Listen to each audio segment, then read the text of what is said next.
Hello, everyone. Before we get started, I want to make a few quick announcements for beginners that we will have language translation services tonight as usual. We have Spanish, Korean, Armenian, Mandarin, Tagalog, Russian, Thai, and Cantonese. And with that, I'm going to pass it off to Javier to do a brief introduction.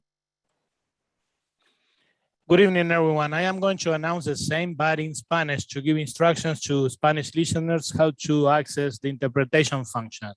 Buenas noches a todos. Soy Javier Morrone, voy a ser el intérprete en español esta noche. Por favor, si necesitan oír interpretación, cuando activen la interpretación van a ver un globo terráqueo al alcance de la pantalla. Por favor, presionen en el mismo y elijan el idioma. Elijan español en este caso. En esta reunión hay interpretación en muchos idiomas, incluyendo el ruso, mandarín, tagalog, tailandés, cantonés, armenio. Entonces hay varios idiomas. Si tienen problemas auditivos pueden leer los subtítulos en la página de internet que está en el sitio que está en la pantalla en este momento. Thank you very much, Ariana. Thank you. Kathy with Korean. 안녕하십니까. 본 공청회는 동시 통역이 제공됩니다. 한국어 통역이 필요하신 분은 줌 화면 하단에 있는 지구본 아이콘을 누르시고 한국어를 선택해 주십시오. 감사합니다. Ariana. Thank you. Hasmik with Armenian. Հայերեն թարգմանության համար խնդրում եմ նայել էջի վերջում գտնվող տեղեկությանը եւ այնտեղ գլոբուս պետք է լինի։ Խնդրում եմ սեղմեք գլոբուսի վրա եւ ընտրեք լեզուն։ Այս դեպքում կլինի հայերեն լեզուն։ Շնորհակալություն։ Thank you. Cynthia with Mandarin. 大家晚上好，欢迎大家参加今天的会议。跟以前一样，我们有多种不同的语言，有西班牙语、韩国语、亚美尼亚语、普通话、菲律宾语、俄罗斯语、泰国语和广东话。选择中文语言，请点击屏幕上的地球仪，选择中文。谢谢 ，Thank you。 Jose with Tagalog.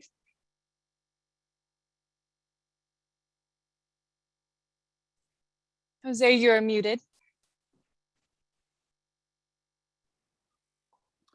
Hello. Kung nais ninyong madinig ang meeting na ito sa Tagalog, pumunta lang sa ilalim ng inyong screen at pindutin ang Tagalog para sa meeting na ito. Salamat. Thank you. Natasha with Russian. Здравствуйте. Во время заседания комиссии будет осуществляться синхронный перевод на несколько языков. Если вы хотите слушать перевод на русский язык, в нижней части экрана Zoom нажмите на значок глобуса Interpretation или перевод и выберите русский. Спасибо. Sak with Thai.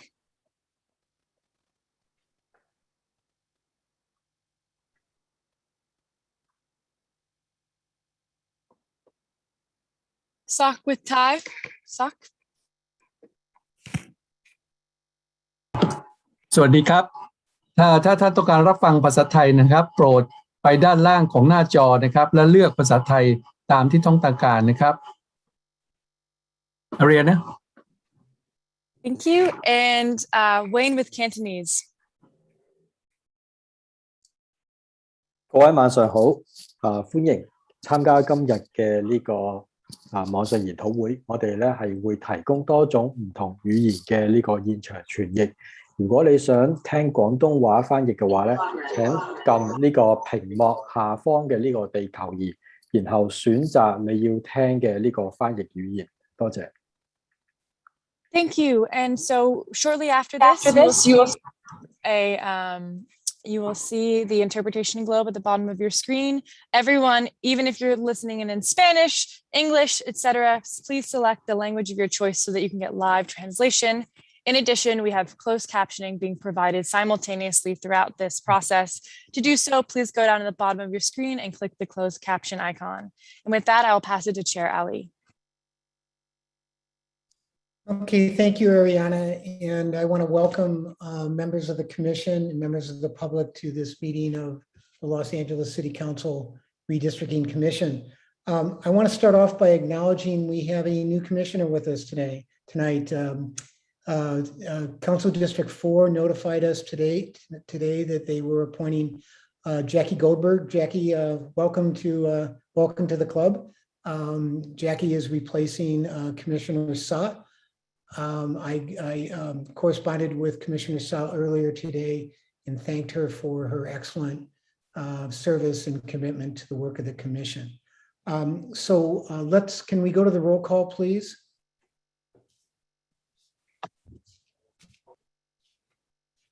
Chair Ali.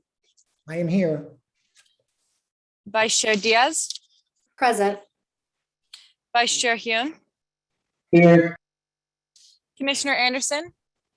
Present. Commissioner Barrett. Present. Commissioner Braymond. Present. Commissioner Brenes.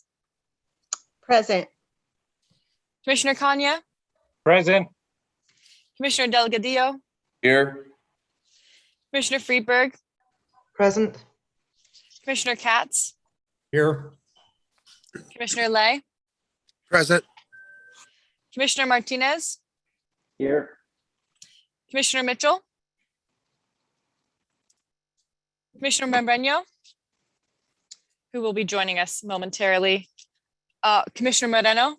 I'm here. Commissioner Polanco. Commissioner Pritchard. Here. Commissioner Shaw. Here. And Commissioner Torres. Here. And I apologize. Commissioner Goldberg. Here. Thank you. Chair, we have a quorum. Thank you, Ariana. And at this point, I want to ask for disclosures of ex parte communications that may have occurred since our last meeting. And I will start off with my own disclosure. At 1:58 p.m. Today, I received a call from Ackley Padilla, the Chief of Staff in Council District 6. We reviewed the Council District appointment of our new commissioner, Commissioner Goldberg. I also reviewed with Mr. Padilla the commission's work plan going forward. Are there other disclosures? And Commissioner Kanya. Thank you, Chair Ali. On Monday at 5 p.m. from Hugh Eston, who is I received an email from Hugh Eston, who is a communications director for CD2. From his personal email, I have known Mr. Eston for 30 years, sending me an article from the New York Times regarding this commission. Thank you, Commissioner Kanya. Commissioner Friedberg. Thank you, Chair Ali. Commissioner Goldberg actually has had her hand raised. Oh, I'm sorry. I know it's hard to see against some of the I don't see colors, as people know, and sometimes I miss the hand. So Commissioner Goldberg, I'm sorry. No, there are several other people have their hands up as well. I'm not the only one.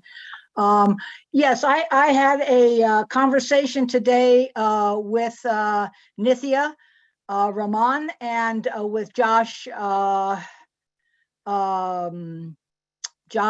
of her staff about my appointment and what they hoped that we could do in terms of looking at the 2-4 and 4-2 maps. Thank you, Commissioner. Commissioner, I would go back to you now, Commissioner Friedberg. Thank you. I needed to catch up on a couple of disclosures, but I just wanted to be transparent about them, that I have had a meeting with a staff member from CD4 the Friday before last, which was October 1st, to discuss small business initiatives with the chamber. We did not discuss redistricting. I also attended a public event on Saturday, October 2nd with Councilmember DeLeon and staff. And also we did not discuss redistricting other than to say that we couldn't discuss redistricting. And yesterday I had a phone meeting with senior staff Jeannie Min at 6 p.m. to catch up on the 2 meetings from last week from when I was traveling and was having some issues hearing all the comments and so forth. Thank you, Commissioner Friedberg. Commissioner Barrett. Yes, thank you, Chair Ali. I had a 6-minute phone conversation with LA City Controller Ron Galperin's Chief of Staff, Jeremy Oberstein, on Saturday, October 11th. Again, that was after our meeting. I was following up with him on the interest of the commission in being able to access and overlay data from the LA Equity Index. I also followed up by email to connect Mr. Oberstein with Mr. Cardenas so that we could make that information available to the commission. Thank you, Commissioner. Commissioner Shaw. Yes, yesterday, October the 12th at 8:37 p.m., I received a call from Solomon Rivera, and he asked about the format for tonight's meeting. Thank you, Commissioner. Commissioner Yoon. And then I see your hand up also, Commissioner Anderson. Commissioner Yoon. Thanks, Chair Ali. On October 10th at 6 p.m., I exchanged a couple of text messages with Mr. Tesler from Councilman Lee's office to set up a meet on Monday, the 11th at 1 p.m., where we met for coffee and just discussed the process thus far of how we got to where we are. And that's it. Thank you, Commissioner Yoon. Commissioner Anderson. Today from 5:05 to 5:12, I had a conversation with Fernando and Emerson from CD10 talking about today's hearing, doing outreach. And then I wasn't here on Saturday because of that funeral for my wife's grandfather. Thank you, Commissioner Anderson. So Commissioner Shaw, your hand is still up. Did you miss something? Commissioner Goldberg? I don't know. Do we report emails that we received? Yes. Okay. If they are Well, I with received an email from the Armenian National Committee regarding the 2.4 and 4.2. I received an email from the East LA Progressive Democrats regarding 4.2 and 2.4. Commissioner, can I interrupt? Yes. You only need to disclose emails if they came from an elected city official or an elected official staff member. Okay, no, I'm sorry. That's what I was trying to figure out whether I. That's all right. Okay, thank you. Thank you, Commissioner. While I've got the floor for a second, I wonder if I could just introduce myself briefly, or is that yes, let's go through ex parte communication, please. Thank you. So are there any other disclosures that I see? I do not see any disclosures. Okay, so thank you. Commissioner Goldberg, you wanted to make a brief statement? Thank you for indulging me. I've been asked by many people, why would I do this? Why am I coming on? What is going on, Goldberg? Are you mad? And here is the problem for me. I have been involved in politics for 45 years. I've been through 4 redistricting meetings at the state level and at the local level, and I have never, ever, ever, ever seen a process like this. I have never seen a process in which you're not going to discuss the 2 big issues that are left until the very last meeting, because when you do that, there's nothing left, is there? You've already finished drawing all the lines. There's only what's left. The commission has spent a huge amount of time fine-tuning the borders of all the other districts, but every time someone mentions these 2 districts, which are completely new and have had the least discussion, even though they are the most impacted, we are continuously told that we will talk about it later. Map K25 was passed without any conversation about the borders of these districts and what it means that these new districts have been created this way. Furthermore, all the line drawing for these districts happened behind closed doors, even though I read in your early documents that all of the districts were going to be done publicly and in front of everybody. And interestingly enough, when I inquired, I found out that neither of the two elected officials, representatives that are being most dramatically affected, were invited to be in that ad hoc committee, which produced map 2.25. Now we're planning on saving the conversation about these districts to the last meeting. When everything else is done, my experience with mapping is that if you've mapped everything else, what's left is already done too, because it's what's left. And these districts have been completely ignored in this process. I am calling for a special meeting to be added to just look at these two districts and also District 3, because they are intimately involved. And I believe it is time for us to take a look at the thousands of letters that have come from different sides on this issue. And yet it is not going to be discussed until our very last meeting. I think that is inappropriate. So I am calling for that. We need to talk in detail about these new districts. They need to be given equal time, and I believe a special meeting is the only way that is going to happen. So that is my request, and I thank you, and I appreciate the opportunity to say my few remarks. Thank you, Commissioner. And so with that, can we please read the first agenda item into the record? Item number 1. Commission draft map, summary of commission draft map, public hearing to gather testimony on commission draft map, discussion and possible action regarding commission draft map, including but not limited to providing direction to staff to prepare and present modifications to the commission draft map for future commission consideration. Okay, thank you, Ariana. So in a moment, I'm going to open up for public testimony. We're going to have 90 minutes of public testimony, and then we're going to go on to discuss modifications to map K2.5. I want to explain that the reason for limiting public testimony, it's really to allow the commission time to begin making proposed modifications to map K2.5. We have been taking significant testimony and received significant testimony on this map. And the reason we take this testimony is to listen to the advice, the suggestions we get from the public, and to the extent possible, look at those suggestions and see if we might be able to incorporate appropriate changes into the map. So we need time to do that. And we have a deadline to submit a report to the final report to the City Council by the 29th. So in order to make time for the commission for those deliberations, I've chosen to reduce the amount of time for public testimony so the commission can get on with that work. Today is the third of 4 public hearings.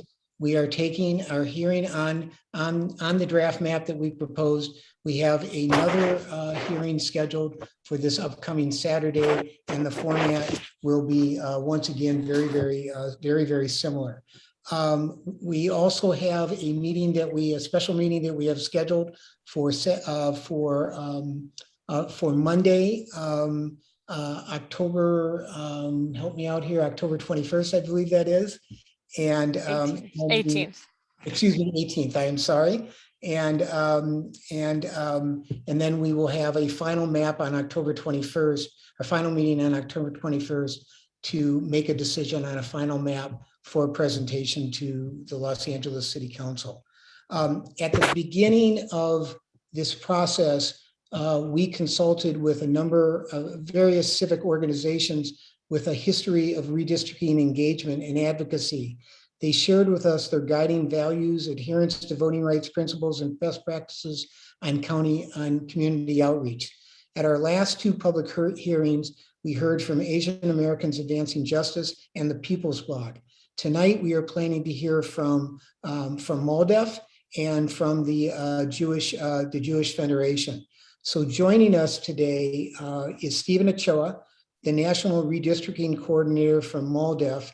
And then following Stephen, we're going to hear from Elisa Feinstein the Senior Vice President of Community Engagement for the Jewish Federation. Each of our speakers will have 10 minutes to present. So with that, Stephen, I'm going to thank you for joining us and ask you to begin your presentation. Thank you. And give me a moment. First, make sure you guys can hear me, and I'm about to share a screen. Let's make sure you can see my PowerPoint. Thumbs up. All right. Thank you, commissioners. Thank you for having me. My name is Stephen Ochoa. I'm MALDEF's National Redistricting Coordinator. MALDEF, the Mexican American Legal Defense and Educational Fund, was founded in 1968, and we call ourselves the Lawyers for the Latino Community. We're a nonprofit civil rights law firm, who specializes in Latino community advocacy, including the area of voting rights, under which redistricting falls. So MALDEF has been redistricting since its founding and has a long history of voting rights advocacy and litigation. In particular, litigation that in this area has led to the creation of CD1 on the LA City Council and LA Supervisorial District 1 on the LA Board of Supervisors. So thank you so much for having us. I was asked by staff to comment on the commission draft K2.5, which I'll call the commission draft. But my comments to the commission draft cannot, must kind of come with the caveat of comparing it to a plan that MALDEF submitted to the commission on September 29th. So this presentation, I will be commenting on the commission draft, but at the same time, basically presenting the MALDEF plan, which is my response to the commission draft. I just want to state, how does MALDEF draw? In order priority, we draw for the Constitution, we draw for compliance with the Federal Voting Rights Act, and then after that, we try to respect as many communities of interest as possible while complying with the laws above. And obviously, at the end of this process, if necessary, we sometimes litigate. I am not a lawyer, I'm MALDEF's demographer. And so I wanted to start by comparing what's called the benchmark plan or the current lines, the commission's plan, commission plan K2.5, which is in the middle, and then a MALDEF proposal that we submitted on the 29th. And and I just wanted to state the overall features of the MALDEF plan. Our plan is at it has a plan deviation range of 8.19%, and that is using a statewide database adjusted data. Our plan creates 2 additional Latino opportunity districts compared to the benchmark and the commission draft. The benchmark and the commission draft both have 4 Latino opportunity districts, 2 in the east side and 2 in the San Fernando Valley. The MALDEF plan creates 6 total, 3 in the San Fernando Valley and 3 in the east side. At the same time, we do our best to retain 3 traditional Black opportunity districts to elect. And then with regards to communities of interest, we do our best to follow neighborhood council lines as a community of interest boundary proxies. And in particular, we go out of our way to make sure the neighborhood council of Koreatown is kept whole. We combine the Northeast Los Angeles area of Eagle Rock, El Sereno, Lincoln Heights, that region into a kind of a single unified district. And we also make sure to take pains to make sure there's only one crossover district to the San Fernando Valley, our District G on the map. And where the benchmark has about, I think, 3 splits crossover districts, and the commission draft has a 1 split, but going all the way towards Tujunga Sunland. So, so that's just a summary of what I just read right now. So again, just comparing deviations, that is the difference from ideal population. Obviously, the benchmark plan as well is not within a legal allowable difference, because that's why we have to redistrict. We have to reset them for equal pop. The commission draft has a deviation that's approaching 10% at 9.258%. So that's a deviation of negative 4.3 to plus 5.28. The MALDEF plan has a deviation of 8.19. So that's negative 3.88 to positive 4.31. Regarding citizen voting age population, which is the first step towards compliance with Voting Rights Act, can you draw a district where a minority group is sufficiently large and compact to comprise 50% of a citizen voting age population in any given district? The benchmark and drafts and commission draft both have only 6 districts over 50%, 4 of which are traditional Latino opportunity districts. Districts 1, 6, 7, and 14. So 6 and 7 in the Valley, and 1 and 14 on the east side.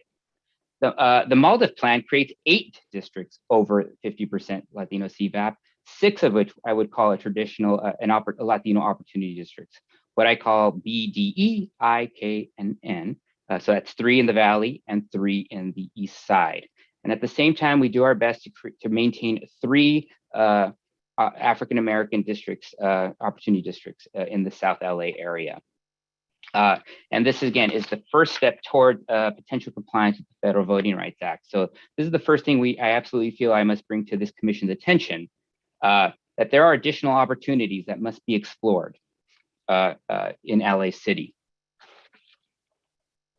Now kind of let's just going by, region by region in the city, what's happening in the east side. So what's happening in the east side coming into this process? We had underpopulated benchmark districts, particularly the northeast LA City area. We have large Latino population, frankly, requiring 3 effective districts. We also have the strong consideration of growing Asian communities of interest in this area, and which have been historically separated on many levels. And then we also have the fact that these Latino areas are bordering areas that traditionally that have historic Black opportunity districts. So it's a lot of complicated things going on in a very comparatively compact area. And so what we do in the MALDIF plan is, again, we are able to create 3 districts, what I call I, K, and N. We unite the Northeast in 1 district, and I.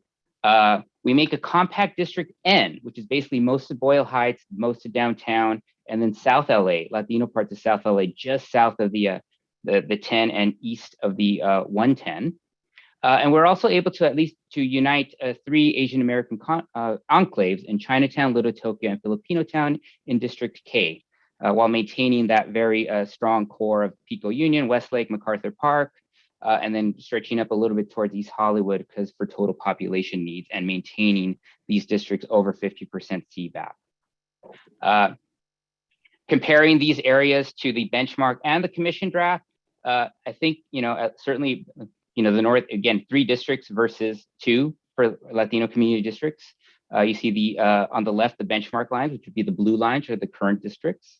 And on the right are the red lines, would be your commission draft, see how they compare.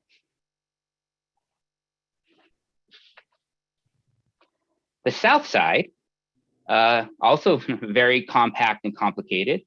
The considerations coming into this process is they contain historic opportunities for African Americans to elect candidates of choice. It also has the consideration of, again, the aforementioned East Side Latino population, and South LA is growing in Latino CVAP, particularly the area east of the 110. And related to this area is the split of Koreatown, which for decades has been just split apart, and I believe they should be united. And in our MALDIF plan, we unite Koreatown in our District J. We maintain the Exposition Park USC region in 1 district, in District M. And also at the time of this drafting, we were seeing there was various communities of interest of potentially adding Watts to the South LA. So this draft, moves Watts over as a way to show what would happen, just hearing some of those community voices from those hearings. We also moved LAX into District L, so LAX along with the Del Rey area, in part for a couple of reasons. There's total population relief that's needed once you do the maneuvers you need additional population to feed these 3 districts plus the 3 Latino districts in the east side. It also has the benefit of adding an asset to that district. We saw various asks of trying to add assets to this district region. And also, I mean, at least at the statewide level, there has been a testimony of trying to place LAX with the traditional African American neighborhoods. That's obviously a different jurisdiction, but those are some thinking of adding this, both logistics and just hearing some other testimony from in different parts. Obviously not applied to this jurisdiction, but those are just some of the thinkings going on. Mostly logistics for voting rights compliance as well. And then again, how the our Maldive South Side compares to the benchmark and the commission draft. Again, both at least the commission draft and the Maldive draft keep Koreatown whole, at least as defined by the neighborhood council. But obviously the big shifts would be in South LA for that downtown to Boyle Heights district. And then moving things in a much more compact area for the Exposition Park USC area. The Valley, San Fernando Valley, what's the considerations coming in? Total population growth, Latino population growth, and the fact that the benchmark district had numerous crossover districts, kind of going South Valley towards south down the hills or south towards Hollywood. And so, I feel the Maldive plan, to address population growth and Latino population growth, we create an additional 50% citizen voting age population district in the center, which I call District D. Did our best to follow neighborhood council lines where we could, along with two other traditional districts in the East Valley. And then we limit the crossover to one district, but our crossover district stops at kind of the Valley Village area, where the K plan, the commission draft goes all the way towards Tahunga Sunland. And obviously, both the commission draft and the Maldive plan are better than the benchmark, which have 3 crossover splits. And then finally, then there's just the west side / mid-city. The considerations here are just try to organize the remainder of the city in a reasonable way, given the very complex east side needs, the very complex south side needs, and the respect for the San Fernando Valley as well. So the highlights here again, one crossover district, what we call District G, which is basically a Valley Village, Studio City towards Westwood. So at least they're bounded by the 405 freeway, and we kind of create a compact center district, what I call District H, which is basically all the Hollywoods to Silver Lake, and with some mid-city. So you can call this a Sunset Boulevard district potentially. And then this is how it compares to the how the Maldive plan compares to the benchmark and the commission draft. So that's it. Those are my 10 minutes. I'm happy to go back and forth as needed. I am at your service. Thank you, Stephen. And I know that our vice chair responsible for mapping and data, Commissioner Diaz, had a couple questions for you, and then we're going to have to move on to the next presentation. Sure thing. Thank you, Charlie. Thank you, Mr. Ochoa. 2 questions. First, in the Maldive map for 2021, can you talk about how this is in compliance with the VRA as it relates to Black citizen voting age population and their opportunity to elect a candidate of choice? Because what I notice here is that none of the districts have majority Black CVAP, but talk about what you did here. Sure. So it's, I'm not an expert in African American Voting Rights Act. I am not a lawyer. So I also don't feel I can give necessarily legal advice. What I do know is certainly for the Latino community, we look at a 50% standard as the first step towards examining compliance. But you also have to look at ability to elect. And so what we did here in the Maldive plan was, one district is not over 50%, but that district is still the most African American CVAP district in our plan, and it would still elect. I believe it still give the Black African American community the opportunity to elect a candidate of choice. And it basically, distributed the African American population a little bit more equitably amongst the other 2 districts. So it improved the voices and opportunities to elect. So, I have I would be hesitant to say that you need 50% for African American population in this area, just given the historic pattern of African American success in non-50% Black CVAP districts. I'm also not an attorney. I also not an expert in this community, but this was a way to acknowledge the rapid growth of Latino population while still maintaining opportunities and not necessarily needing to put the two communities in electoral competition.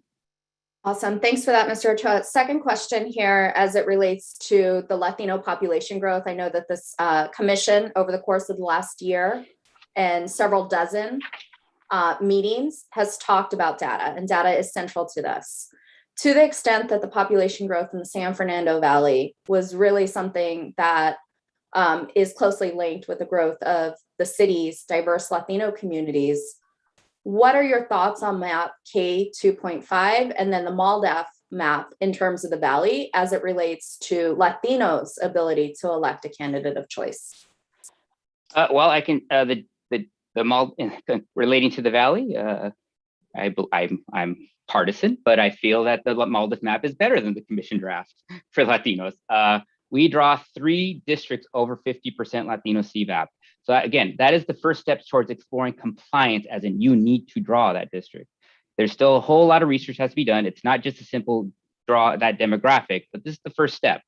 The commission drew a 44% CVAP district in that area, and we drew a 50.4. So ours would stronger, and ours would give more of a chance to elect candidate of choice. That is certainly our belief, and we believe, that and the Latino growth is just exponential. I don't have the numbers off the top of my head, but we attempted to put an influence seat 10 years ago in this area, very similar shape to what we did and what the commission is trying to do right here now in their draft. But again, the growth wasn't there to have total. So we was arguing for influence, but it wasn't 50. Now you actually have more of you maybe have more of a necessity to draw to comply with the VRA. Again, not an attorney, and I'm not saying you have, that this is just the first step, and this is the first indicator of both Latino growth and ability to draw. Thank you, Mr. Ochoa. I appreciate it. Thank you. And Steve, thank you very, very much. I want to thank MALDEF for your participation tonight and for the presentation of your map. So I now want to go to our next presenter, Elisa Finsten, again, Senior Vice President of Community Engagement at the Jewish Federation. So Elisa, thanks for joining us. Sure, thanks for having me. I'm going to try to share my screen and just give me a thumbs up if it's working or if it's not. The technology after 18 months still, I find intimidating. Is it working? Not yet. Okay. Hold on. Let me try this one more time.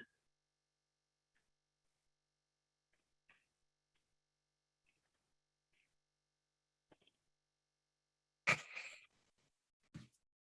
that better? Yes. Great. Thank you. Thanks for your patience.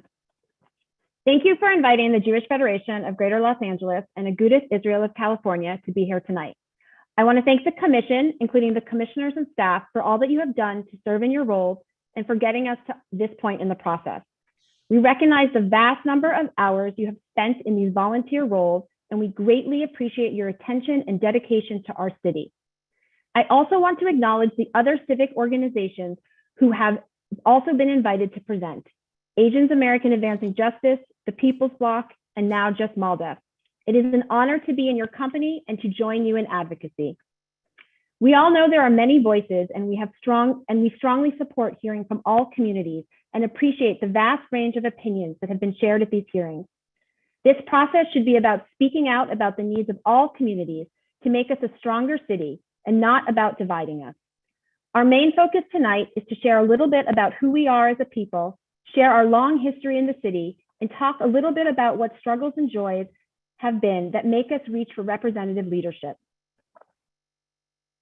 The Jewish Federation of Greater Los Angeles has been serving the community since 1911. We work to address the greatest challenges facing our community and create opportunities to meet those challenges. Specifically, we care for the most vulnerable, including the over 3,000 Holocaust survivors living in Los Angeles at or below the poverty line. We help those who are financially unstable, hungry, housing insecure, or need resources to meet their basic needs and age in place with dignity. We also provide those with developmental disabilities greater access to quality services and programs that enhance daily living and inclusion in our community. We care about Jewish life and have initiatives to engage people from the time they are born until the time they are ready to have children themselves. The Federation is also the leading Jewish organization in Los Angeles involved in civic engagement, which is why we are here tonight. In addition to events that we host for civic leaders for Jewish holidays, including an interfaith multicultural Passover Seder, we run a year-long leadership program for our city's emerging young Jewish civic leaders. We convene leaders across Los Angeles for civic learning on a variety of topics. And we work with nonprofit organizations outside the Jewish community that work towards addressing and repairing systemic inequities. We recognize the importance of being involved in the redistricting process as a critical moment in our city, which for us also meant dissecting this issue for our constituents to ensure that they understood the intricacies and potential impact on the Jewish community. We have sent out emails alerting our stakeholders to the public process and have encouraged them to offer public testimony. We recently hosted a webinar with commissioners from this commission, as well as the county commission, to break down the process and explain the current status. This webinar was open to anyone in the community who wanted to learn about redistricting and how to advocate. There has also been a grassroots organizing effort within the Jewish community, and we want to recognize the efforts of those involved in the LA Jewish Communal Districting Coalition as well. I want to share a little bit with you about the Los Angeles Jewish community. The Jewish community is diverse and vibrant. We come from all parts of the world, including Western and Eastern Europe, North Africa, the Middle East, South America. Los Angeles is home to the largest Persian and Israeli American Jewish communities, and a very large population of Russian and Moroccan Jews as well as a growing community of Jews of color. The Jewish community is diverse, both in our opinions and political affiliations. We are varied in our religious practices, ranging from a very, very religiously observant to secular. We are economically diverse, comprising a range of professions and socioeconomic backgrounds. Starting after World War II, the West Side became the center of Jewish life in Los Angeles. This center started in Fairfax and extended through Pico Robertson and included the neighborhoods of Beverlywood, Cheviot Hills, Century City, and Westwood.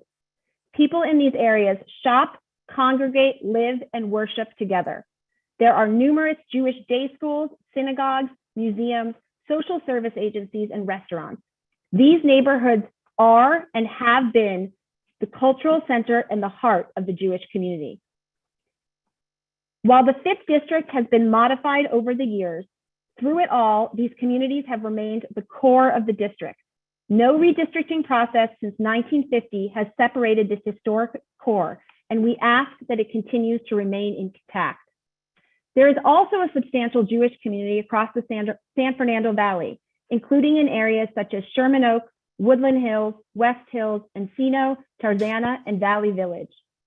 In addition, there's a growing Jewish population on the east side, including in Silver Lake, Eagle Rock, and Los Feliz.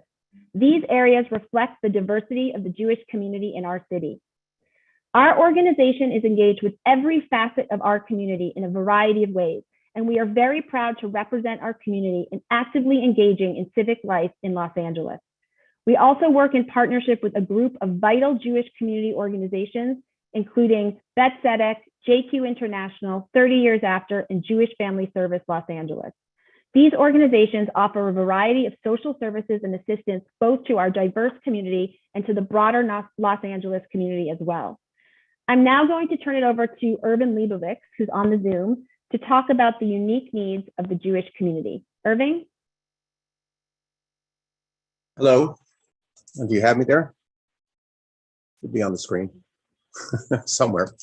Anyway, thank you so much for this opportunity and for allowing me to kind of give some of the input as far as at least the Orthodox Jewish community and a lot of the rest of the Jewish community as well. I represent an organization called Agudas Israel of California.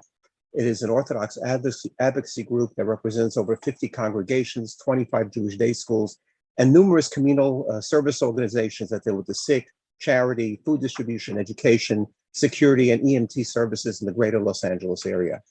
We have sponsored legislation that have become law in the state of California and have weighed in on countless initiatives. 10 years ago, we had a significant input into the redistricting of assembly districts that allowed our community to come together and have a better voice in terms of electing an assemblyman to deal with some of our unique issues. Los Angeles traditional Jewish community is the second largest in North America. As Jews, we all practice differently, yet Jewish organizations all have many similar concerns. However, the practicing traditional Jewish community has some very unique concerns. Number one, we are extremely visible and easily identifiable because of our mode of dress and customs. We also tend to live in tight-knit clusters within walking distance of synagogues, schools, kosher markets, restaurants, and other communal institutions. What this does is it creates a tremendous sense of community because we all live together. For these reasons, the traditional Jewish community, which has a diverse array of religious practice, has unique concerns that we have looked to city government to help address. First and foremost has been the issue of security. Our community, for example, on the Sabbath does not use phones or we don't drive. Members are on the street and we're visible and often very easy targets.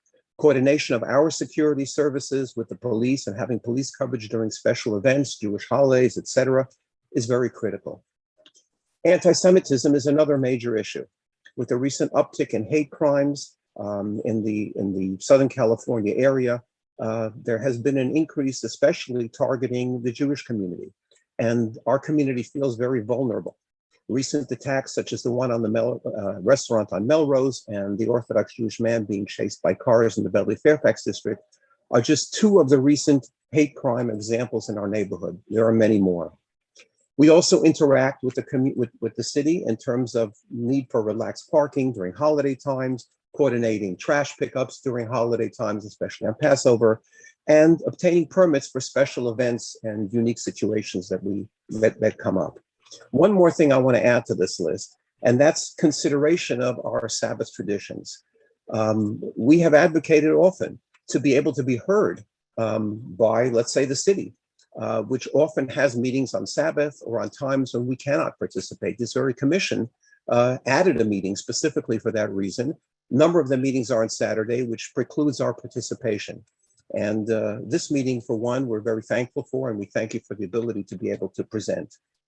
We feel we are the example of the quintessential community of interest that's coalesced around central institutions.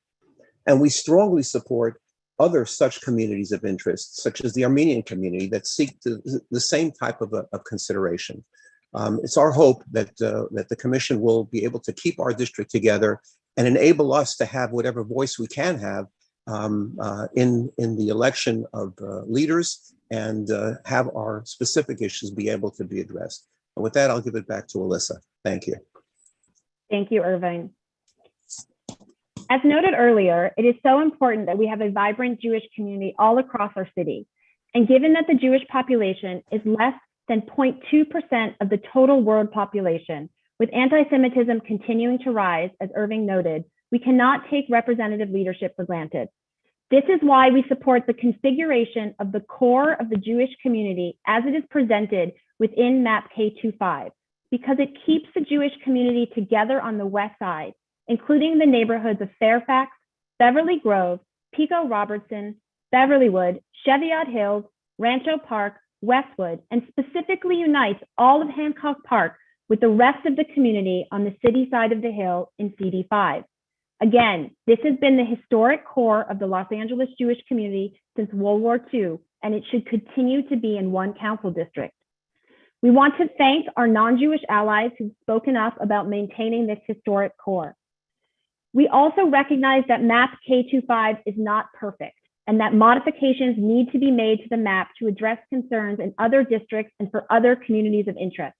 We urge this commission to avoid dispersing any community of interest to the extent possible in this process. We also support other minority communities having their voices heard as well, and we recognize that some are not represented here tonight or in these other presentations, but hope that you take them into consideration.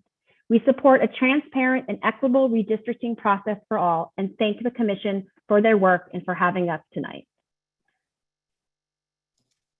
Thank you very much for that presentation. Really appreciate your commitment to the process. So thanks again. So with that, I want to open up for our public testimony. And again, my apologies. My apologies to members of the public for the reduced amount of time tonight, 90 minutes for public testimony. Again, we are trying to balance the interests of the community to want to participate and offer public testimony with the needs for this commission to continue its work and making modifications to the final map we plan to present.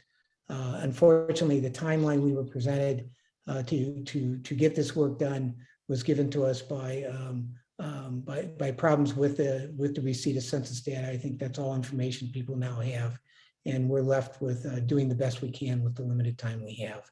So with that, I want to open up for public testimony at this point in time. All right, thank you, Chair Ali. Before we actually get into public testimony, we have 7 different neighborhood councils that would like to have time to speak at today's meeting, which means they'll each have up to 2 minutes to give their public statement. So we're going to go ahead and call the following organizations: the Eagle Rock Neighborhood Council, the Empowerment Congress Southwest Area Neighborhood Development Council, Hollywood United Neighborhood Council, Mid-City West Neighborhood Council, Reseda Neighborhood Council, Silver Lake Neighborhood Council, and the Valley Village Neighborhood Council. So first up, we are going to hear from the Eagle Rock Neighborhood Council and their representative, Michael Sweeney. So Michael Sweeney, you are going to be our first speaker for the Neighborhood Council section. You'll have up to 2 minutes to give your comment. Great. Can you hear me right now? Loud and clear. Hi, I'm Mike Sweeney. I'm the Vice President of the Eagle Rock Neighborhood Council. I'd like to thank the Commission for allowing us the time to speak today. Again, I think this is it. I'm gonna briefly summarize our letter that we submitted that apparently there was an issue with the Commission getting, but I also want to take time to point out we stand with the Jewish Federation and our Jewish community here in Eagle Rock. We believe that maintaining local communities, maintaining historic communities like Eagle Rock as single entities is critical. In September, the Eagle Rock Neighborhood Council unanimously passed a motion to submit this letter to the Los Angeles Redistricting Commission, stressing the following core requests. Number 1, keep Eagle Rock whole and in a single council district. Number 2, keep Eagle Rock together with its allied neighboring communities of Highland Park, Garvanza, El Sereno, and Boyle Heights in a single district as they have been for decades. Keep Eagle Rock within Council District 14, whose boundaries consist of the existing community edges of Northeast Los Angeles, the hills, the freeway, the Arroyo, and the LA River. The rest of our letter is available on our website. But the reason we're here tonight is, again, the Commissioner's memo, which stresses maintaining communities, unification, connection, and connection. We stand with our neighboring communities of Highland Park and also with Lincoln Heights. We are part of the same district. We want to remain part of the same district. And we believe it's incumbent that the Commission, as part of their work, echo what MALDEF and the Jewish Federation of Los Angeles already said: keep communities together. This is not an exercise in picking winners and losers. Lastly, we want to thank Commissioner Goldberg for her appointment. She's proudly our LAUSD board commissioner, and we hope she'll do a wonderful job here too as well. Thank you. Thank you very much. We were hearing from the Eagle Rock Neighborhood Council. Next up, we will hear from the Empowerment Congress Southwest Area Neighborhood Development Council and their representative, Elise Hennessy. So Elise Hennessy, you have 2 minutes to give your statement. Thank you. And I would like to thank the commission for allowing us to speak today. I am here, Elise Hennessy, as the chair of the Planning and Land Use Management Committee, Planning, Land Use Management and Beautification Committee for ECSW ANDC, that is the Southwest Area Neighborhood Council. Today, I would like to ask that the Redistricting Committee consider returning the economic base of Council District 8 that was removed in the previous redistricting process. This would include the northern portion of the Baldwin Hills Mall, USC, and Exposition Park. The 8th District has historically been a core of Los Angeles's Black community, and removing these vital assets from CD8 during the last redistricting really resulted in a systemic economic disadvantage to our South LA community, a community that is already economically fragile. We ask that the assets mentioned above, or that I mentioned, the Baldwin Hills Mall, USC, and Exposition Park, be restored to CD8 in order to improve equity and economic parity within our South Los Angeles neighborhood. We also, I think important to note, we also have the highest rates in CD8 of unemployment. And we can't help but wonder if that has some type of correlation with the fact that we lack strong economic drivers in our community by which our residents and stakeholders can be employed. Important to note, returning Baldwin Hills Mall, USC, Exposition Park to CD8 would still leave the 9th District with significant assets, such as the LA Convention Center, Staples Center, and LA Live. And these areas are population neutral, and the boundaries of CD8 would merely need to move to Figueroa Street, to the eastern edge of Exposition Park in USC, and to Jefferson Boulevard, the north edge of USC. Put simply, like other city council districts of Los Angeles, we deserve to have a sound tax base and citywide relevance. Thank you. Thank you very much, Speaker. We're hearing from the Empowerment Congress Southwest Area Neighborhood Development Council. Our next speaker will be from the Hollywood United Neighborhood Council. They are Sheila Irani. So Sheila Irani, you are our next speaker. You'll also have up to 2 minutes to give your statement. Good evening, commissioners. Los Feliz Hills from Los Feliz Boulevard North to Mount Lee, the Oaks and Griffith Park, all historically attached since their creation as neighborhoods, with Beechwood Canyon, Lake Hollywood Estates, the Dell, and Hollywood Hills West Neighborhood Council, as they are all hillside residential communities surrounding Griffith Park from end to end, with similar high fire severity zones, narrow streets, increasing incidents of property crime and arson, equestrian, biking, and hiking trails, the Lake Hollywood Reservoir and Toyon tanks for water supply, high impact use from tourism from the Observatory, Zoo, Autry, Bowl, Ford, and the Sign. We share corridors for ingress and egress. These communities have worked side by side for over 50 years and have solved their common problems cooperatively with each other and with the leadership of CD4. The world famous Hollywood Sign is situated in Griffith Park on Mount Lee, surrounded by the hillside neighborhoods of Hollywoodland, Beechwood Canyon, Lake Hollywood Estates, Los Feliz, and the Oaks. By separating Griffith Park and Mount Lee from CD4, you are separating the Hollywood Sign from its origin, Hollywoodland. CD3 would have the sign, CD4 would have the tourist impacts. That division would lead to unresolved problems. Hollywood United, CD4, Hollywoodland, the Oaks, Los Feliz, Dell, Knowles, and Lake Hollywood Estates have invested their time and money on cleanup, security, trailhead restorations to preserve this iconic landmark and the Griffith, Bronson, and Lake Hollywood parks to serve our stakeholders and millions of tourists from around the world. Please restore the southern boundary of this district back to Franklin Avenue, east up to Western, then Los Feliz Boulevard to Crystal Springs. I hope the commission can see the value of keeping the Hollywood hillside residential areas surrounding Griffith Park intact so that we can continue working together to love and enjoy LA, as the previously beloved CD4 Councilmember LaBonge always reminded us to do. Thank you, Speaker. Your time is up. All right, our next speaker is, we just heard from the Hollywood United Neighborhood Council. Now we're going to hear from the Mid-City West Neighborhood Council and their representative, Michael Schneider. Michael Schneider, you have up to 2 minutes to give your statement. Good evening. My name is Michael Schneider, and I'm the Vice Chair of the Mid-City West Neighborhood Council. Mid-City West is a vibrant part of Los Angeles. Our borders to the west are the city of Beverly Hills, to the north, the city of West Hollywood, to the east, La Brea, and to the south, either Sammy Center or Olympic. We include some of the most iconic places in LA, including LACMA, La Brea Tar Pits, Miracle Mile, Melrose, the Beverly Center, Pan Pacific Park, The Grove, and Cedars-Sinai. Since Mid-City West Neighborhood Council was founded in 1999, we have always been part of either CD4 or CD5. We have never been part of CD13. In the last version of map K2.5, you proposed that CD13 extends west of La Brea to the West Hollywood border north of Melrose. We oppose this idea for the following reasons. You would be including part of Mid-City West in CD13, a district that is proposed to include places as far away as Atwater Village. Our needs could not be more different. Our Orthodox Jewish community lives equally north and south of Melrose and have the same needs as a single community.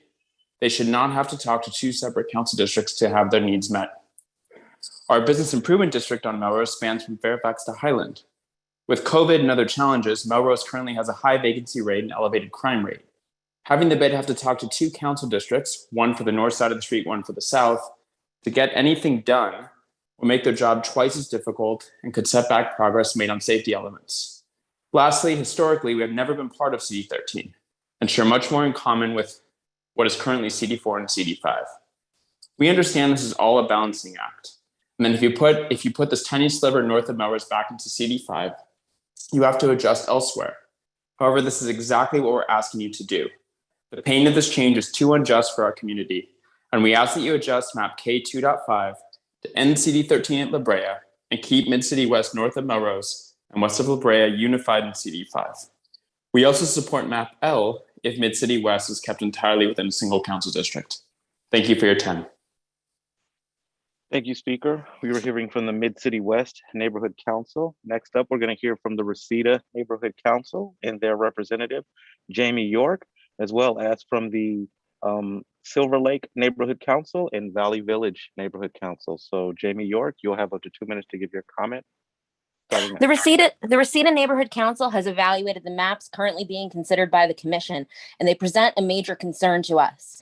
Map K2.5 does keep Reseda whole and within one council district. Nonetheless, map K2.5 is a racist, disenfranchising map that strips community assets out of the proposed newly numbered District 2 or 4. It would create a high poverty, rent burdened district that lacks green spaces, community education, assets, and segregates historical communities of national cultural interest racially and economically.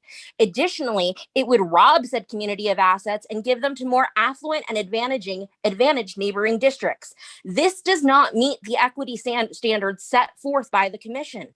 The Los Angeles Commission states that its core values include equity and integrity. However, this map does not demonstrate either of those values. Map K2.5 would move Reseda from an odd numbered to an even numbered council district.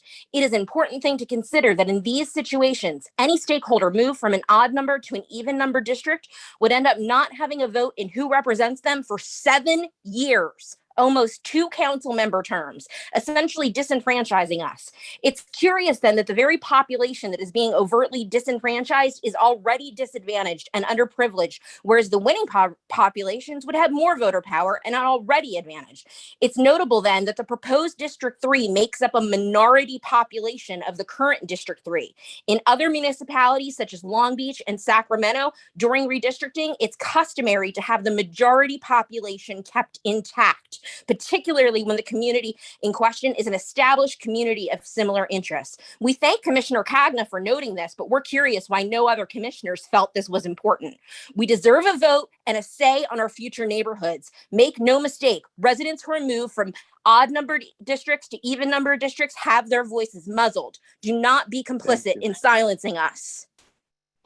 Thank you, Speaker. Your time is up. Our next speaker is from the Silver Lake Neighborhood Council. So Ji Young Carolyn Park, you are our next speaker and you'll have up to 2 minutes to give your comment. Thank you. My name is Ji Young Carolyn Park, representing the Silver Lake Neighborhood Council. First, I'd like to thank the commissioners for your service and all the people who've been engaging in this process. Silver Lake Neighborhood Council voted unanimously to urge the Commission to unify Silver Lake into a single city council district and to draw Silver Lake and Echo Park into the same district. Silver Lake is currently split. One council member pays attention to one part while another doesn't pay much attention to the other. Draft map K 2.5 oddly cuts out a sliver of the northern part of Silver Lake while adding a sliver in the area just south of West Hollywood, which is not an area Silver Lake shares much history or common interests with, as the Mid-City West Neighborhood Council points out. Silver Lake can be unified by removing that area and adding the northern area of Silver Lake. Silver Lake and Echo Park have much in common and should be in the same district. As an individual, I'm in favor of removing Hollywood and adding Koreatown in Council District 13. Many organizations and individuals provided testimony about the need to unite Koreatown with Thai Town and historic Filipino towns so that Asian Americans will have better representation in city government. This is a call to provide these groups that have historically been separated, as Mr. Ochoa pointed out, which means that they have never had a meaningful voice in City Hall. Please draw Koreatown, please put Koreatown, Thai Town, and historic Filipino town in one city council district. Thank you. Thank you, Speaker. We were hearing from the Silver Lake Neighborhood Council, and we are now here from the Valley Village Neighborhood Council and their representative, Tony Braswell. Tony Braswell, you're our next speaker, and when you unmute yourself, you'll have up to 2 minutes to give your comment. Good evening, Commissioners. Thank you very much on behalf of our 26,000 stakeholders for the time that you've invested in this absolutely Herculean undertaking. We appreciate your work, and also a shout out to Ms. Goldberg. Big fan of your work for a long time in Los Angeles. So glad to see you here. I'd like to start out by reiterating the importance of keeping communities together that you heard from the two presentations tonight.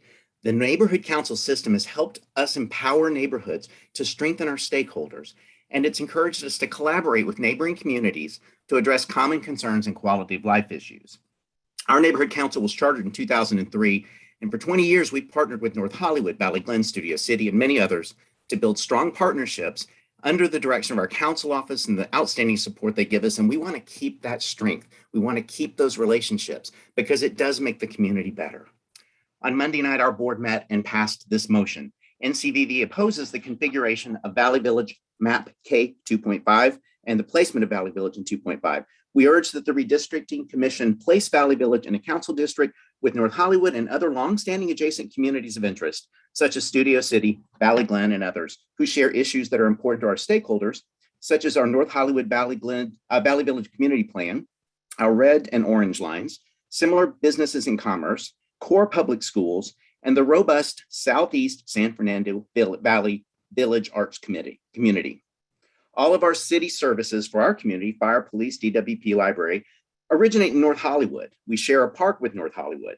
We've worked collaboratively with adjacent communities to address quality of life issues, especially in response to the unhoused. And with our neighboring communities, we represent an ethnically diverse area within the city of Los Angeles. For these and many other sound reasons, we really hope that you'll keep Valley Village with our neighboring communities. Thank you. All right. Thank you very much for your comment. Chair Ali, I believe that is the final neighborhood council, but before we move on, we would like to ask Ariana Jukes from the redistricting staff to give a statement around submitting CIS forms. Ariana? Yeah, just wanted to quickly remind folks, neighborhood councils in particular, if you're trying to speak in the beginning portion of our meeting, that you have to submit a community of impact statement through the clerk's office. So please do that. Sending an email directly with the letter doesn't quite qualify. You must submit it through a community impact statement through the clerk. Thank you. Thank you, Ariana. Chair Ali. So yeah, thank you very, very much. And I want to thank the neighborhood councils for their presentations tonight. So at this point, I want to open up the public testimony to the general population. So can we proceed with that, please? Sure. In conformity with state law AB 361, and due to concerns over COVID-19, the Los Angeles City Council Redistricting Commission meetings will be conducted entirely virtually and telephonically. Members of the public who would like to offer public comment via Zoom webinar on the items listed on the agenda should click on the raised hand function on their screen to join our speakers list. If members of the public would like to offer public comment on the items listed on the agenda should press *9 to join the speakers list. And if you would like to contact us via email, you can contact us at redistricting.lacity@lacity.org. I'd now like to introduce Stefan Faubel from the City Attorney's Office. Stefan? Hi, just to follow on with what you said, for speakers who have raised their hands on Zoom, we'll call on you. For the members of the public who are calling in to request to speak, when we read out the last 4 digits of your phone number or other identifying information, if you're calling in with a block number, please press *6 to unmute yourself. As the chairman said, we'll take 90 minutes of public comment. This is on item 1, and you have 1 minute to speak each. Please stay on topic. We will have a separate, shorter public comment period for item 2 on the agenda later in the meeting. Finally, I'd just like to remind the public that every once in a while we get somebody who calls in and uses vulgarities or even worse, racist or sexist language. Members of the public should feel perfectly free to mute their computers or put the phone away from their ears. Members of the commission, however, unfortunately, you should continue to listen to it. And with that, we are ready to take public comment.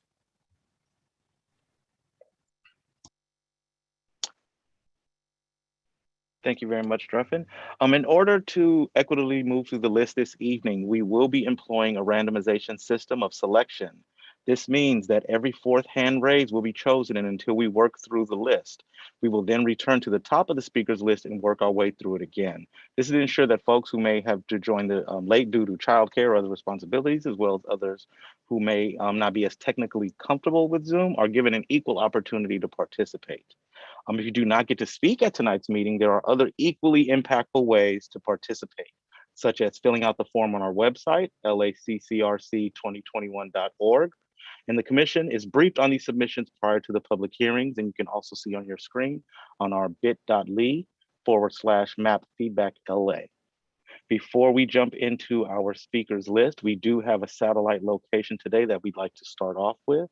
We have members of the public from the South Bay Counseling Center, the SBCC. We'd like to give them an opportunity to join public comment first. So Alicia from SBCC, go ahead and unmute yourself, and you'll have up to 1 minute per speaker to give a comment.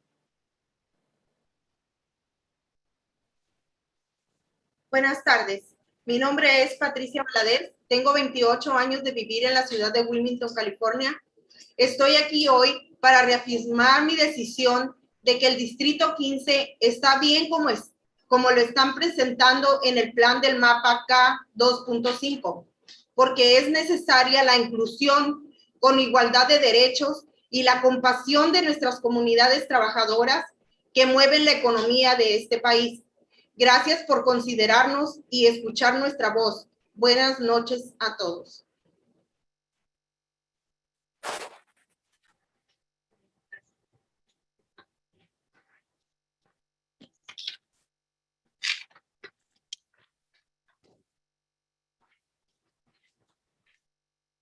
All right, so once again, we're hearing from speakers from the South Bay Counseling Center. So our next speaker has joined us. Go ahead and introduce yourself, and you'll have up to a minute to give your comment.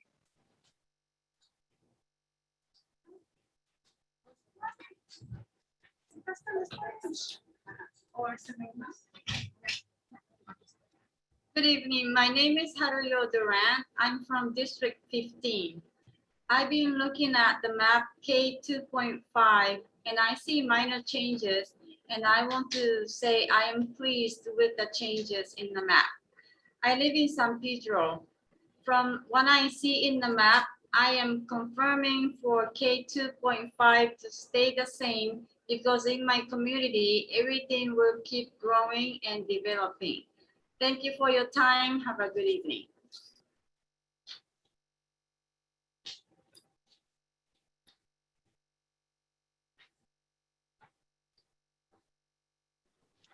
Thank you, speaker.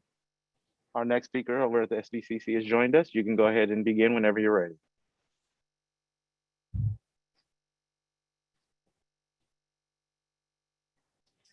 Gracias. Buenas noches. Mi nombre es Gaby Segovia. Vivo en la ciudad de Wilmington. Tengo 17 años viviendo aquí. Yo no estoy conforme a cómo está quedando actualmente el borrador del mapa. A mí me gustaría que la comunidad de Watts fuera parte de otro distrito. Mi distrito es el distrito 15. Siento que la comunidad de Watts no tiene las mismas necesidades ni problemas locales. Está a una distancia de 22 minutos de mi ciudad. Mi comunidad está rodeada del puerto de Los Ángeles, está rodeada de refinerías, está rodeada del Freeway 110, del 710. Yo siento que no tenemos nada que ver con la comunidad de Watts y en cuestión de política local siempre vamos a estar muy en desacuerdo. Gracias.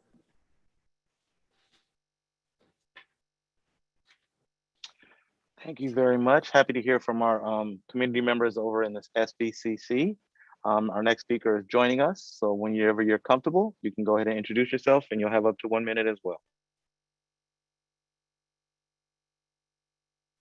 Buenas noches, mi nombre es Esther Hernández, tengo 20 años viviendo en este distrito. Yo estoy de acuerdo con este mapa K2.5. Como residente de Wilmington, me gustó cómo va a quedar. Espero que así quede para beneficio de nuestra comunidad. En el distrito 15 tenemos escuelas, nuestras clínicas, tenemos todo a la mano. Espero que quede así para nuestro beneficio. Muchas gracias. Buenas noches.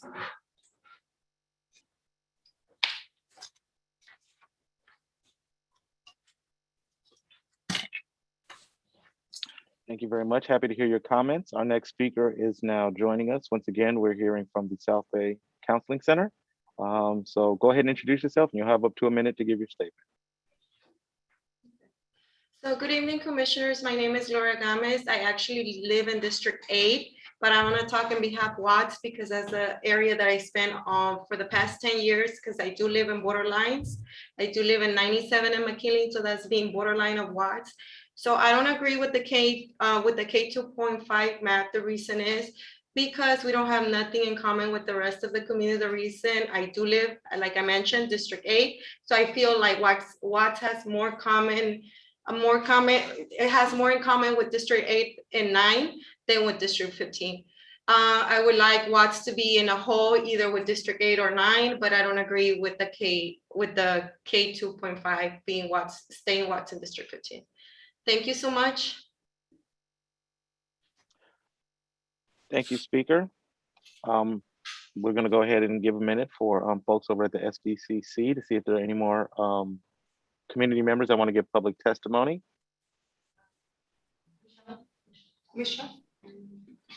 All right. And once again, if you are trying to join the speakers list this evening, please press the raise hand function feature on your screen, or if you're calling in, please press *9. I do not see anyone else over at the SBCC to speak. So is it fair to say that that's our last speaker from there? All right.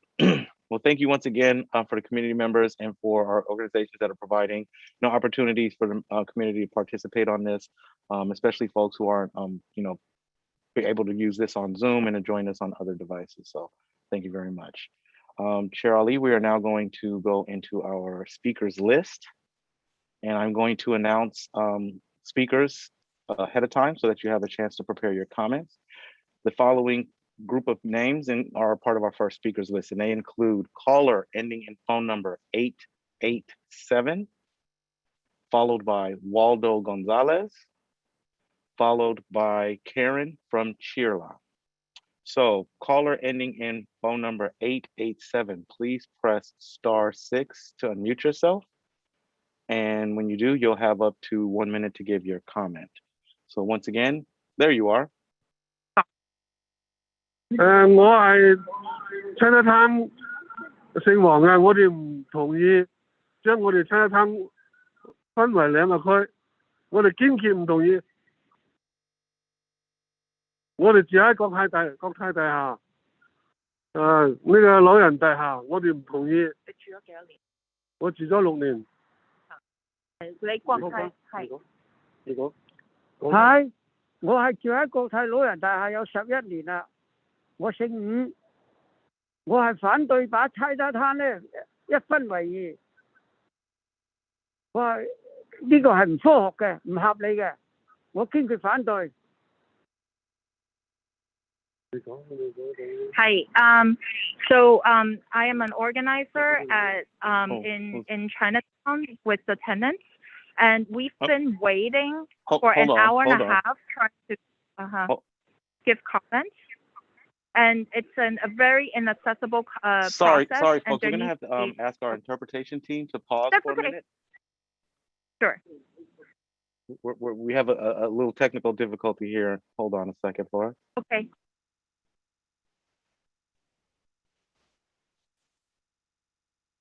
All right. Thank you. We were trying to hear from our speaker ending in phone number 887, but we're hearing a little bit of overlap with our translation services right now. So please give us a second while we try to get in contact with them and let them know which the correct channel to be on. Yes, if you are giving translation, please make sure that you are on the channel that you are assigned to speak on. Thank you. All right, we're gonna go ahead and hello? Hi, yes. Do you still need the resident to say more? No, thank you. I think we're okay. Yeah. One more comment. We have other residents that are also calling in. However, they are on the line right now, so we can go ahead and call those numbers. But we want to say that we've been waiting for an hour and a half in the cold to give comments, and this is not an acceptable process for our seniors here in the community that are going to be the most impacted. There needs to be outreach on the ground. So so there will be other phones that's being called upon. Thank you. All right, thank you very much. We're going to go ahead and try to go back to our original list of speakers that included the following names: Waldo Gonzalez and Karen, calling from Chirla. So Waldo Gonzalez, go ahead and unmute yourself, and you'll have up to 1 minute to give your public testimony. Once again, our next speaker is Waldo Gonzalez. Hello, my name is Waldo Gonzalez, and I have worked closely with students and residents of Boyle Heights for the past 7 years now to demand equitable resources for our schools and communities. I am here asking commissioners to listen to our demands to unify the East Side by bringing all of Lincoln Heights into District 14 with Boyle Heights and El Sereno. It is important for us to remain as a community of interest because as a historically working class immigrant community, we have fought long and hard together for decades to win things such as construction of new schools, tenant protections, and more funding for our public schools. We want to be unified so that we can continue to strengthen the East Side and to advance the legacy of the 1968 Chicano blowouts, which demanded justice, self-determination, and equity for students and residents. I am here representing Boyle Heights and asking for all of Lincoln Heights, Boyle Heights, and El Sereno to be unified under District 14. Thank you. Thank you very much for your comment. Our next speaker is Karen from Chirla, followed by Marge Piani and Bob Anderson. So Karen, go ahead and unmute yourself now. And when you do, you'll have up to 1 minute to give your comment. We'd love to hear from you. So Karen from Chirla, there you are.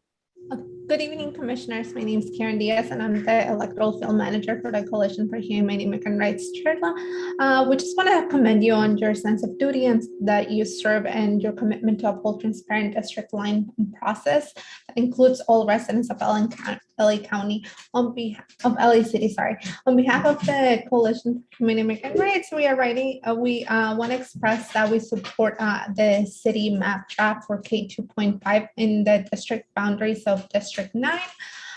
South Central is primarily a working class community where immigrant families reside all across the District 9. The primary spoken languages are English, and South Central is, besides English, is Spanish. Most immigrant families and individuals have service industry jobs such as grocery clerks and housekeeping and gardening, jornaleros, and day laborers. The local residents rely on the assets of District 9, which include USC Expo Park and Bank of America Stadium, which are the economic engines of the district. By keeping these assets in the district, local residents are able to attain resources. So thank you for the opportunity to speak today. Thank you, Speaker. Your time is up. Our next speaker, Marge Piani. Marge Piani, go ahead and unmute yourself, and you'll have up to 1 minute to give your comment as well. Hi, commissioners. Can you hear me? Loud and clear. Wonderful. I'm so happy you called on me. I've been at the Wednesday meeting, the Saturday meeting. I cannot tell you how long it's been, but I really want to say that the MAP K 2.5, I think it's pretty good. The only thing I would ask is please consider moving the line that now exists between CD1 and CD13 so that the 2 freeway is not the dividing line. Instead, make it Division Street. That will create a whole Glassell Park in a single council district for the first time in 30 to 40 years. Please attempt to keep Glassell Park whole and put it in CD13. Thank you. Thank you very much for your comment. Our next speaker is Bob Anderson. Bob Anderson, you can go ahead and unmute yourself now. And when you do, you'll have up to 1 minute to give your comment as well. Bob Anderson, Sherman Oaks Homeowners Association. SOHA strongly supports draft map K.2.5, understanding the commission will adjust it to address identified issues. This 5th generation map has converged through public comment over weeks. No other map or no new map has or will have its pedigree. It's too late for new maps. Map K 2.5 includes all of Sherman Oaks in a single compact All Valley Council District 3 with Woodland Hills, Tarzana, Encino, and Valley Village. It provides a single Valley majority bridge district through the Cahuenga Pass. Most importantly, map K 2.5 gives the Valley its fair share of districts, a redistricting first. SOHA thanks the commission, but notes that the commission and then the city council must maintain the Valley's fair share in any future map adjustments. Thank you. Thank you very much. Appreciate your comments. Our next speaker is Michael Breland, followed by Yolanda Rodriguez, and caller ending in number 658. So Michael Breland, you are our next speaker. You should be able to unmute yourself now. When you do, we'd love to hear from you. You'll have up to 1 minute to give your comment. Thank you. I want to thank the commission for their work on this map. I'm calling from the Oaks district. I'm encouraging the council to reconsider the lines that they're drawing that splits the Oak up into possibly 2 or 3 different districts. We're a very unified neighborhood.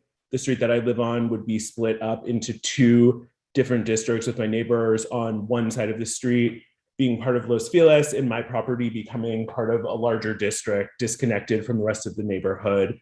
I can't understand why these lines were drawn and why there hasn't been more public conversation and input from our current council district on this. I hope that you will take the comments given to you tonight for a special session to take place and for our councilmen and women to have more time to comment on these lines. Thank you.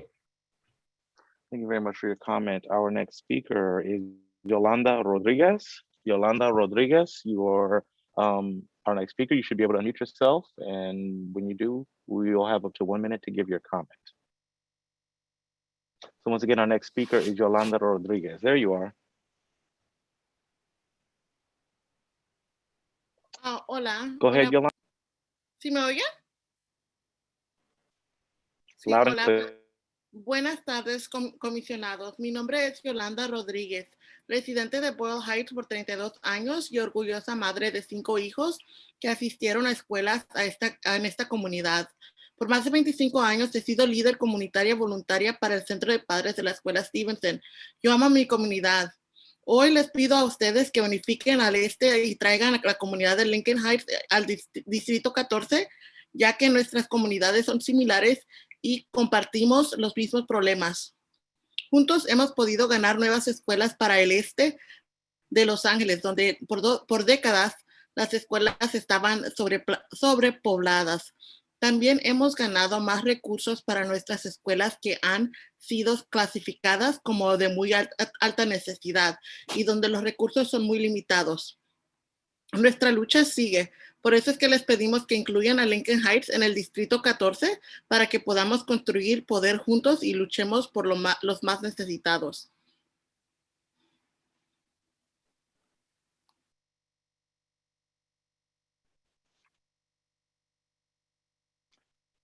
Thank you very much, speaker. Our next speaker is caller ending in phone number 658. Caller ending in 658, please press *6 now to unmute yourself. That'll be the only way that we can hear you. And when you do, you'll have up to 1 minute to give your comment. So once again, our next speaker is calling in over the phone. Their phone number ends in the numbers 658. You need to press *6 in order for us to hear you now. All right, we're trying to give you a second. There you are. Hi. You can go ahead and get started.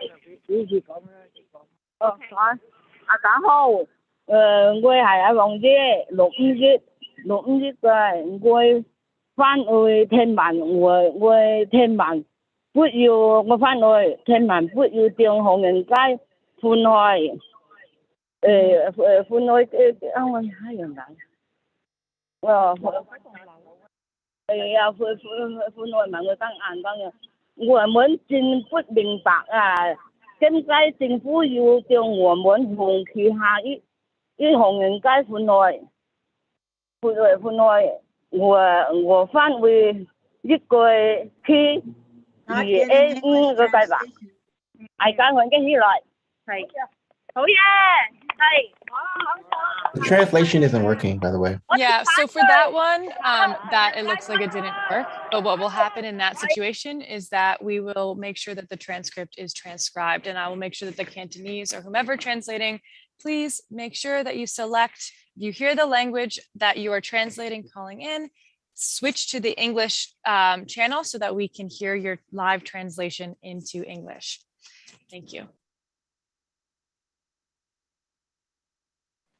All right, thank you for everyone who's working behind the scenes to try to get everyone's voice heard. So we apologize if you weren't able to hear that last speaker's comments. We're going to try to find a way to prevent that happening again. Our next group of speakers include the following names: Stacy Sillens, followed by Fred Lies, and Susanna Coracero. So Stacy Sillens, you're our next speaker. Go ahead and unmute yourself, and you'll have up to 1 minute to give your comment. Hi, commissioners and everybody. Thank you all for your hard work. I just want to say at the beginning, I'm in awe of your patience and the time that you've put into this process. And although I am sure there's a lot of discussions going on behind the scene, I appreciate your willingness to try and make this process as transparent as possible. But there's something that's really disturbing that is going on that I would like to ask you not to get caught up in. And there are people and groups pitting homeowners against renters. They're pitting us against each other. This is a false narrative that needs to stop and not to be taken seriously. I am a homeowner. I live in an area where most of us are homeowners, and pretty much everyone I know fights for renters' rights. Not only do we fight for renters' rights, but we fight and stand up for rights of all people. We just happen to live in a single family home. The enemy of renters are developers, the REITs, and corporate landlords, not homeowners. Please do not get influenced by this ugly and disingenuous narrative. Thank you again for your time.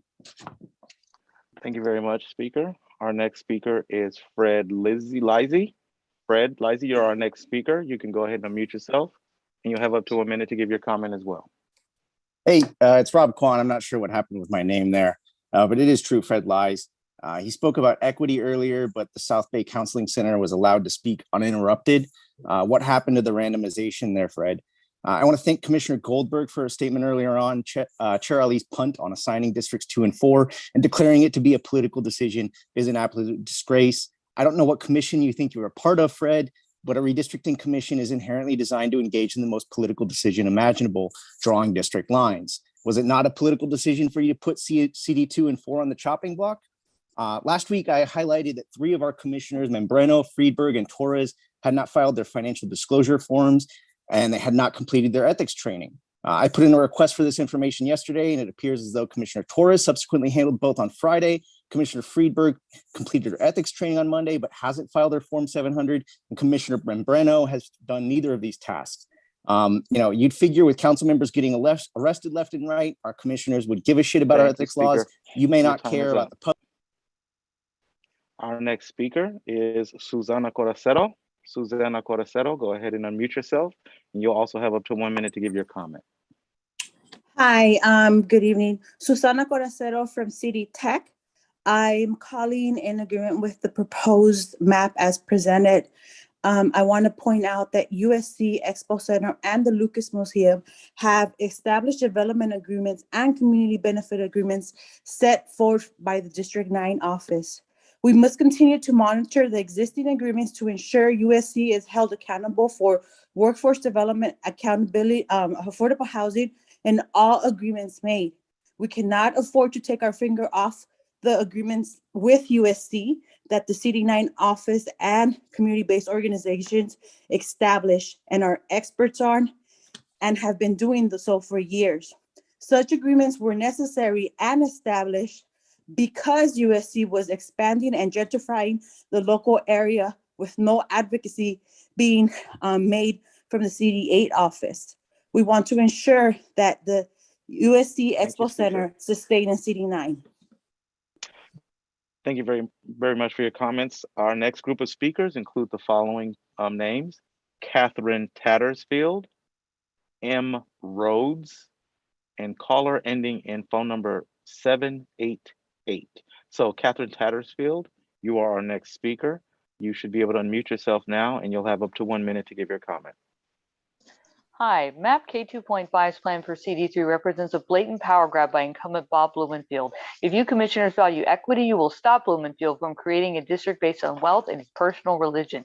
Supporters claim the proposed CD3 unites specifically Jewish communities within a single district. This raises clear constitutional issues for thousands of people of other faiths, along with the a-religious in these communities. I asked the commissioners to examine how they would feel if other religious groups attempted to consolidate power in a majority Christian or Muslim council district. I'm pretty sure folks who want a Jewish district would be appalled, and rightfully so. CD3 should represent people of all faiths and non-believers within the boundaries. Save CD3 from the inevitable First and 14th Amendment legal challenges. Leave CD3 communities united by common interests, such as shared schools and youth programs, not religious bigotry. Listen to the Reseda Neighborhood Council and reject MAP K2.5. Thank you. Thank you for your comments. Our next speaker is M. Rhodes. M. Rhodes, you should be able to unmute yourself now, and when you do, you'll have up to 1 minute to give your comment. And our next speaker is M. Rhodes. Go ahead. Can you hear me? Loud and clear. Okay, great. I am a lifelong resident of Studio City, and since 1972, we have been part of CD2, and I don't understand how these lines are drawn.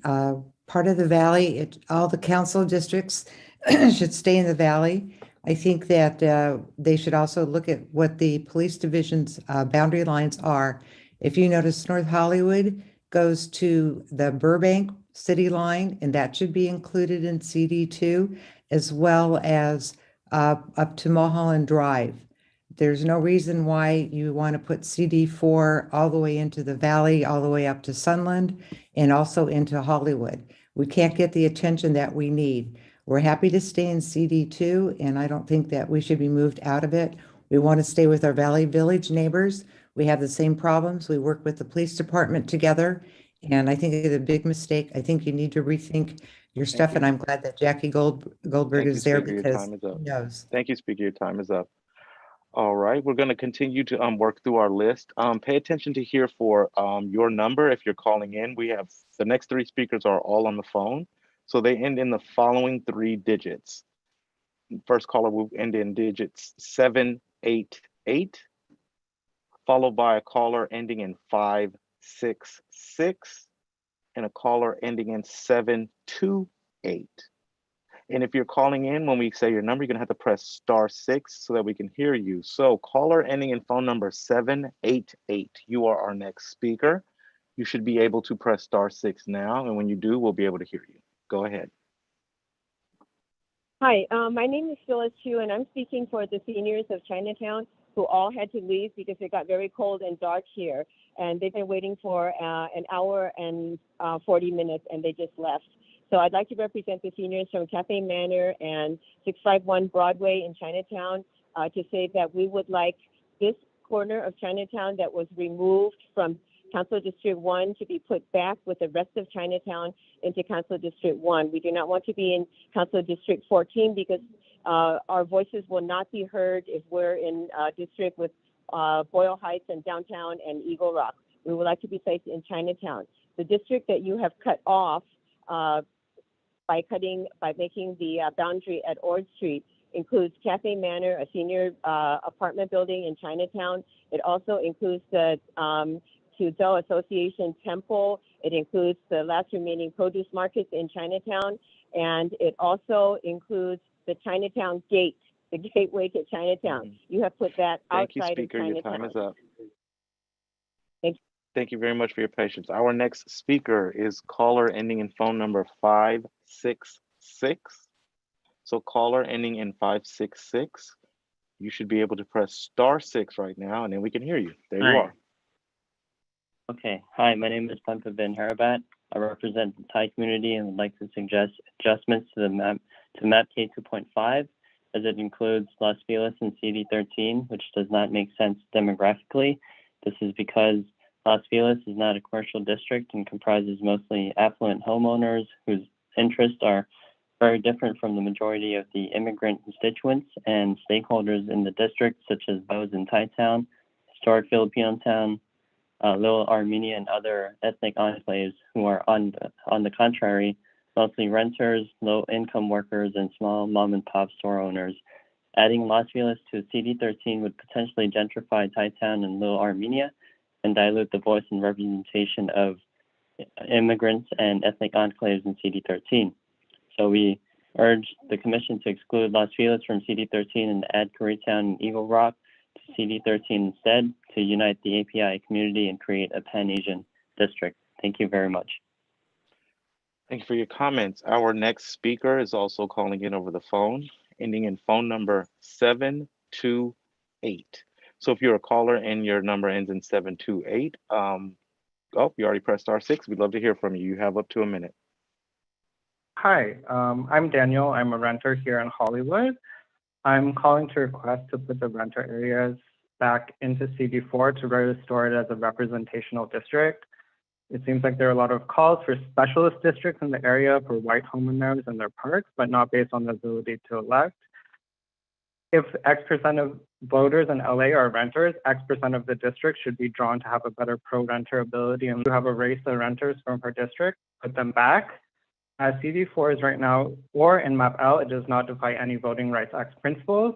The Commission is using reasons external to the district to split up the 70,000 voters who elected her in. The final CD4 map needs to include a similar mix of low and middle income renters and avoid making districts like the new 4 and 5 that pack homeowners and wealthier renters and dilute voices like renters in Park La Brea. Please remember, we still have the pandemic and housing Speaker. crisis. Your time is up. Yep. Thank you very much. All right, our next group of speakers are going to include the following names. Our next speaker will be Eloy, followed by Tom Benko, followed by Muhammad, and then Patrick Chen. So Eloy, you are our next speaker. You should be able to unmute yourself now. And when you do, you'll have up to 1 minute to give your statement. Once again, our next speaker's name is Eloy, and you now have an opportunity to give your comment. Okay, Eloy, we were trying to give you an opportunity to unmute yourself, but we're going to try to go to the next name on our list, Tom Benko. Tom Benko, go ahead and unmute yourself, and you'll have up to 1 minute to give your comment. Thank you for allowing me to speak. My name is Tom Benko. I live in the Melrose, Fairfax area. I support the Mid-City West comment that was earlier voiced regarding including both sides of Melrose in District 5. But that is both sides of Melrose west of La Brea. That's to be specific. It's right now, we all identify with Fairfax Melrose. We participate in the neighborhood community, and we support all the various people and services. So please realign the line west of La Brea, Melrose, all the way up to the border of West Hollywood. That's what I'm calling for, and I'm asking and hoping it will be done. I thank you for your time. Bye-bye. Thank you for your comment. Our next speaker is Muhammad. Muhammad, go ahead and unmute yourself, and you'll also have up to 1 minute to give your comment. Yes, my name is Abdul Muhammad. I'm with the community group ACE, Alliance with the community group ACE, and this kind of gerrymandering that we against in our community, especially in CD4 and CD9. So we against this kind of gerrymandering, and really we didn't have enough time to really understand this kind of gerrymandering y'all trying to pull off, because we didn't know about this was happening until a few weeks ago. So we just want to let you know that we're dissatisfied with this, how you're splitting up communities, that the way you're doing have been attacked for years. But we want you to really replace stuff that was taken years ago and put it back. And in other words, this kind of gerrymandering, you dividing communities up, skipping districts to, I don't know what you're trying to do, but we don't believe it's not going to work. And so this needs to be worked on and worked out a little further. So thank you. Thank you very much for your comments. Our next speakers are going to be Patrick Chen, followed by Maria S. and WCKNC President. So Patrick Chen, our next speaker, can go ahead and unmute themselves now, and you'll have up to 1 minute to give your comment. Hello. Hello. Hi, ready to go. Hi, my name is Patrick. I'm a member of Chinatown Community for Equitable Development and a resident of Chinatown. I want to speak to the issues with map K 2.5, where it cuts off a large and important part of Chinatown and splits into a separate district from the rest of Chinatown. This is not good for our community, which is undergoing many challenges, especially housing affordability and also the loss of many small businesses during the pandemic and beyond that. So I urge the committee to restore that area of back into CD1 so that Chinatown can be whole and that we can advocate for our community comprehensively. All right, thank you very much. You still have a few more seconds? All right, thank you, speaker. Our next speaker is identified as Maria es una gran oportunidad. So Maria S., do you want to go ahead and unmute yourself now? And you'll also have up to 1 minute to give your comment. Yes, good afternoon. I just want to express that the recession that driving the USD and Expo Park be moved to CDA, explained by the Community Coalition Organization. It is their own policy and they want to harm the District 14, which is Kevin De Leon, who will run for mayor in 2022 against Karen Bass, who is the former CEO of the Community Coalition. From now on, I ask the commission that we do not want to hear any testimony or comments from the Community Coalition because they have a political agenda that will harm our community. I demand that the USC and Expo Park stay on CD9 and downtown Los Angeles stay the same. Thank you. Thank you very much for your comment. Our next speaker is identified as WCKNC President. So you can go ahead and unmute yourself now, and you'll also have up to 1 minute to give your statement. So once again, our next speaker is identified as the WCKNC President. And we want to make sure that they have an opportunity to give their statement. You can unmute yourself now, and you'll have up to 1 minute to speak. There you are. Can you hear me? Loud and clear. Okay, I just want to clarify that we did submit some 2 maps, and at no point in the 3 times that I have been, 4 times I've been at this meeting, have you guys mentioned a specific council file.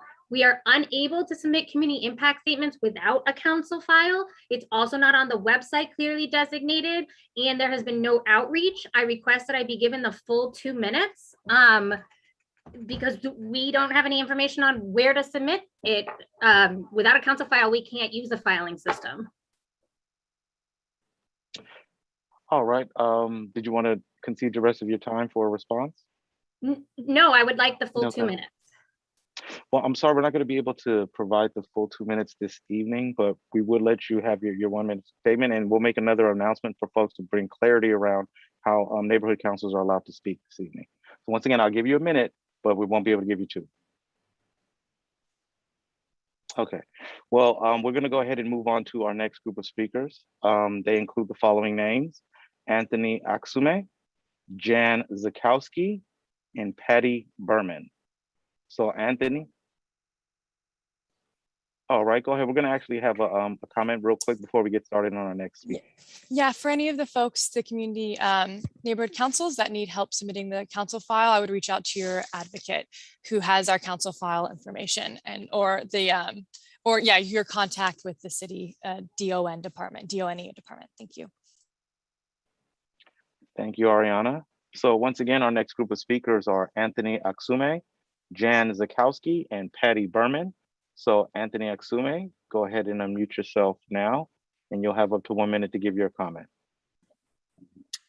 Good evening.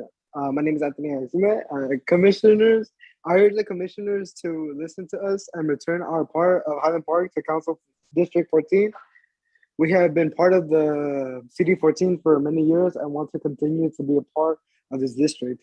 We have been served extremely well by the office of Councilman Kevin De Leon and would like to continue to be in this district. We have nothing in common with Council District 1 and did not vote for Gil Cedillo. Please return Highland Park to Council District 14. Thank you. Thank you for my time. All right, thank you for your comment. Our next speaker, Jan Zakowski. Jan Zakowski, go ahead and mute yourself. We'd like to hear from you, and you'll have up to 1 minute. Oh, I think we lost Jan. So we're gonna go to Patty Berman. Patty Berman, you're our next speaker. You should be able to unmute yourself now. When you do, you'll have up to 1 minute to give your comment. Thank you. Am I on? Loud and clear, there you go. Thank you.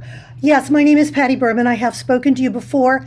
I'm a 21-year resident of downtown. I have been with the Neighborhood Council for 16 years, 10 of those as president, and have been on many other boards and committees having to do with downtown and the people who live and work there. Downtown needs to stay together. It needs to be kept in one piece. I'm grateful that so far you have been able to do that. We also need to stay where we are. If too many changes are made as to who is in charge of various areas, if council districts become too messed up, then the people that we have worked with, spent time developing relationships with, who are aware of our needs and who have worked with us on our projects will no longer be available to us. Please keep CD14 downtown in CD14 and let us continue with the great work that we've been doing. Thank you. Thanks so much for your comments. Our next speakers are including the following names: Bill Przlucki, followed by Harry, followed by Anna Godoy, and Marianne King. So Biz Przlucki, go ahead and unmute yourself. And when you do, you'll have up to 1 minute to give your comment. And if we mispronounce your name, you can reintroduce yourself. My name is Bill Przlucki. Just for transparency, I'm with Ground Game LA Empower. I'm speaking just as myself as an individual. I live in District 13 in Atwater Village. The main concerns that we have continue to be the carving up in these new districts, the 2-4 district thing. And I strongly support what Commissioner Goldberg said. Welcome to the commission. Glad to have you. Strongly support what Commissioner Goldberg said, that if we leave this to the end, it's basically done by the time we take it up. And in general, we continue to support keeping communities of interest together and strengthening the power, especially of low income and communities of color. We support I support a deeper look at this. And I think in general, the commission could do a better job listening to those concerns. Thank you. Thank you very much for your comments. Our next speaker is identified as Harry. Harry, you should be able to unmute yourself. And when you do, we'd like to hear from you. Hi, my name is Harry, and I want to voice my concerns over the proposal to split up Valley Glen's Armenian population. Valley Glen has one of the largest Armenian populations in the East San Fernando Valley. There are about 150, 200,000 Armenians living there. Valley Glen has one of the largest populations, and as of right now, this neighborhood and these communities will be split up into 3 separate council districts. These groups need to be maintained. The Armenian American community needs to stay the way it is in Valley Glen. It needs to be maintained so that they are represented by their common interests, united by their interests economically, as a community in the areas where they go to school, work, and live. The current iteration of this map is going to disunite and isolate these communities. It's going to alienate these communities, and the commission needs to come back and include Valley Glen in the final map. Thank you. All right. Our next speaker, Ana Godoy. Ana Godoy, you're our next speaker. Go ahead and unmute yourself now, and you'll also have up to 1 minute to give your statement. All right. Hello, my name is Anna Godoy, and I have been working directly with high school students and residents in the East Side for the past 4 years. Commissioners, your decision is going to have a lasting impact on Lincoln Heights for the next 10 years if they are not included in a map with Boyle Heights and El Sereno. I'm here today to make sure Lincoln Heights is united with Boyle Heights and El Sereno to strengthen the East Side. To me, Lincoln Heights is the heart of the movement in the East Side. In 1968, it was students from Lincoln High School who said enough is enough as they demanded an equitable education. Since then, the East Side has come together to demand equity. We got involved with census outreach and redistricting to make sure there's a fair representation of the East Side. As someone who works with students and families from across these communities, I see the similarities Lincoln, Boyle Heights, and El Sereno have and the inequities these communities of interest are still facing today. If Lincoln Heights is not united, you will be leaving this community strained and voiceless with communities that don't reflect that of Lincoln Heights, and you will continue a cycle of oppression. Thank you. Thank you for your comment, speaker. Our next speaker is Marianne King. Marianne King, you should be allowed to speak now. You'll have up to 1 minute to give your comment. Hi, good afternoon. Can you hear me? Or evening? Loud and clear. Thank you. Loud and clear. Good evening, commissioners. Thank you so much for all your hard work. I am a council member with the Chatsworth Neighborhood Council. I'm speaking on behalf of Chatsworth Neighborhood Council. We voted unanimously on October 6th to support the map K 2.5. We've been following this very closely since July 2021 and have been looking at all the revisions. Our main concerns were that the Chatsworth Neighborhood Council boundary remains intact, that we remain in one council district, specifically CD12, and that the entire Chatsworth neighborhood nature preserve remains in CD12. This is critical.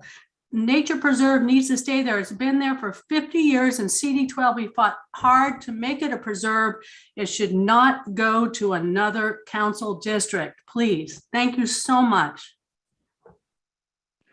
Thank you very much for your comment, speaker. We now would like to just kind of do a quick announcement again for folks in general. If you would like to give comment on the maps, you can go provide written comment at the link provided on your screen. And if you can't see the screen, it is bit.ly/map feedback LA, all one word. And for neighborhood councils that are submitting CIS, community impact statements, our file number is 20-0668. Once again, for neighborhood councils submitting community impact statements, the file number is 20-0608. Thank you, Ariana. So our next group of speakers are going to include the following names. So you want to give you a minute to prepare your comments. So Carol Lynn Convey, Barbara Broyd, and caller ending in phone number 226. We'd like to hear from you next. Hello? Hello? Oh, hello, Carol Lynn Convey, you're our next speaker. You'll have up to 1 minute to give your comment. Thank you very much, Team LA. We're calling because the Neighborhood Council Valley Village does not support the K.25 as it is currently written. I know some people are looking at the 170 as a way to divide and make a natural barrier, but if you go all the way to Burbank, you keep zip codes together.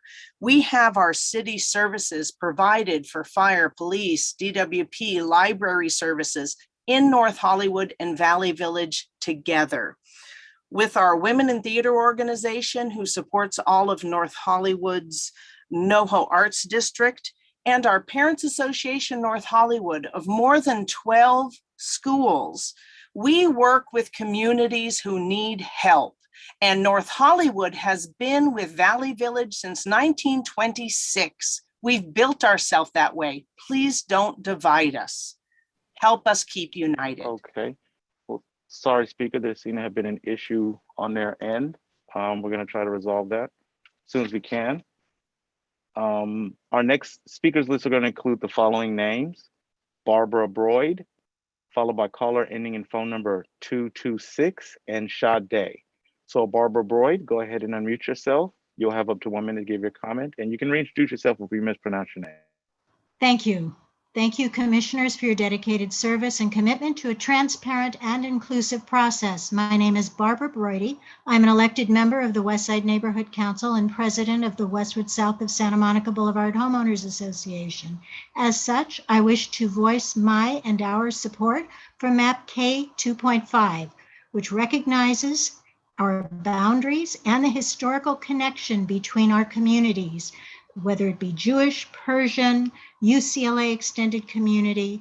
MAP 2.5K is the product of an open and inclusive process, and it seems that it's too late to consider new maps, but as the speaker from the Jewish Federation said, it may not be perfect, but with some tweaking, it can be better, and it can be a map that will move Los Angeles forward into the future.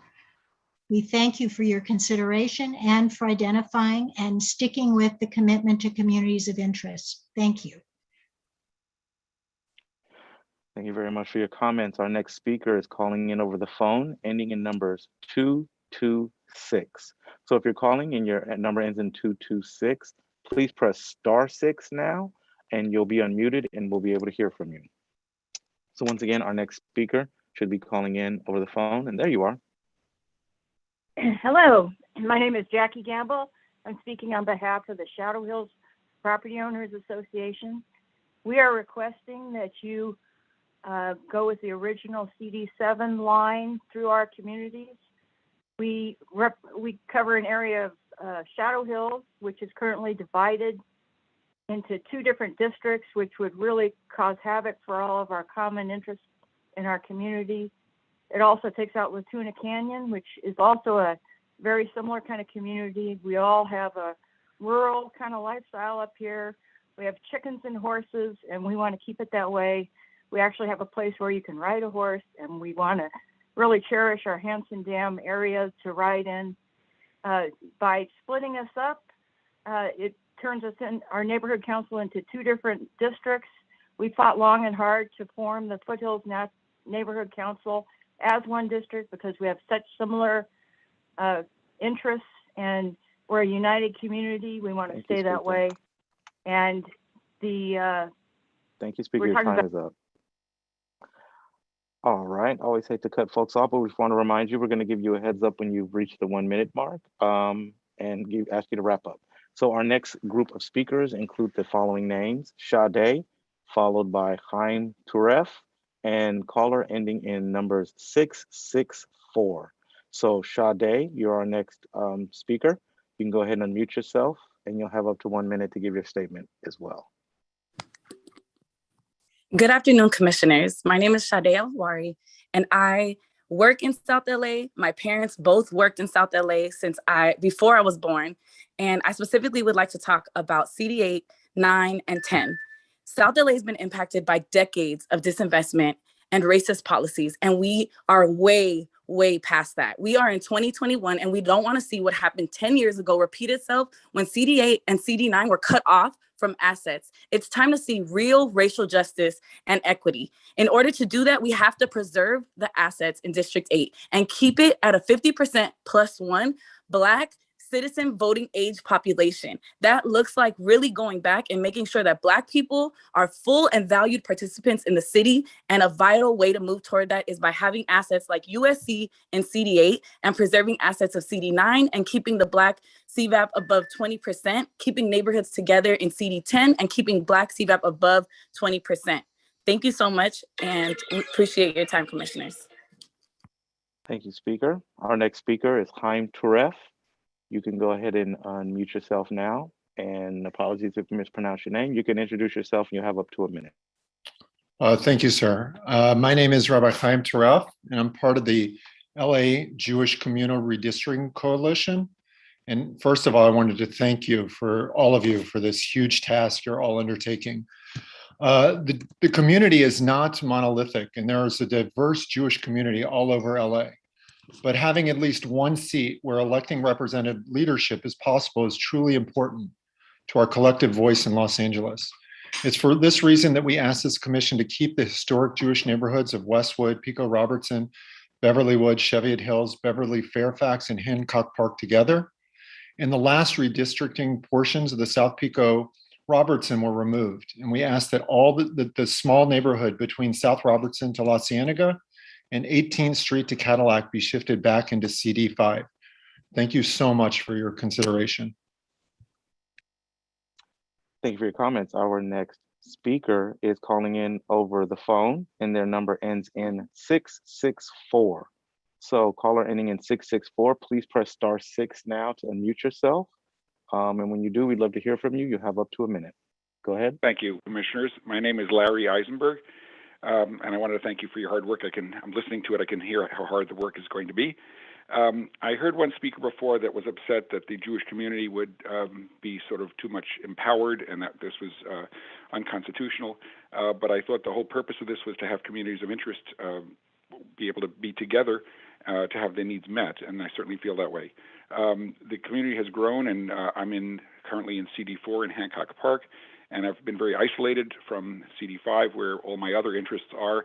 That's where my kids have gone to school. That's where the synagogues are that we frequent, and that's where the stores and the restaurants are that cater to our neighborhood. We walk through those areas. Anything that happens in CD5 is important to us. Years ago, I drove in the Beverly Fairfax Neighborhood Patrol, and so the idea of our being able to be connected to the rest of our community is something that we're very much in favor of, and also why the Hancock Park Homeowners Association has been in favor of this plan. So thank you very much for your work, and we are in support of K 2.5. Thank you, Speaker. Thank you, Speaker. Again, our speakers list is going to say the names first. We want to give you all a chance to prepare your comments. So our next group of speakers include the following names: Kalani Robinson, Victoria Millet, Yesenia Mazariegos, and caller ending in phone number 352. So Kalani Robinson, you're our next speaker. You should be able to unmute yourself now, and when you do, you'll have up to 1 minute to give your statement. So once again, our next speaker is Kalani Robinson. We'd love to hear from you. You are allowed to unmute yourself right now, and we'd like to hear from you. Okay, we're not able. Oh, there you are. Hi. Hello. Okay. Hello, my name is Kalani Robinson, and I work in South Los Angeles as an organizer. I specifically would like to speak on CD 8, 9, and 10 this evening. The unfortunate decision to remove essential and dominant economic assets from these districts have resulted in targeting people of color who make up all three of these areas. We have all witnessed the transition over the last decade of how redistricting has affected South LA with the lack of beautification, consistent sanitization, lack of appropriate funding towards our public education systems, potholes, and racist encounters and policies, which have cost lives due to this process, which hasn't been properly done for over 30 years. But 10 years ago was a mistake, and we do not want the same mistake to happen again. And I'm holding you all responsible to give back what is owed to District 8, which is to move back USC economic assets, to District 9 to give back downtown economic assets, and to 10 to keep the Black CVAP above 20%. Thank you. Thank you very much, Speaker. We just wanted to remind folks that we'd like to say your name ahead of time to give you a chance to join. We know folks have been patiently waiting to give their comments, and we don't want to miss you. But if we don't hear from you right away, we may not hear from you. So once again, we'd like to hear from Victoria Millet, followed by Yesenia Mazariegos, and caller ending in the digits 352. All right, so Victoria Millet, you are our next speaker. You should be able to unmute yourself now, and you have up to 1 minute to give your comment. Good evening. My name is Victoria Millet. I currently work in South LA, and I also would like to talk about City 8 and 9. South LA has been impacted for decades around disinvestment and racist policies that have impacted the Black and Brown community. And so we don't want to see what happened 10 years ago for City 8 and City 9 happen again, where our assets were cut off, and we see the impact in our families and our communities. We would like to see real justice and real equity when the redistricting is taking place. We believe that Black people should be full and valued participants in the city. And a vital way to move toward that is having assets back in City 8 that are huge economic engines. It's critical for the commission to take a stand to bring back the assets lost 10 years ago and to center equity, compassion, and morality in its decision-making, even when it's unpopular to do so. So Black residents, once again, have the assets that belong to them. Thank you. Thank you very much, Speaker. Our next speaker is Yesenia Mazariegos. Yesenia Mazariegos, go ahead and unmute yourself, and you'll also have up to 1 minute to give your comment. So our next speaker is Yesenia Mazariegos. Go ahead and unmute yourself now, and you have up to 1 minute to give your comment. Sí. Buenas noches. ¿Me escuchan? Oh, alto y claro. Muy buenas noches. Mi nombre es Yesenia y soy parte del Concilio de Madres de Carecen. Vivo en el Distrito 1. Me parece bien ser parte del Distrito 1 porque mantienen las características de mi comunidad juntas. Tengo todo al alcance, las escuelas como la escuela MacArthur, donde van mis hijos, y las bibliotecas, parques y lugares esenciales. Lo que sí pido es que consideren incluir el Parque Lafayette, porque mi familia y las demás familias de mi comunidad participan en los programas y eventos y recursos del parque. Les pido que nos dejen el parque en el Distrito 1. Gracias por su atención. Muy buenas noches. Gracias por considerar nuestras sugerencias. Gracias. Thank you so much for your comments. Our next speaker is calling in over the phone, and their number ends in the digits 352.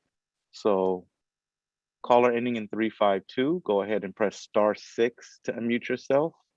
And we'd love to hear from you, and you'll have up to 1 minute to give your comment. So once again, if you're calling in, there you are. Hello? You have up to, hello. Hi. Commissioner Ali's memo today about today's meeting mentions 15 potential commission modifications to map K25. Earlier today, I looked at 1,250 testimonies that had been publicly submitted through the commission's online form since last Monday. Of the 15 potential modifications, only 2 were mentioned by more than 50 people and none by more than 100. Only one person mentions moving the Sepulveda Basin out of the new West Valley District into CD3. It is still being considered. Meanwhile, the phrase restore CD4 appeared in 133 comments, and hundreds more wrote in to demand that CD4 not be destroyed. The injustices that K25 does to Council Member Rahman and her constituents were mentioned by far more commenters than any other topic, yet neither of the 2 districts that could be CD4 are being considered for modification other than to remove Franklin Canyon from them. So why is the commission conspicuously ignoring the clear and overwhelming public demand that CD4 not be stripped of most or all of its constituents? Thank you, Speaker. Your time is up. Our next group of speakers include the following names: Karen Gilman, Belen Flores, and Nicholas Van Brunt. So Karen Gilman, you're our next speaker. You can go ahead and unmute yourself. So I have to promote her to a panelist, so give me 1 second. And if Karen accepts, then we're going to turn off your video and we will let you speak momentarily. Okay. Karen, if you want to unmute yourself, you can give your testimony.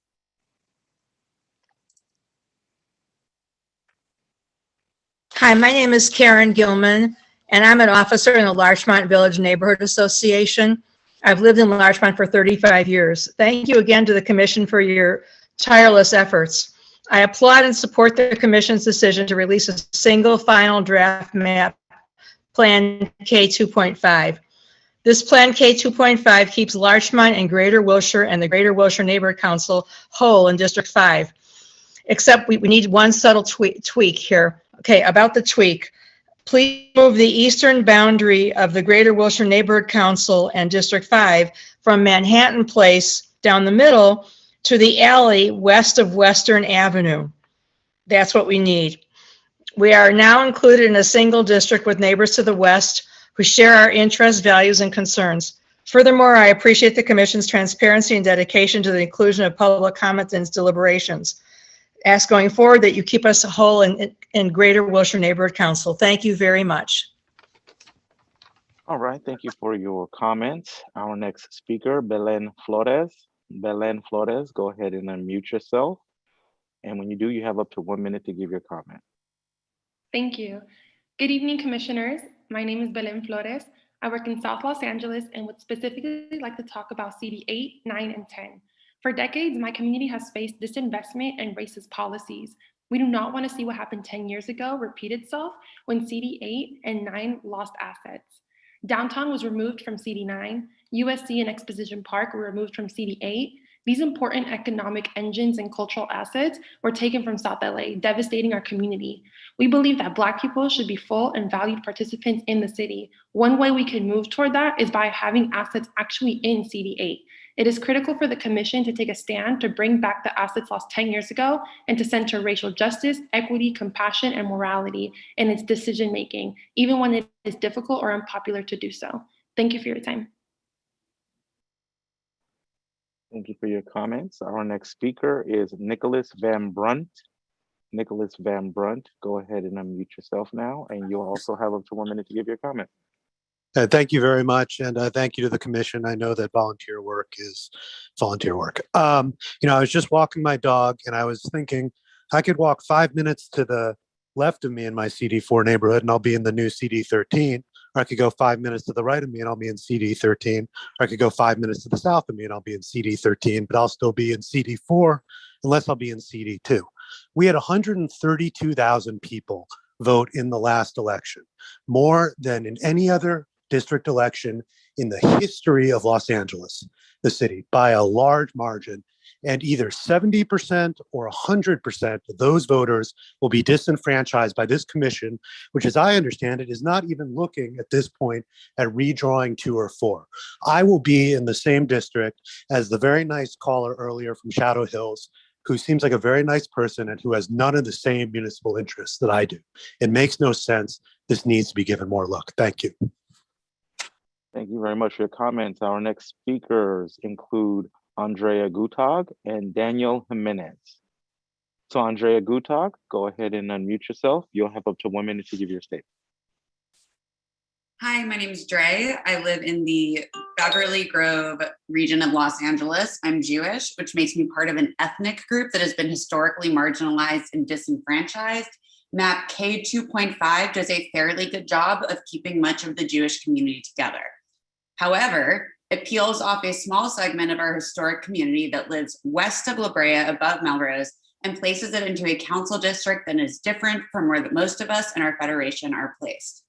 If the map moves forward as drawn, that small group of people will feel as if their voices and unique concerns will be unheard because they will make up such a small portion of the proposed District 13.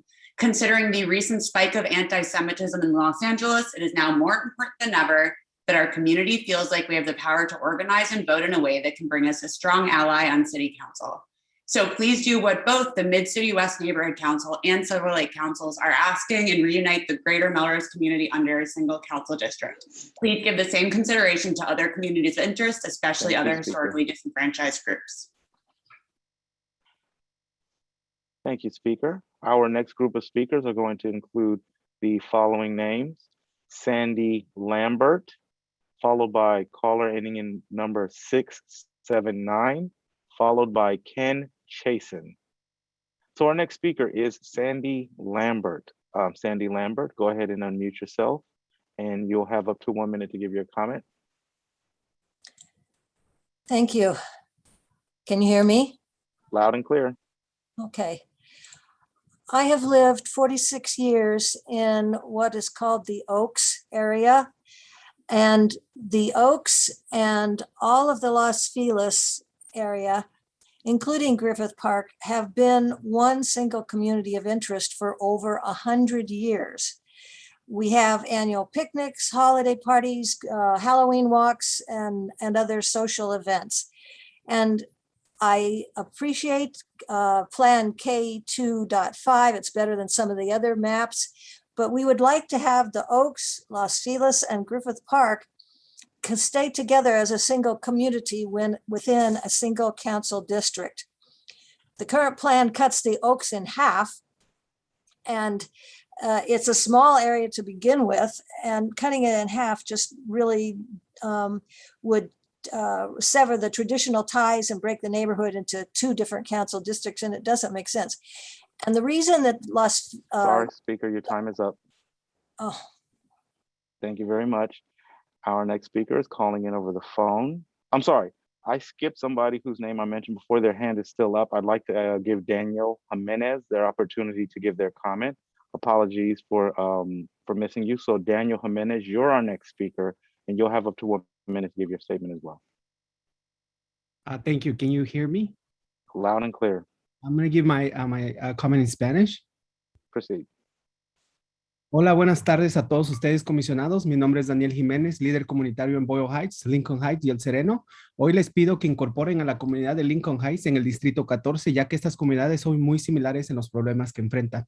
Nuestras comunidades son muy similares en los retos que enfrentamos, porque nuestras comunidades han sido impactadas por la pandemia, la crisis de vivienda que existe en Los Ángeles y la falta de recursos que por décadas han impactado a nuestras comunidades. Juntos hemos demandado y luchado para que más recursos lleguen a las escuelas, para apoyar a los estudiantes más necesitados por la fórmula de redistribución, para que haya protecciones con los desalojos y para cancelar las deudas de renta que actualmente embarga a muchas familias que han sido impactadas por más de 17 meses por la pandemia. Hoy pedimos nuevamente que los comisionados, ¿verdad? Vean este Distrito 14 e incluyan a la comunidad de Lincoln Heights con El Sereno y Boyle Heights, porque tenemos muchas similitudes y tenemos muchas cosas en comunes que nos unen como las peleas que hemos luchado. Gracias.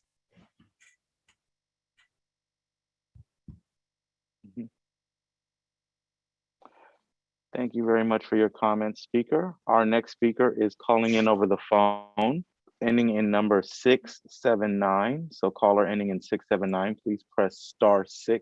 There you are, and you'll have up to a minute. Good afternoon, Commissioners. My name is Selena Martinez-Rosete. I'm currently residing in Santa Cruz as a student at the University of California, Santa Cruz. As a lifelong East Side resident, I strongly believe Lincoln Heights belongs with El Sereno and Boyle Heights in City District 14. Historically, we have fought for social justice and equity within our communities together through the Chicano blowouts that successfully advocated for improvements in our schools, to now ensuring that we get equitable funding towards schools in high need and tenant protection. Our communities have found strength within one another, fighting for change and bringing in resources to new schools. We have fought for racial justice. We have constantly come together to advocate for one another and address the needs of our students and community members. I ask that you listen to our request to unify Lincoln Heights, El Sereno, and Boyle Heights. Together, we have accomplished a lot and continue to protect one another with resilience through our obstacles. Thank you for your time. Thank you for your comments. Our next group of speakers include the following names. They are Ken Chasen, Alex Rodriguez, and Jason. So Ken Chasen, you're our next speaker. You should be able to unmute yourself. We'd love to hear from you. You have up to 1 minute. Thank you so much. I'm Ken Chasen, Senior Rabbi of Leo Beck Temple, 2,000 members who live in neighborhoods throughout the city and the valley. Our congregation's community organizing work centers on voting rights work, most of all combating voter suppression, which is a deep concern to so many in the Jewish community. And it's for this reason that I'm so disheartened to see a proposed redistricting map that would immediately disenfranchise so many residents in CD4, which must be kept as intact as possible. The proposed map would remove 500,000 Angelenos from the districts of council members that they elected just 10 months ago. This commission must answer a serious question of conscience, how it can be considered appropriate to force either Councilmember Rahman or Councilmember Krikorian to lose 100% of their current district when those voters only elected them 10 months ago. School Board Member Goldberg had it exactly right earlier tonight. There was a pledge at the outset of this process that the district lines would be drawn publicly, and yet the most significant changes to this proposed map were made behind closed closed doors, not in public. I urge this commission to honor its own pledge and pursue a transparent redistricting process. All right, our next speaker is Alex Rodriguez. Alex Rodriguez, go ahead and unmute yourself, and you'll also have up to 1 minute to give your public comment. So once again, our next speaker is Alex Rodriguez. We want to hear from you. If you're not able to unmute yourself, we may not be able to hear from you again. There you are. Hello, can you hear me? Loud and clear. All right. Good evening, commissioners. My name is Alex Rodriguez, and as a Highland Park resident all my life, I want to express my opposition to be part of Council District 1. I would like for our portion of Highland Park to be restored back to CD 14. Please make changes to your draft map to make sure that your York Boulevard business corridor is back in CD 14. And lastly, why is the commission allowing a last-minute map to be considered? The commissioners should have never allowed that to happen. Please return our portion of Highland Park, the library, the tiny homes project, and York Boulevard business corridors, and back to CD 14. Thank you for your time. We appreciate your comments. Our next speaker is Jason. So Jason, you are our next speaker. You should be able to unmute yourself. And when you do, we'd love to hear from you. You'll have up to 1 minute to give your comment. Once again, our next speaker is Jason. Hey there, thanks for letting me speak. So I've lived in Los Feliz for 5 years, and now I live in Silver Lake. And when I looked at the proposed map, I could not believe it, because I spend all of my time here. My neighbors and I, work locally. We spend our weekends in Griffith Park. We hike in the hills. We're a community that wants to stay together, do everything around this area. And I couldn't believe how disconnected the map is, to the point where CD4 could be 100% obliterated and all of a sudden not represented by Nithya Raman at all, who we just elected, or it would only be 25% of us in the same district. It's really, really confusing to me. I don't really understand it at all. So we deserve to be represented by the same voice. Los Feliz, Silver Lake, Griffith Park, the hills, we have so much in common. We do so much together. We're economically interested. We're community interested. So whatever needs to be happening, in the next few days or week to get something going, we need to start again, because this map does not work for our community. Thanks.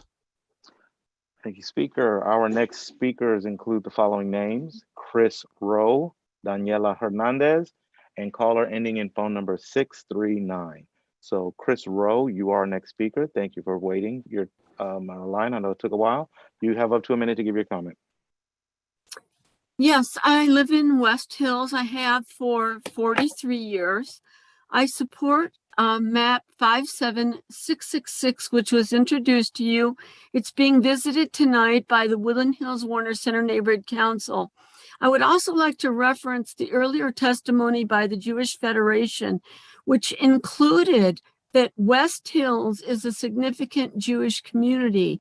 And I want you to be aware of that. And the West Valley Jewish Community Center, because of security issues, I just want to say that West Hills is a large community of interest and should be joined with Woodland Hills. They have temples along Valley Circle. And so also you're taking away, by drawing the council district down the middle, you're taking away the assets from Canoga Park. The Warner Center specific plan includes West Hills, Woodland Hills, Canoga Park, and Winnetka.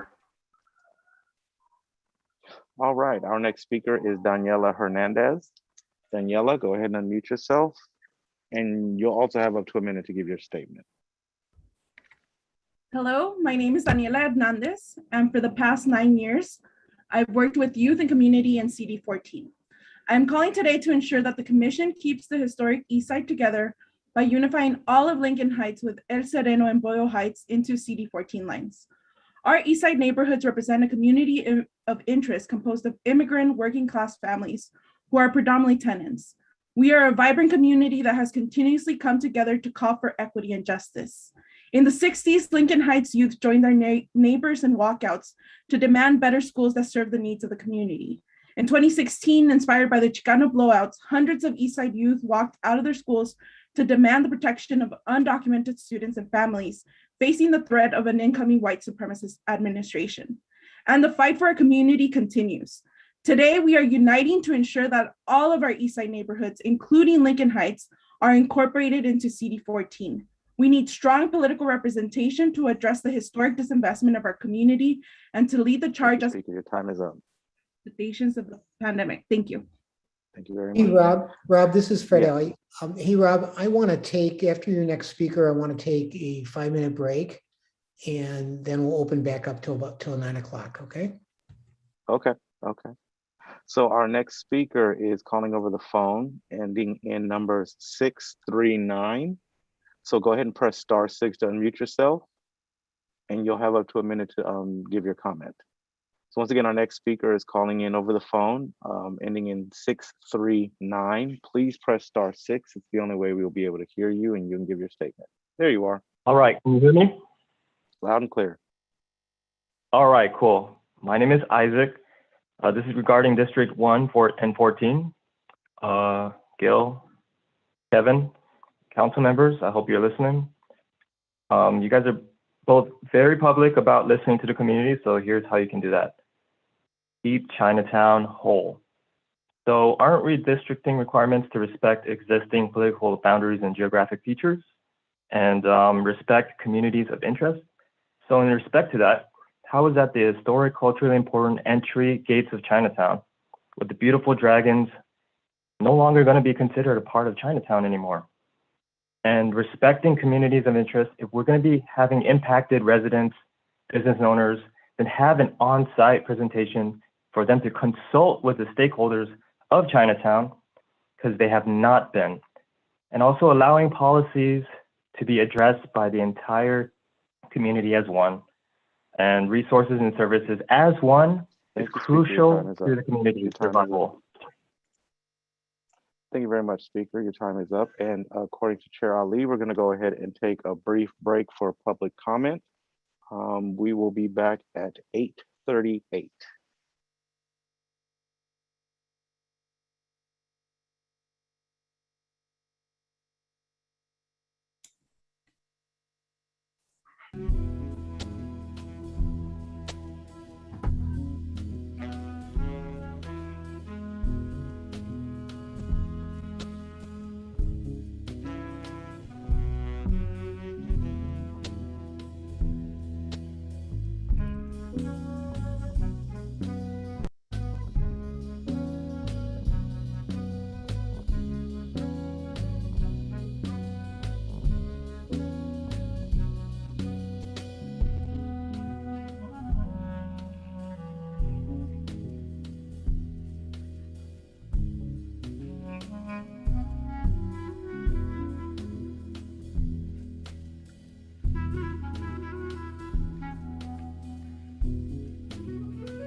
Okay, Rob, I am back.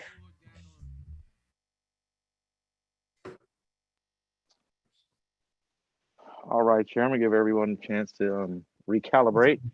Thank And you. let folks kind of come back to the meeting. But as we mentioned before, we are going for about 20 more minutes for public commentary. And we do have some folks already ready to speak. Thank you, So the Rob. next, Thanks for another good job tonight. So yeah, please proceed. all right. So our next group of speakers include the following names. Once again, we want to thank you for your patience. We know many of you have been waiting for quite a while this evening, but we know that this is what it takes to get the process done. Our next group includes Sandra Guzman, Sonia Salgado, Victoria Sabanjan, and Memo Alvarez. So Sandra Guzman, you are our next speaker. You should be able to unmute yourself now, and you'll have up to 1 minute to give your comment. So once again, we're back now hearing from our speakers list. Our next speaker should be Sandra Guzman. If you unmute yourself now, we'd love to hear from you.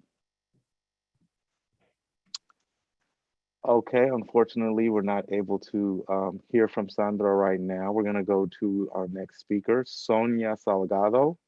So Sonia Salgado, go ahead and unmute yourself and Sí, you'll have up to a minute. sí, buenas noches. Sí, buenas noches. Mi nombre es Sonia Salgado. Yo tengo 30 años viviendo en el distrito de Sur Los Ángeles y tengo 3 niños. No tiene sentido sacar el distrito y destrozar el trabajo de 10 años que tienen hecho. Y estoy con el grupo SOTLA y estamos trabajando muy duro para nuestra comunidad y queremos que las líneas del distrito 9 se mantengan como están y que USC se mantenga en el distrito 9. Gracias. Thank you for your comments. Our next speaker is Victoria Sabanjan. So Victoria Sabanjan, go ahead and unmute yourself, and you'll also have up to 1 minute to give your statement.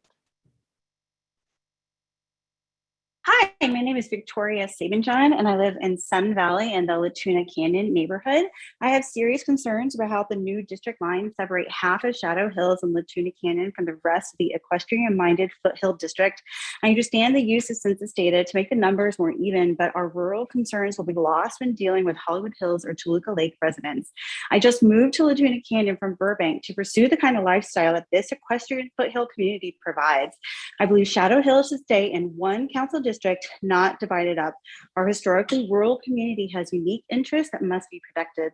I believe that all horse keeping, animal keeping, and high fire mountain fire district communities such as Lakeview Terrace, Silmar, Shadow Hills, and Latuna Canyon should be in the same one district as they currently are in CD7. This allows our communities to advocate for our common interests as one united voice as part of our Foothill Trails Neighborhood Council. Thank you in advance for listening to my concerns and considering our needs as the redistricting moves forward. Thank you so much for your comments. Our next speaker is Memo Alvarez.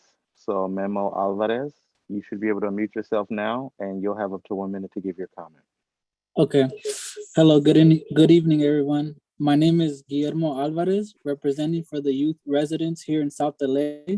I am a youth organizer working in District CD 8, 9, and 10 in high schools such as Manual Arts, Fremont, and Santee High. Today, I am calling to disagree with the proposed redistricting line and to bring awareness on the effect that the redistricting has in our communities. We ask the commission to take a stand and bring back the assets that we lost in our district 10 years ago, such as USC and the museum in CD8, the downtown region in CD9. And our communities have been going through a lot of divestments for so long, and I believe it is important for us to be heard, to be recognized, and for us to demand back our assets that we lost 10 years ago. Thank you. Have a good night. Thank you for your comments. Our next speaker include the following names: Xander Eckhouse, Sam Wasserman, and Fernanda Juarez. So Xander Eckhouse, you are our next speaker. You should be able to unmute yourself now. We'd love to hear from you, and you'll have up to 1 minute.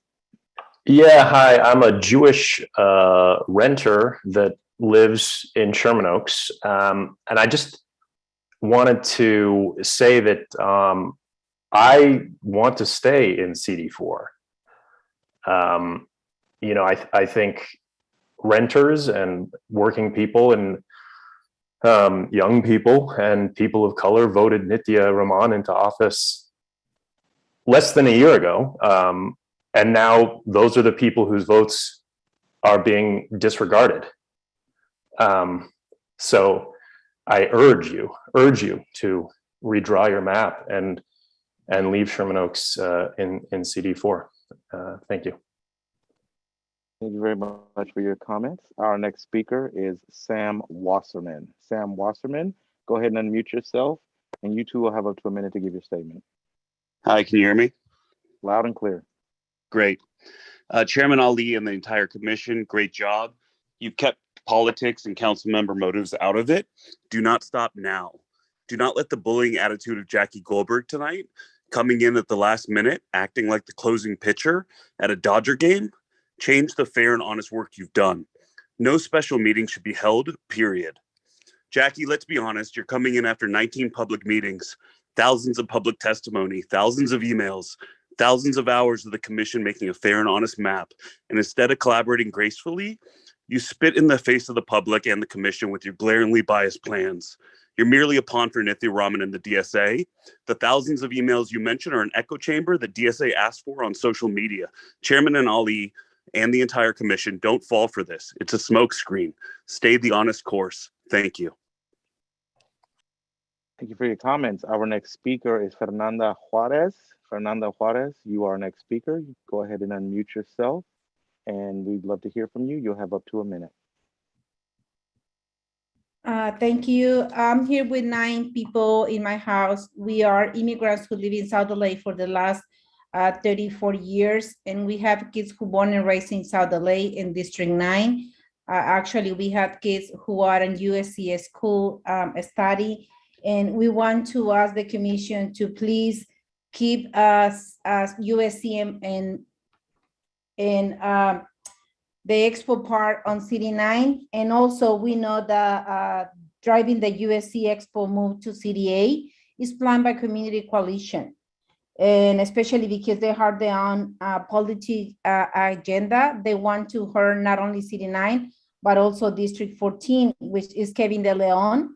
And he will run for mayor in 2022 against Karen Bass, who is the former CEO from Community Coalition. And CDA is the former executive director from Community Coalition. So we're asking the commission to not let any people from them to comment again. Thank you very much. Speaker, your time is up. All right, we want to hear from the next group of speakers, and they include the following names: Mari Carmen Mendez, followed by Kat Becker and Hans Johnson. So Mari Carmen Mendez, you are our next speaker. You should be able to unmute yourself. And when you do, you'll have up to a minute to give your statement. Sí, buenas noches. De antemano, muchas gracias por la oportunidad que nos dan de poder nosotros comunicarnos con ustedes y decir lo que queremos, ¿verdad? Como comunidad creo que somos importantes. Mi nombre es Mari Carmen Méndez, soy residente de Distrito 9, tengo 2 hijas, he vivido siendo miembro activo de la comunidad del CD9 durante 17 años. El Distrito 9 del Consejo tiene los niveles de concentración de pobreza más altos en la ciudad.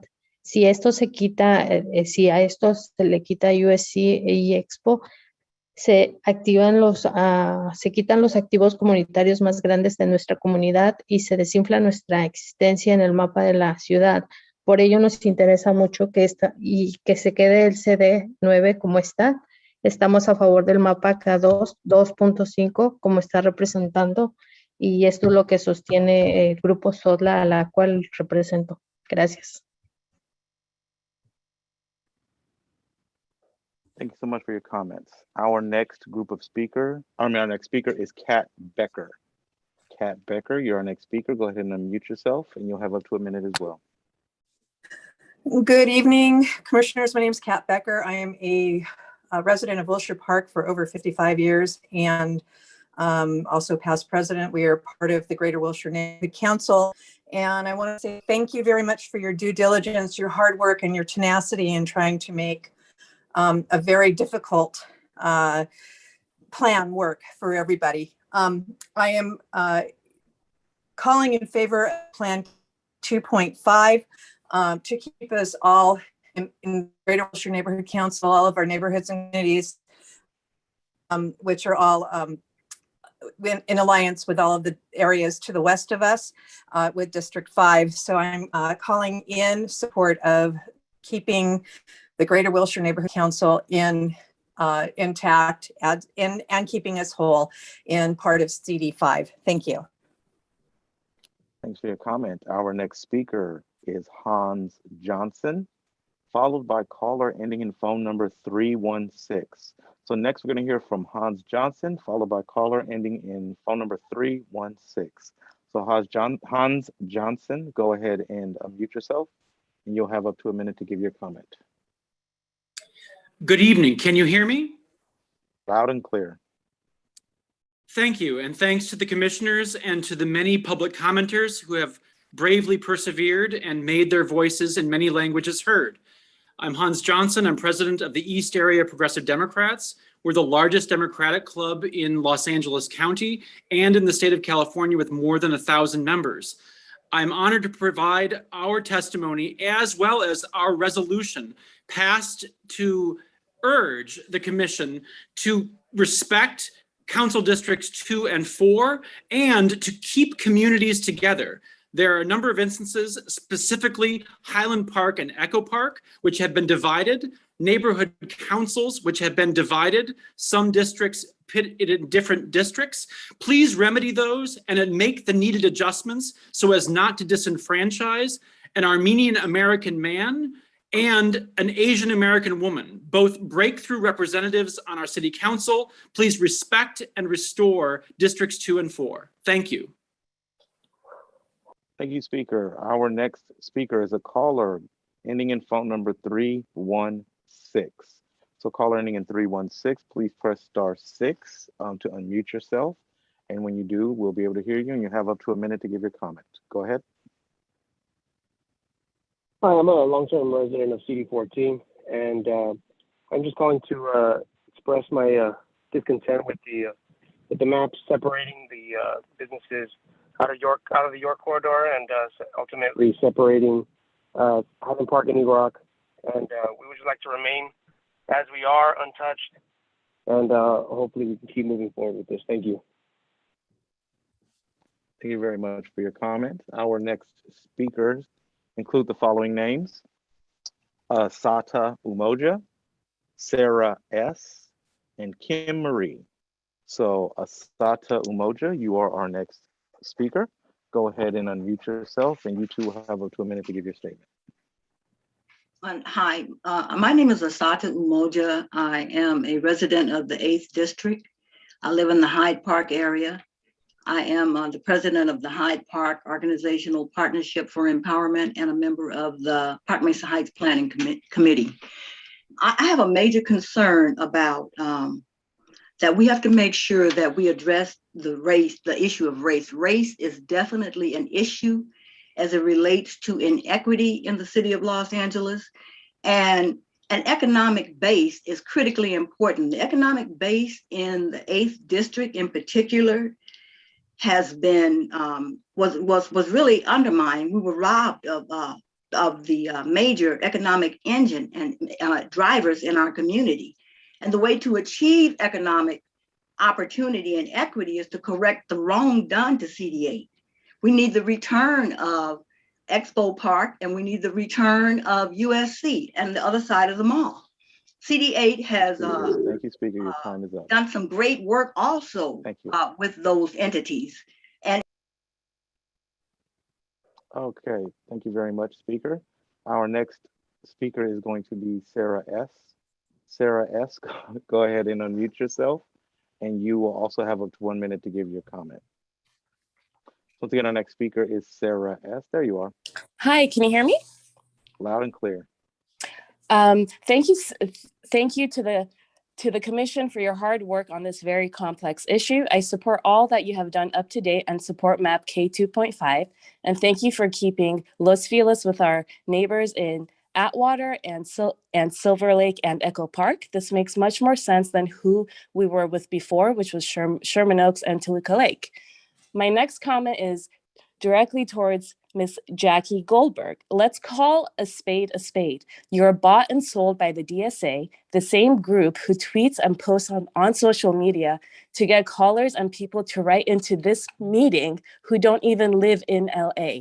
Commissioners, do not fall for these lies and do not let a small yet very loud minority bully you. She is a bully, and I am appalled by her speech at the top of this meeting.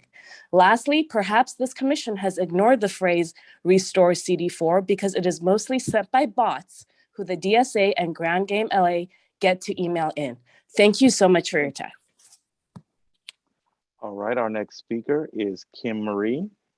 Kim Marie, go ahead and unmute yourself, and you will also have up to a minute to give your comment. Good evening, all. My name is Kim Marie Johnson Roussel. I am chair of the Park Mesa Heights Community Council. I too would like to request that we have our assets returned. We are a Black community, and we don't have, at this point, Crenshaw, which is our main corridor of business, is being overrun by housing, and we're not given any economic, no commercial space, no anything. Our largest economic assets were USC and Expo Park, and we're asking that those be returned so that we can continue to be a Black community that's striving to become independent and be able to sustain our own selves and not be open to the gentrification that would happen if these assets are not returned, because we would not be able to sustain ourselves. So with your cooperation, we respectfully demand that these assets be returned. Thank you. Appreciate your comments. Our next group of speakers include John Deutsch, caller ending in 277, and Ernest Lee. So John Deutsch, you are our next speaker. Go ahead and unmute yourself and you'll have up to 1 minute to give your statement. Good evening, commissioners, and thank you very much for getting the name right. I am John Deutsch, and I'm speaking tonight as the president of the Los Feliz Neighborhood Council. We didn't get our CIS in time, but we will for Saturday. But I'll give you a preview of the two things that are the most important to us. One is that the current map, K2.5, carves a really weird little slice out of Los Feliz and puts it up with some of those wonderful equestrian and rural communities up north. If you look at it, it just looks odd. It doesn't make sense. It should be amended. And second, we need to keep Griffith Park in the same council district as those who live around Griffith Park. It's a wonderful blessing and a privilege that we have over here, and we take it on greatly. But 4 of the key entrances into the park are in our neighborhood. We deal with all of the concomitant issues, and it's always been like that. So we will see you on Saturday again, but please get rid of that little sliver and keep the neighbors and Griffith Park in the same district. Thank you. Thank you very much for your comment. Our next speaker is calling in on the phone, ending in number 277. So caller ending in number 277, please press *6 now to unmute yourself. Once again, our next speaker is calling in on the phone, ending in 277. Please press *6 so that we can hear from you. Right now, you're still muted. All right, speaker, we're not going to be able to hear from you, so we're going to go to the next person in the list. That is Ernest Lee. Ernest Lee, you are our next speaker. Go ahead and unmute yourself, and you'll have up to 1 minute to give your comment. Okay, thank you very much. Thank you, the commission for great work they've been done. However, we have concern on the Chinatown area.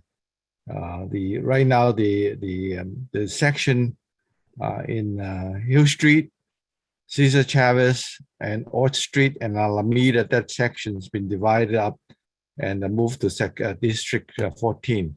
We want to keep Chinatown whole so that we can have the services, the assistance, and also the welfare from one city council member. It would be much helpful for the Chinatown community. So therefore, please consider change the boundary back to the original area under one district and keep Chinatown whole. Thank you very much. Thank you for your comment. Our next speaker is calling in over the phone, ending in numbers 974. Caller ending in numbers 974, please press *6 to unmute yourself, and you'll also have up to 1 minute to give your comment. Hi, thank you so much. Can you hear me? Loud and clear. Thank you so much for all of your hard work. I'm calling in to support MAP K25. The recurring request that I hear here is that communities want to stay together. Los Angeles is by nature a wonderfully diverse city. And ironically, it's organizations such as the DSA LA who support Nithya Raman and who claim to support diversity, inclusion, and equity, who are the very ones that are trying to homogenize our city. Their goal is to make the lifestyle of the Valley residents the same as the residents in Hollywood, West LA, etc. But it is the ability and freedom to choose our community that makes Los Angeles, Los Angeles.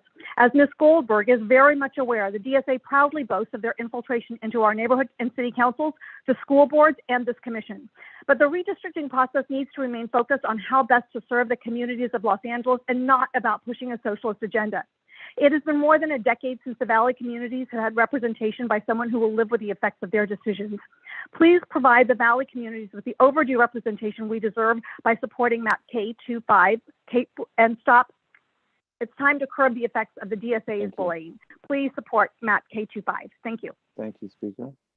Chair Ali, we are at 9:01 p.m. Okay, thank you. Thank you very much, Rob, and apologies, I didn't realize my video was off, but thank you very much, Rob, for, again, a very well-facilitated public testimony. So your work is always appreciated. So I want to now bring the public testimony to an end and thank members of the public for their presence tonight. Once again, we heard some great testimony from a number of people. So I want to, as I noted in my memorandum leading up to this, leading up to tonight's meeting, I want to then turn to some considerations of adjustments in the K25 map. And I'm going to turn to Frank Cardenas and Paul Mitchell to sort of walk us through this this next set of the presentation. But before I do, Frank, I know that a number of commissioners have asked us for where we are in terms of neighborhood council splits. One of the objectives that this commission set for itself was to minimize splits to the maximum extent possible. And there's more data coming on this, but can you at least provide us with an overview of where we might be at? Mr. Chair, thanks very much for the opportunity. Commissioners, as you know, one of the criteria that is explicitly identified in Charter Section 204, providing your charge and providing also the parameters within which redistricting is to be done in Los Angeles, is to keep neighborhoods and communities together. As we recall, it was the same charter reform in 1999, we've gone over this before, the same charter reform in 1999 that created the Citizens Commission also created neighborhood councils.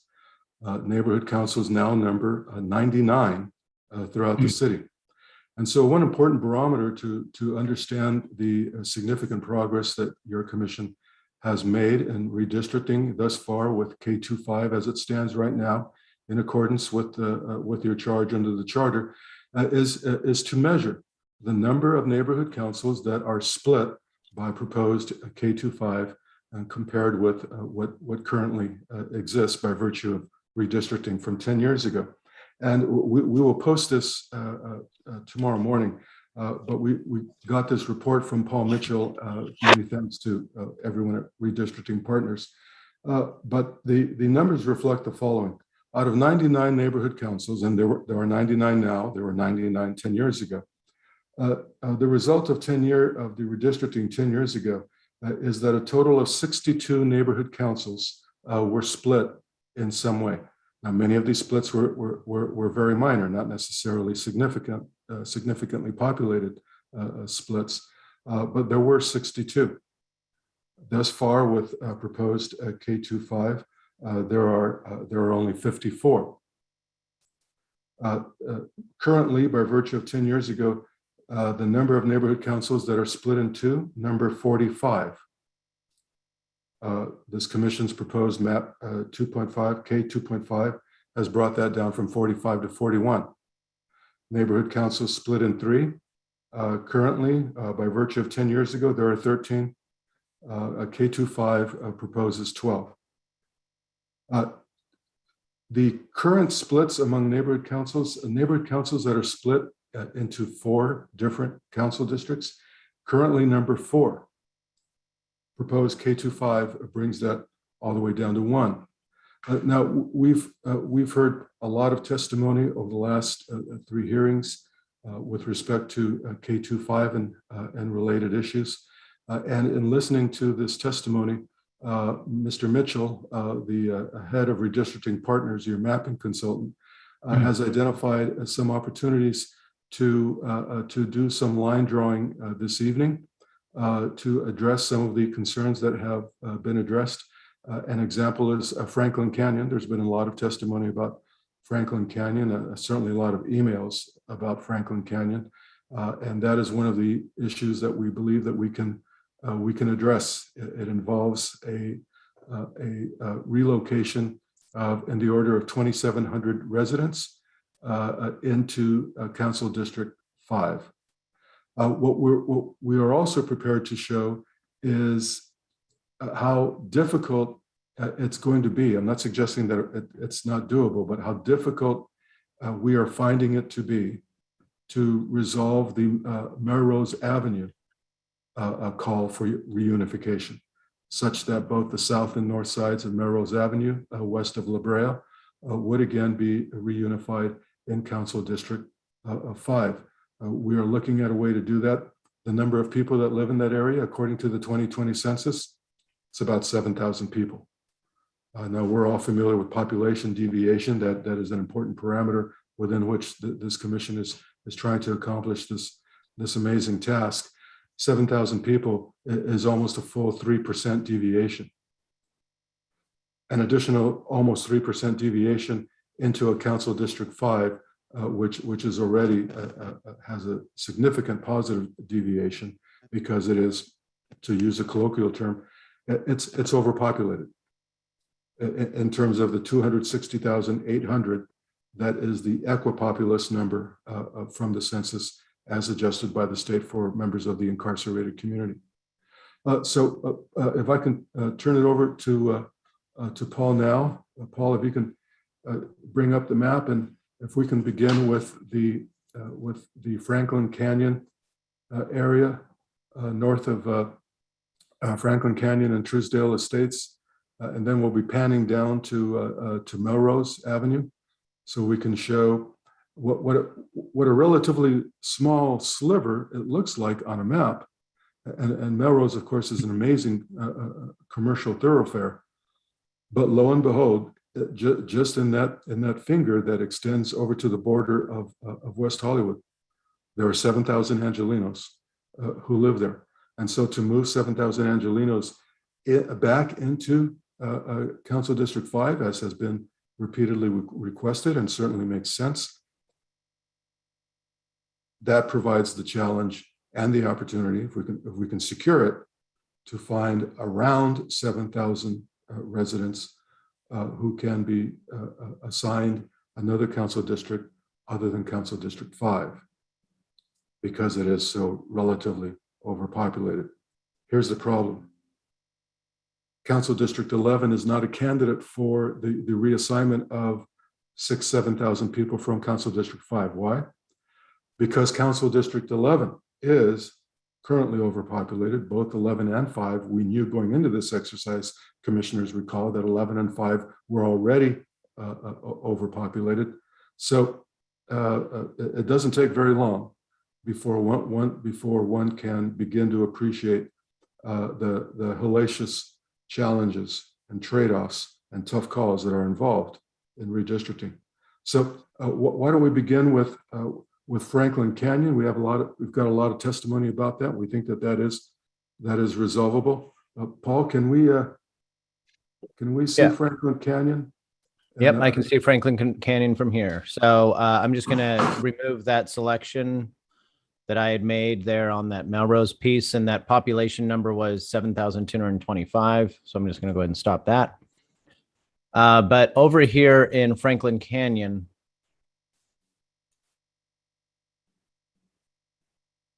so we do have the ability here. You can even see the name of the census designation here for this landmark, Franklin Canyon Reservoir. We do have the ability here to capture some of this population. This area is much less populated, and put it into 5, that is the district that wraps around Beverly Hills. And if I just go ahead and kind of grab this census areas.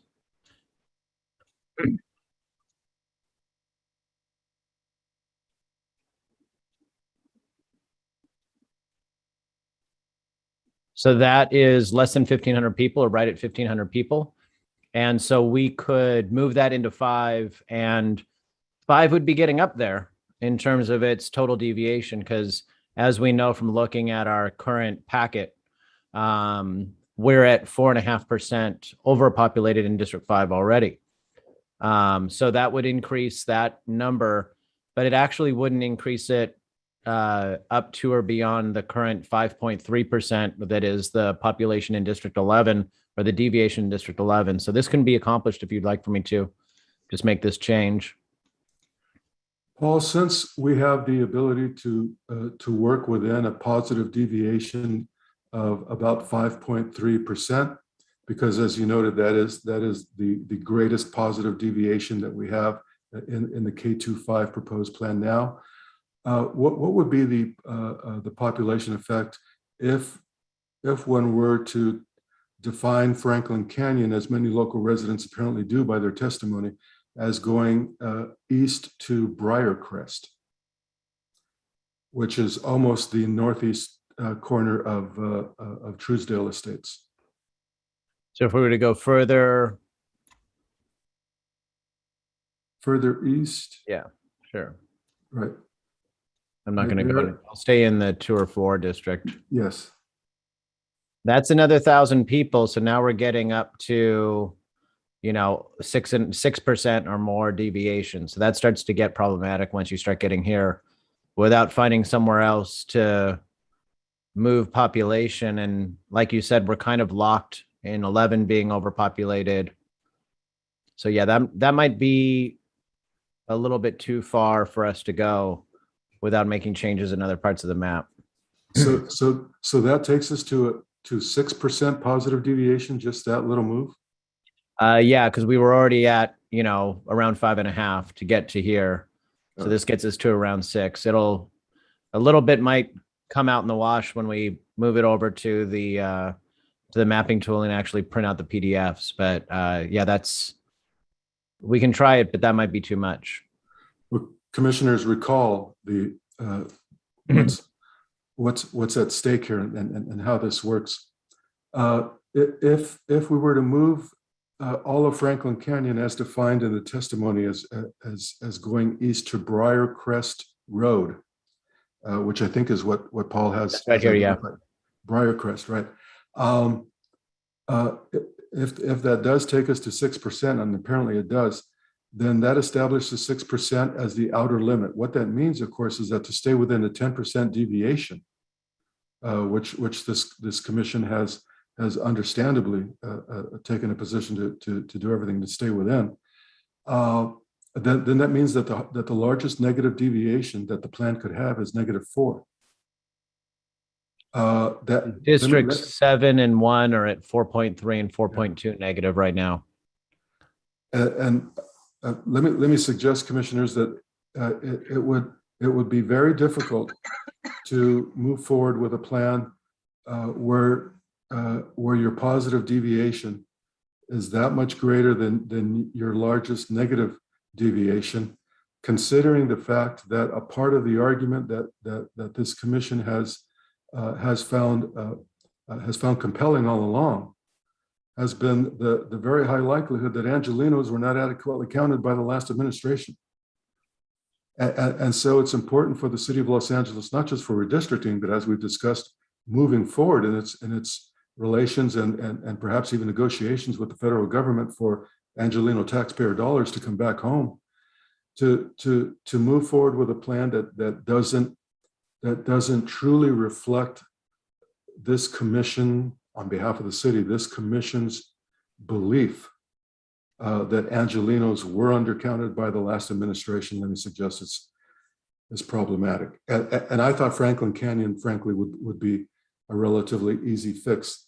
That's I have a question? That's how I'm almost done. That's how difficult this could be. The Melrose Avenue, that's 7,000 people. The Ladera portion, going back into already a quote unquote overpopulated CD11, that is also approximately 7,000 people. Mr. Chair, are you recognizing? Yeah, the Commissioner Diaz's hand was up and Commissioner Friedberg, and then I'll get to Commissioner Goldberg. Frank, go ahead, Commissioner Diaz. I just wanted to respond that I found this exercise really important to understand what we're working with. And so fundamentally, the goal here is to stay underneath 10% and recognizing that some of our city council districts had a severe undercount because of the Trump administration and the chilling effect on immigrant communities. And so the under standard deviation that we're looking at in CD1 and CD7 is around 4% negative. And so that necessitates in how we deal with the memo that the chair sent out, how many people we can add to those districts that are overpopulated, namely CD5, CD10, and CD11. Am I hearing that correctly? In a word, yes.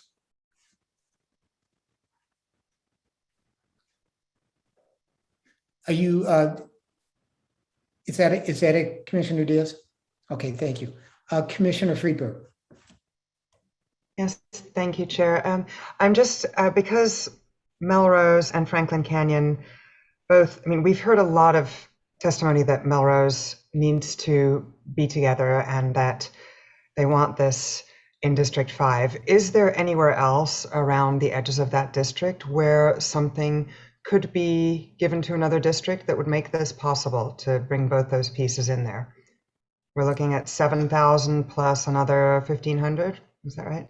7,225. I mean, are Yes. there any? The two of you putting your heads together. If you want me to look at this a little bit, we are running up against what are some somewhat fixed objects, given the way that the commission has chosen to treat, as an example, this Mulholland Boulevard and not wanting to cross Mulholland. The fact that along this entire stretch, giving population to 11, which is already significantly overpopulated, really isn't a pathway. Then you come into Council District 10, and so your options at this point are giving population to Council District 10. And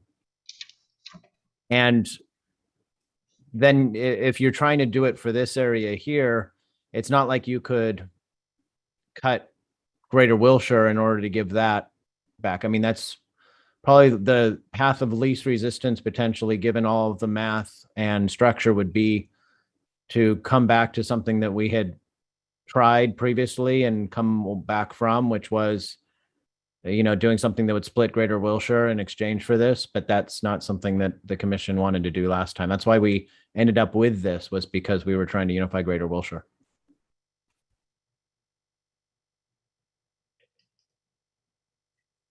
And there's nothing on the northern end of 5? Mulholland Drive is the only thing up here. Commissioner Goldberg.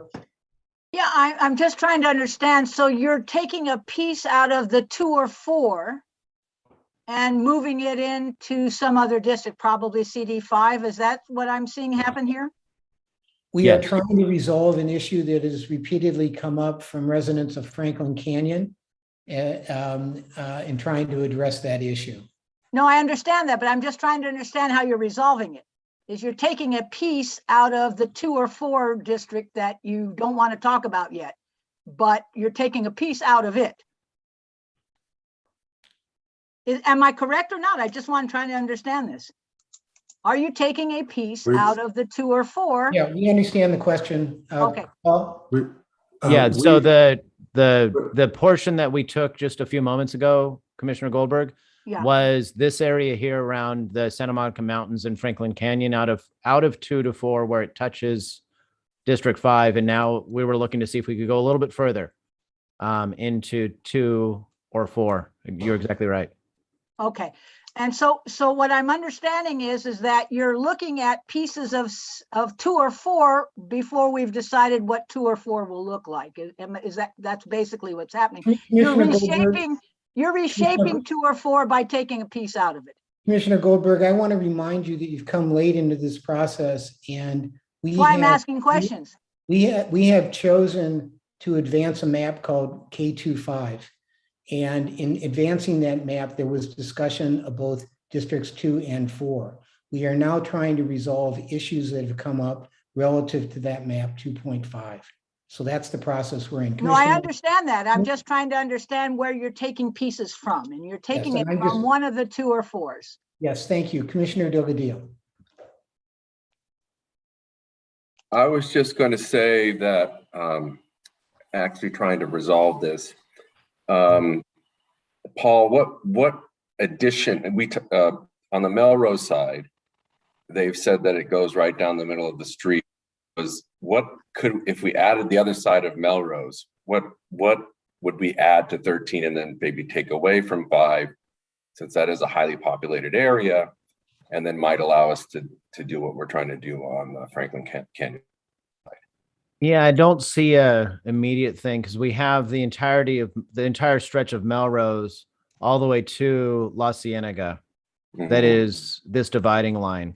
And it goes smack dab into the Greater Wilshire Neighborhood Council, and right at La Brea.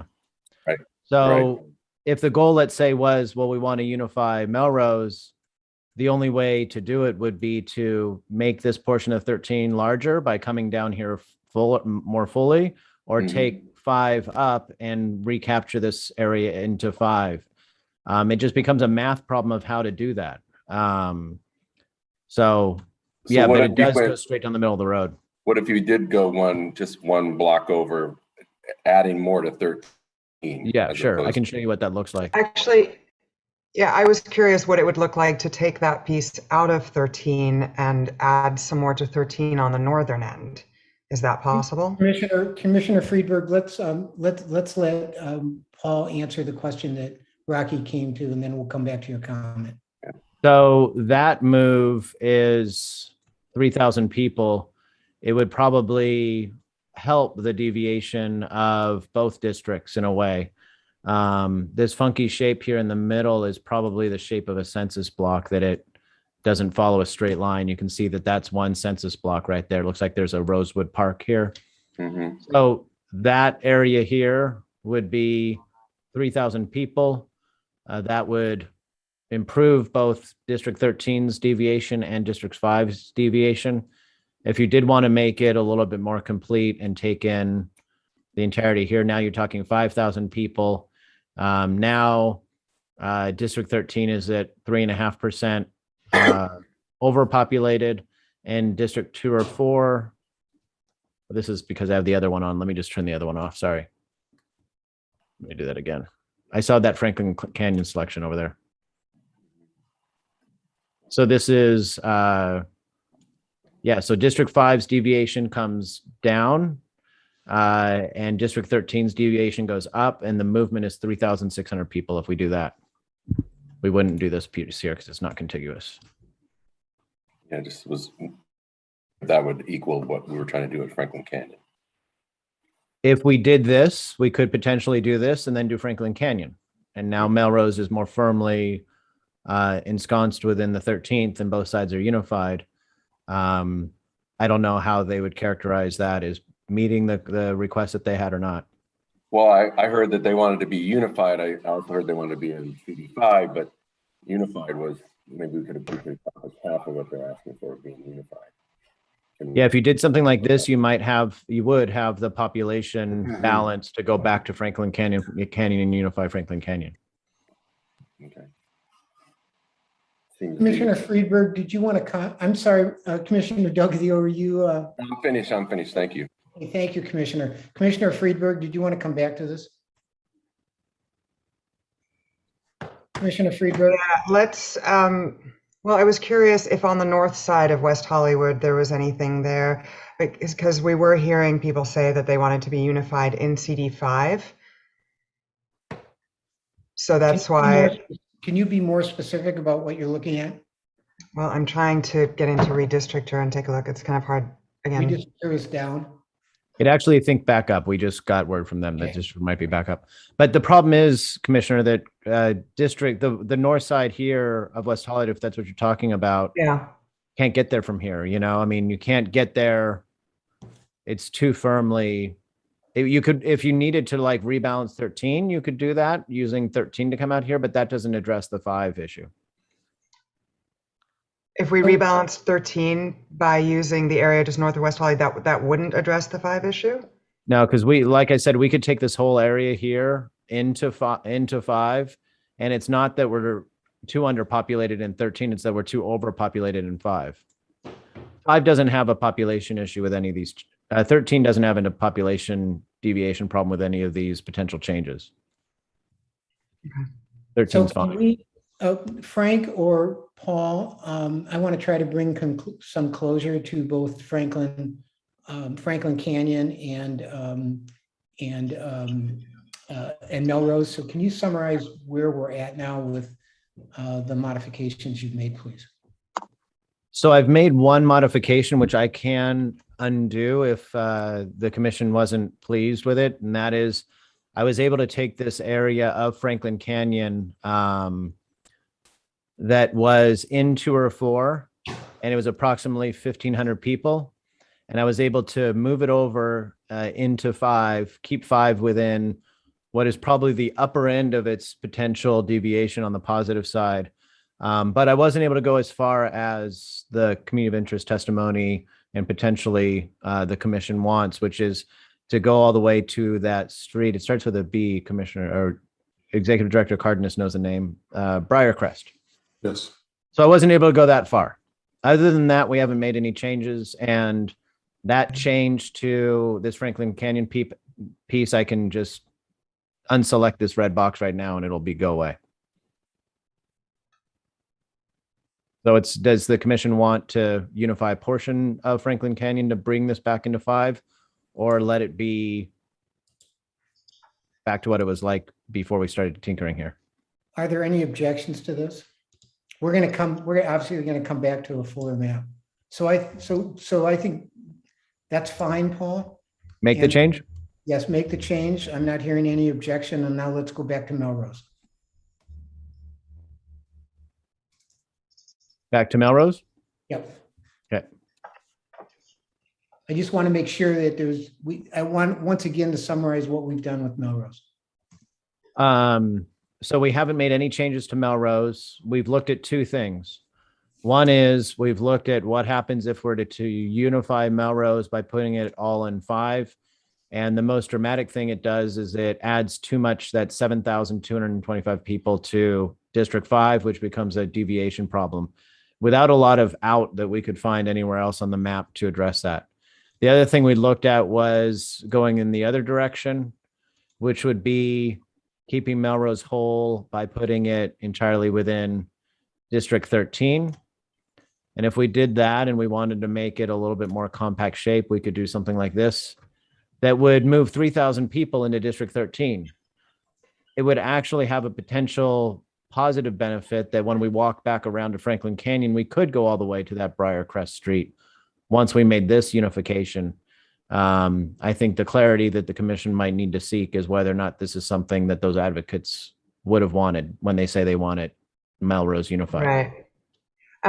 Paul, I have a question. What is the bump out that goes into 13 that makes that connection so small, just to the east of where you are right now? You mean what is this over here? There's that just south of that, right there. This is a little pathway here between the neighborhoods. There's a No, sorry, to the right of that. The section that is not in 13, what is that? Well, this right here is just it's just a portion of the Greater Wilshire Neighborhood Council, and I can zoom in here and look at the streets. Because that splits north of Melrose, Waring, and Willoughby. If you remember, Commissioner Freeburg, we actually had that way, and then we drove it around it to keep it whole with the Wilshire Neighborhood Council. That's splitting a neighborhood council. So it splits Melrose, but makes Wilshire Neighborhood Council whole. Mm-hmm. Right, on that notch, but on the other notch, we could make it whole, but in 13, and then also solve the Briarcrest issue at the same time. So that seems like a reasonable solution, with the caveat that we can make this change. We are not approving, obviously, a final map today, but we can make this change, and we can listen carefully to what the advocates for the Melrose unification have to say about this, as well as our friends from Franklin Canyon. Would you like for me to go back and then fulfill the completion of Franklin Canyon now real quickly, so that we have both of those changes made fully? Unless I hear objections. I object. Okay. I object to moving anything out of 2 or 4 until we decide what 2 or 4 are going to be like, because you're already beginning to dismantle a program that existed, and you're taking something that's already in the current CD4 out without having made a decision about what 2 or 4 are going to be like. I think we have the cart before the horse. That's Commissioner Goldberg, I'm going to once again remind you that we advanced a map called K2.5. Right, and now you're changing it. We are now attempting to make modifications to that map. I understand that, and I'm saying, you asked if anyone objected. I said I object to moving anything in or out of 2 or 4 until we decide what's going to happen with 2 or 4. Okay, I hear your objection. Are there any other objections? Chair, I have a request for clarification. Yes. We adopted K25 on September 30th. We've had 3 public meetings since October 6th, 9th, and the 13th. Right. When I've attended those sessions, I've been recording the comments for these public sessions. I haven't looked yet at the submittals, but I've been listening to all the testimony. We've had over 300 comments. And I'd just like to point out that Franklin Canyon was brought up by 2 people. Unification of Melrose was brought up by 8 over the course of the 3 meetings. Support for CD5 was brought up by 63 people. Clearly, there's strong support for CD5, but 70 people brought up objections to CD4 and CD2. By far, the largest single issue. Isn't the point of these sessions that we're having with the public is to listen to them? And if the plurality of comments are in opposition to the way that 4 and 2 is drawn, should that not be the commission's first priority? No. No? No, because, I'm sorry, Mr. Chairman, if I might. Yes, Mr. Commissioner Katz. All that indicates, and it is obviously testimony that we should take seriously. But let's also recognize that some council districts, and we've seen this in 13 and 14, are better able to organize community participation than others are. And all that indicates by itself is organizational power to mobilize people to make comments. So some people's voices don't matter? Dennis, I didn't interrupt you. Yeah, yes, I'm sorry, you did. But so we should discard some public testimony. Then why are we having public testimony in the first place? Dennis. Can I have some order here? Commissioner Kanye, please let Commissioner Katz finish, and then I'll go back to you. All I was going to say is, thank you. Put it in perspective. It's not the end all and be all. I appreciate everyone who's taken the time to wait on the phone and to make their views known. I appreciate everyone who is sending letters and emails and all of that testimony, because it indicates a great amount of awareness and participation in the process. All I'm saying is that it's not the totality of the picture, period. But Chair, may I respond? Yeah, you may now respond. Thank you. Commissioner Katz, my apologies for interrupting. I've been listening to all the public testimony. These are people that are actually speaking and are taking the time to spend 2 hours to listen to us. There is very strong support for CD5. Whether that's organized or not, I don't care. I hear that there's very strong support for CD5. We need to keep CD5 whole because that's what the community wants. Similarly, we need to listen to the people when we're getting the plurality of comments. CD4 and CD2 is wrong. It needs to be changed. We don't discount that. We try to accommodate the community of interest. We've had 21 sessions to listen to the community on this topic. I don't believe we're listening to the community. Commissioner Kanye, let me try to respond to that, and because I do want to move forward here. We are listening to as much public testimony as we can, but we are only listening to a segment of the population. We understand that during public testimony, only a certain number of people can actually, given the time we have allotted, can actually provide that testimony. This is not a popularity contest. We are using testimony and data to inform our judgment, but ultimately our role as a commission is to take the totality of that data, the COI testimony, and use our best judgment to draw a map that works for the citizens of Los Angeles. So this is not a popularity contest. So I don't think this is a popularity contest, but I do think that the last election was a popularity contest for CD4. And overwhelmingly, the person won. And now you're saying to them that either 70% or 100% of the people who voted no longer have a person. There's a recall in CD4.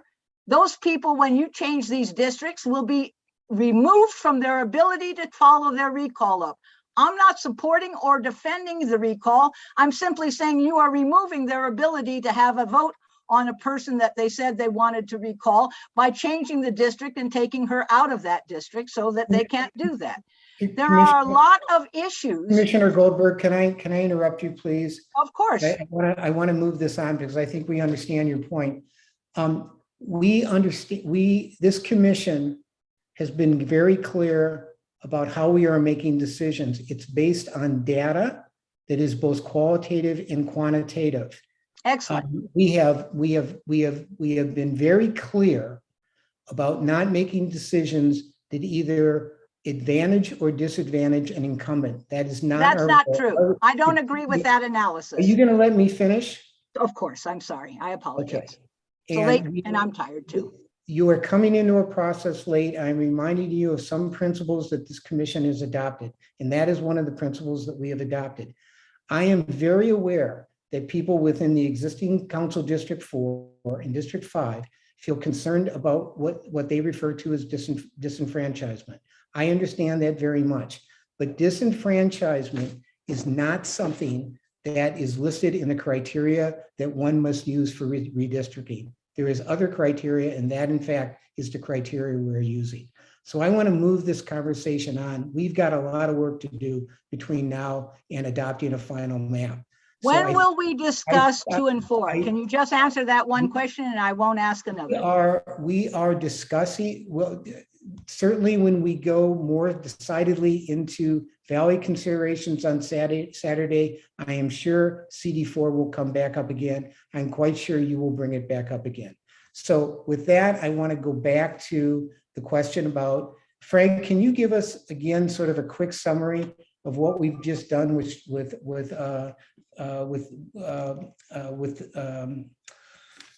Franklin Canyon and Melrose, because I would like to move on with consensus on that point.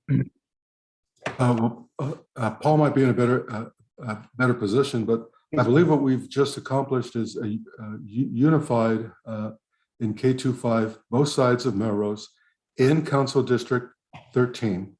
That is that involves taking a piece of territory south of Melrose that that has 3,000 people living there, moving them into Council District 13. And that creates an opportunity with the movement of those 3,000 people to pick up the additional maybe 1,500 people or so that were not already picked up in Franklin Canyon about 20 minutes ago. And now Paul is able to go all the way over to Briar Crest Road, consistent with COI testimony, which was received certainly in our Zoom meetings, but also Deputy Director Bankler Jukes has been regularly providing all commissioners with weekly updates on COI testimony that is received in the office, in email, and via our website. And so what is received via Zoom is only a portion of all of that testimony.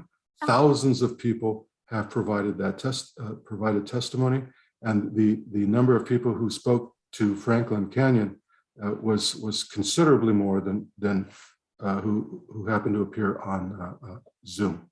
Thank you, Frank. Commissioner Diaz. Thank you. I want to caution the group as the vice chair of the Data and Mapping Committee that it's really important when we try to put out data points that they're actually comprehensive or narrowly couched. And so Commissioner Kanya, your tally, though I appreciate it, is incomplete. And it's incomplete because it is not in the totality of all public statements. We don't know from when we started to the present. We don't know what the denominator is, but more importantly, it's incomplete because there's multitudes of qualitative data. This is the emails, this is the online form.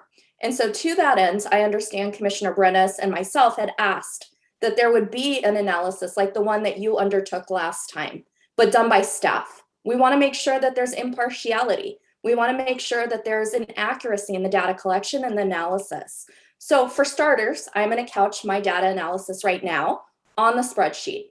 If I Google the first tab of the spreadsheet, map feedback via online form, and Google Melrose, it comes out huge. If you just Control F, and if I divide it by 2, thinking that, okay, the person that wrote it is from Melrose and the person is writing about Melrose, that gets us to 43. If I think about Valley Glen, it's less than that. If I think about Silver Lake, or there's other keywords, renters, Armenians, Latinos, you can see the totality there. And while your numbers are important, they're narrow. And so if the argument is numerosity, there's no finding of fact there. Chair Ali, if I may respond. Yes. Thank you, Vice Chair Diaz. I do appreciate that, and I did point out that these were just the audible comments that we had since K25 was voted on. So for the last 3 meetings, and it is my personal tally. I do try to be very objective in terms of my tally. It is my perspective. Nevertheless, I think it was directionally correct for the people that were willing to get on the call. I have not done the same analysis. I've done a partial analysis with the submissions, but I know the submissions are growing and I haven't completed that. But if nothing else, I want the public to know that we're listening, I'm listening, and we're taking notes of all the comments. Whether I personally support it or not, I hear them and I appreciate their commentary. Thank you, Commissioner O'Connor. Commissioner Delgadillo. Yeah, I'd just like to make a motion that we adopt the public comment, the changes that Paul just made to Franklin Canyon and to Melrose. Is there a second? Second. Is there discussion on this motion?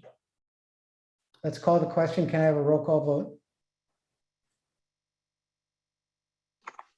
Can we, Streffen, can you repeat the motion for us, please? So I prefer Commissioner Delgadillo repeated it. Oh, okay. Okay, I move that we accept the changes to Franklin Canyon and to Melrose that Paul Mitchell just made, subject to further public comment. Okay. Can you please call the roll or call the vote? Chair Ali, Yes. Vice Chair Diaz, Yes. Vice Chair Hune, Yes. Commissioner Anderson. Well, I have a point of order. Commissioner Torres had her hand up. I don't know if she had a discussion for the vote or are you good? We're in a vote, Commissioner Torres. I did not see your hand. I apologize. Yeah, it was just a point of clarity, but I think Commissioner Delgadillo stated that this is a motion, but it leaves open subject to public comments. So if we need to return to this item or others, it's open. So if that's the understanding of the motion. Yeah, I want to remind the full commission that this is not final until we take a final vote on the map. So let's proceed with the roll, please. Commissioner Anderson, Yes. Commissioner Barrett, Commissioner Bremond, Yes. Commissioner Kanya, Yes. Commissioner Delgadillo, Yes. Commissioner Friedberg, Yes. Commissioner Goldberg, No. Commissioner Katz, Yes. Commissioner Lay, Yes. Commissioner Martinez, Yes. Commissioner Mitchell, Commissioner Membreño, Yes. Commissioner Moreno, Commissioner Polanco, Sorry, that was yes for Moreno. I was on mute. thank you. Commissioner Polanco, Commissioner Pritchard, Yes. Commissioner Shaw, Yes. Commissioner Torres. Yes. Chair, this motion passes. Commissioner Brenes was skipped over. Oh, I'm sorry, Commissioner Brenes. Yes. Motion passed. Motion passes. Okay, Frank, do you want to proceed with the next issue? Next up, Paul, shall we take a look at the Ladera section, which connects council districts 11 and 8? And the question is where? So from memory, this is what we were calling, I believe, the 63rd Street or Avenue connector. And in the line drawing, we did have it going into District 11. I think there was some back and forth on this, which way it was going to go, right?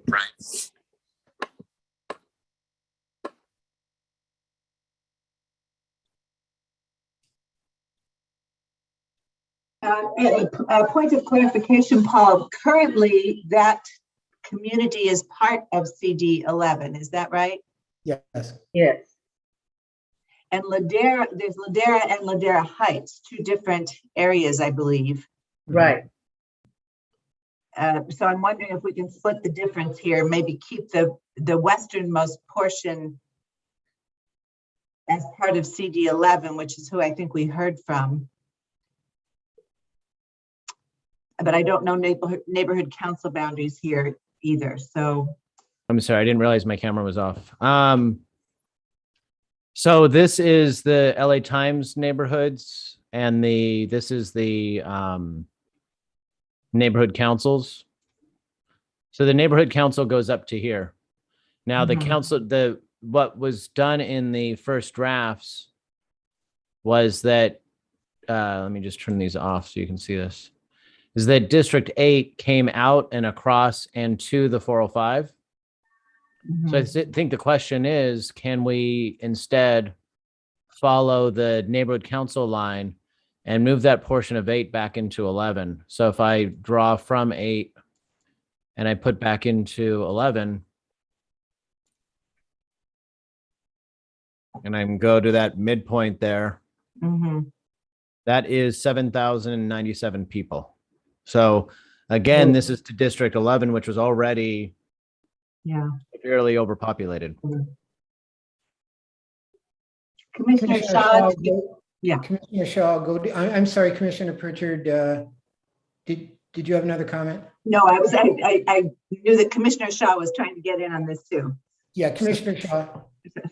Yeah, I'm sorry, my computer is broken, so I'm on an old 15-year-old computer, so hopefully you can hear me and see me. I received letters actually at my house from this area, and they seem to think that their population is only 600 people. So I don't, and you said there's 7,000 there? Yeah, there might be some portion of this that is the 600 people they're referring to. If we were to go in here and let's say turn on the census block groups and put the population on here,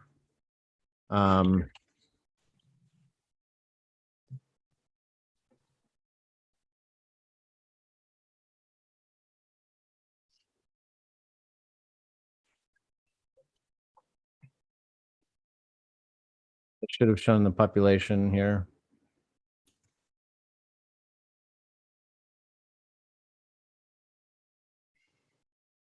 The letter I received said 306 homes, and that if there's 306 homes, there's more than 600 people. Yeah. Not 7,000. So can I make a suggestion so we can move on? Can we narrow exactly? I believe Commissioner Shaw, you're correct. This is my memory as well. It was a small neighborhood with a very small population that presented this testimony. So can we go back and research that and then bring this back? Yes, because if it is 600 people, I'd like to move it back into the 8.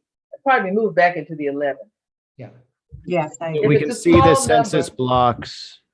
Census blocks here. Each of these census blocks have 345 people, 329 people, 500, 500. All of that is heavily populated. Now the arm here, that might be, 35, 98, 60, 85, 16, 44, 170. So there might be some areas in this arm that are comprising that population number. But once you get down past La Tijera down here, it's real population down here. Okay. Yeah, my sense is this is probably a modification the commission would want to make, but we want to be precise about what the modification is. So maybe I can ask staff to research exactly what that testimony was and that concern was, and then we can bring it back on Saturday. Is that good with you, Commissioner Shaw? Yes, thank you very much. Thank you.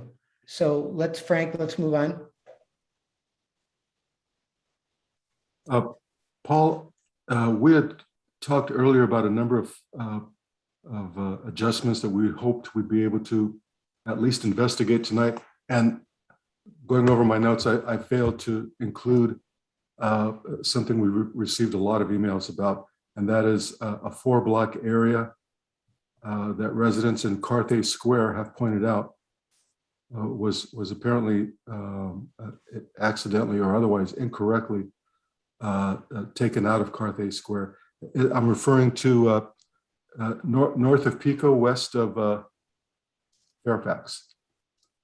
North of Pico, between Pico and Packard.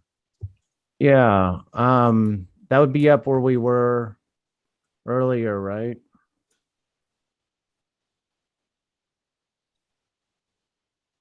And is it in which district are we looking at? This is, we're back in CD5 again. Yeah. Where CD5 and 10 meet. One of those nooks that juts out. This is Carthay Circle Park right there. Mm-hmm. And if we turned on, let's see what the neighborhood council looks like. This is the neighborhood council boundaries, and there's kind of a sawtooth effect here of District 10 as it goes across, because there isn't a true kind of east-west street here. So Carthay Circle Park, Olympic Boulevard, the area Crescent Heights Boulevard right here. Yeah, the area in question is between Pico and Packard, with Fairfax on the east. And it's Packard is here.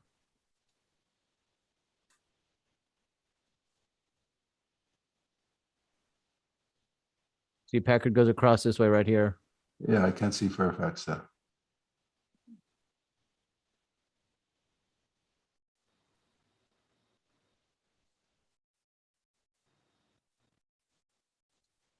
Ogden.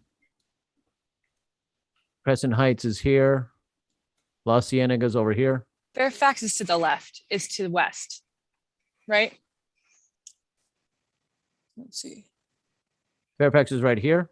So it's literally 4 blocks. Yes. Packard and So Fairfax. all the way to the top. No, go up. Below So yeah, so Packard, but where the square is, you just come straight down. And that's the square.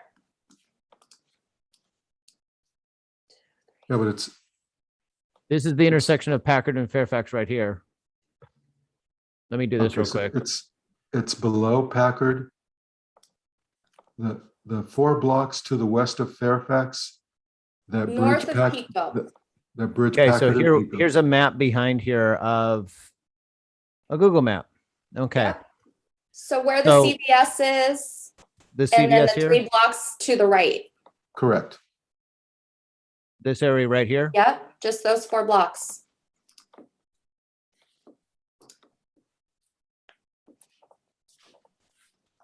I'll say that I did the same control search for the COI emails, and there was 100.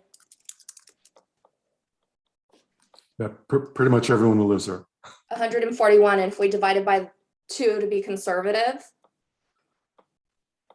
it's like 70 emails. So that's Oh, 4 blocks, if that's what we're talking about. It's Fairfax to Stearns along Pico. It's Yes. inclusive of that street there. So if I take that, that's only 393 people.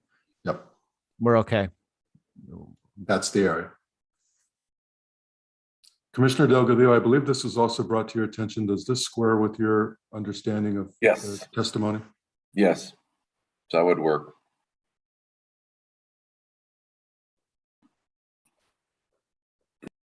This appears to be a modification that we can make without any population difficulties. Are there any objections to this? Okay, hearing none, let's go ahead and make this adjustment. And again, all of this is subject to continuing public testimony. And let's move on, Frank. Mr. Chair, since we are in the west and south area of the city, were there Region 1, Greater South LA issues that you wanted to put on the table besides the Ladera strip? I want to put on the table one issue. Thank you for that reminder, Frank. We have had repeated testimony on the question of economic drivers, economic assets. It's been called various things. And the issue is centered between CD8 and CD9. This is an equity issue that has been made on both sides of this argument. I believe this is an important issue that's been raised by numerous people in South Los Angeles. But from my standpoint, I am not sure that this is an issue that has to be or should be decided by a redistricting commission.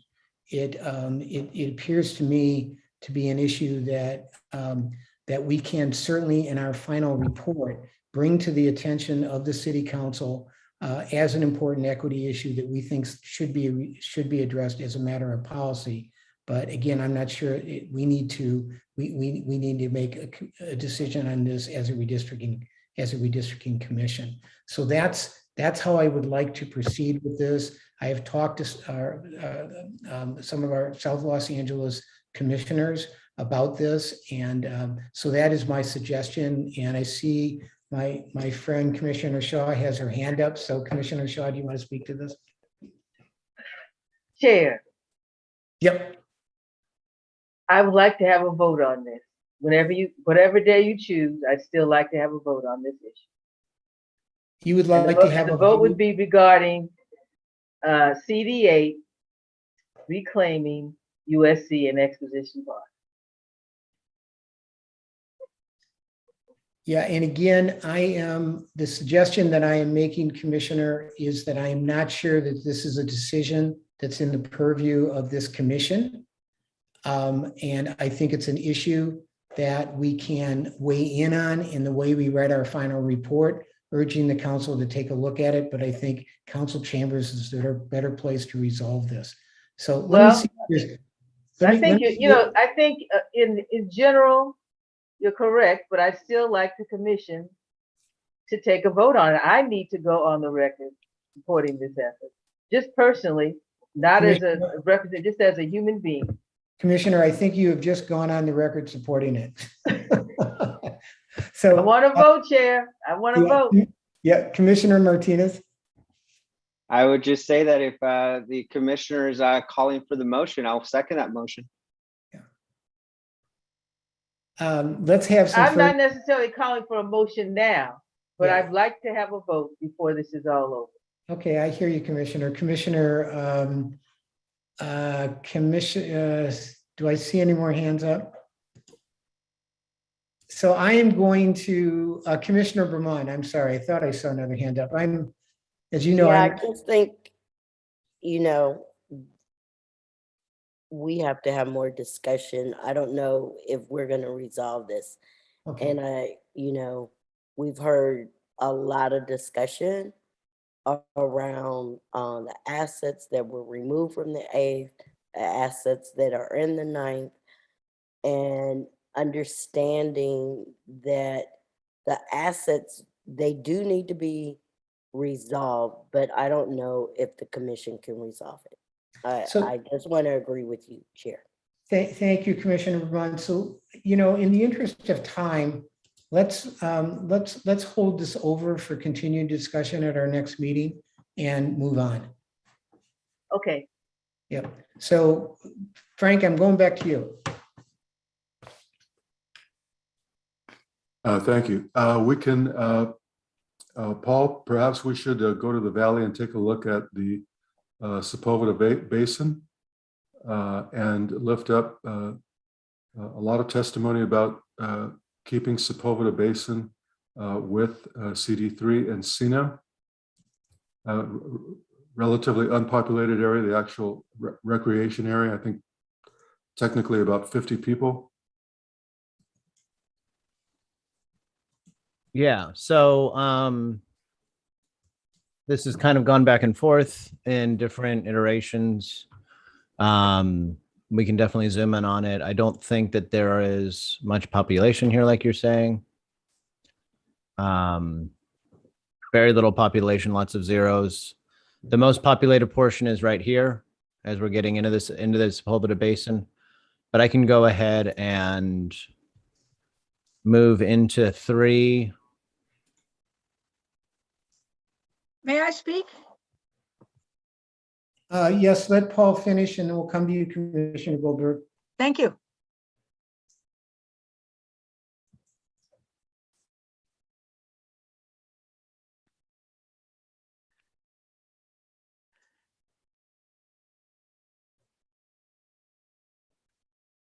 So in total, because of these couple census blocks are a little bit more populated along the rim here, it does end up being 150 people, but it doesn't throw things out of whack at all. Would you Okay. like for me to make that, Chair? Yes, I'm going to, before, in a second, I want Paul or Frank to summarize exactly what we're doing here, what to what, but Commissioner Goldberg, yes. Yes, that's removing an asset from 4 or 2. So we need to understand that that's what you're doing. You're going to remove an asset from 4 or 2. Mhm. Before we've talked about what 4 or 2 should look like, we're taking an asset away from it. I object very strongly to that. Commissioner, I think we are talking about what you are referring to. So, and again, I've tried to explain this process to you, and this is the process we're involved in. So, Frank, can you summarize again what we've just done? In response to significant public testimony asking that the Sepulveda Basin recreational area be back with Encino Council District 3, the suggestion here is to lift that up, and if it's the Commission's desire to have it reflected moving forward in proposed K25. Okay, are there objections or questions from the Commission? I object. Thank you, Commissioner Goldberger. Are there other objections or questions? So I'm sensing consensus on this move. I'm sorry, Commissioner Katz, did I see your hand pop up? Happy to make a motion if that's what you require, Mr. I Chair. don't think we need a motion unless, I'm sensing we have consensus here. Again, this is not final action. We have a final map to approve. Got it. So, okay, so Paul, go ahead and make that change and we'll move forward. Great. And Stefan, if you have any concerns with how I am moving the meeting along, please let me know. I don't have any concerns. Thank you. And Frank, did you have? Yes. Also, Mr. Chair, another small adjustment. Moving a little bit further north, Paul, still along the freeway. Once we get up to the aqueduct adjustment. Yeah, this was probably just a process of drawing lines. As it's really a narrow sliver, if this is what you're talking about. I'd seen this. Now, when we move this over, let me see. If we go from, we're going into 12 from 7, so we'll just move this to 12.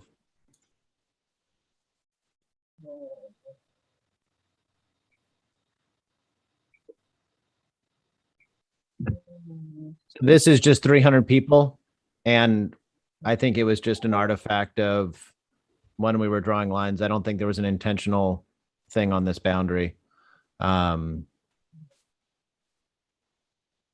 You can even see that it wasn't the neighborhood line or anything like that that did that. That was the kind of cleanup probably that we would have found walking around each of the lines and looking for little things like that.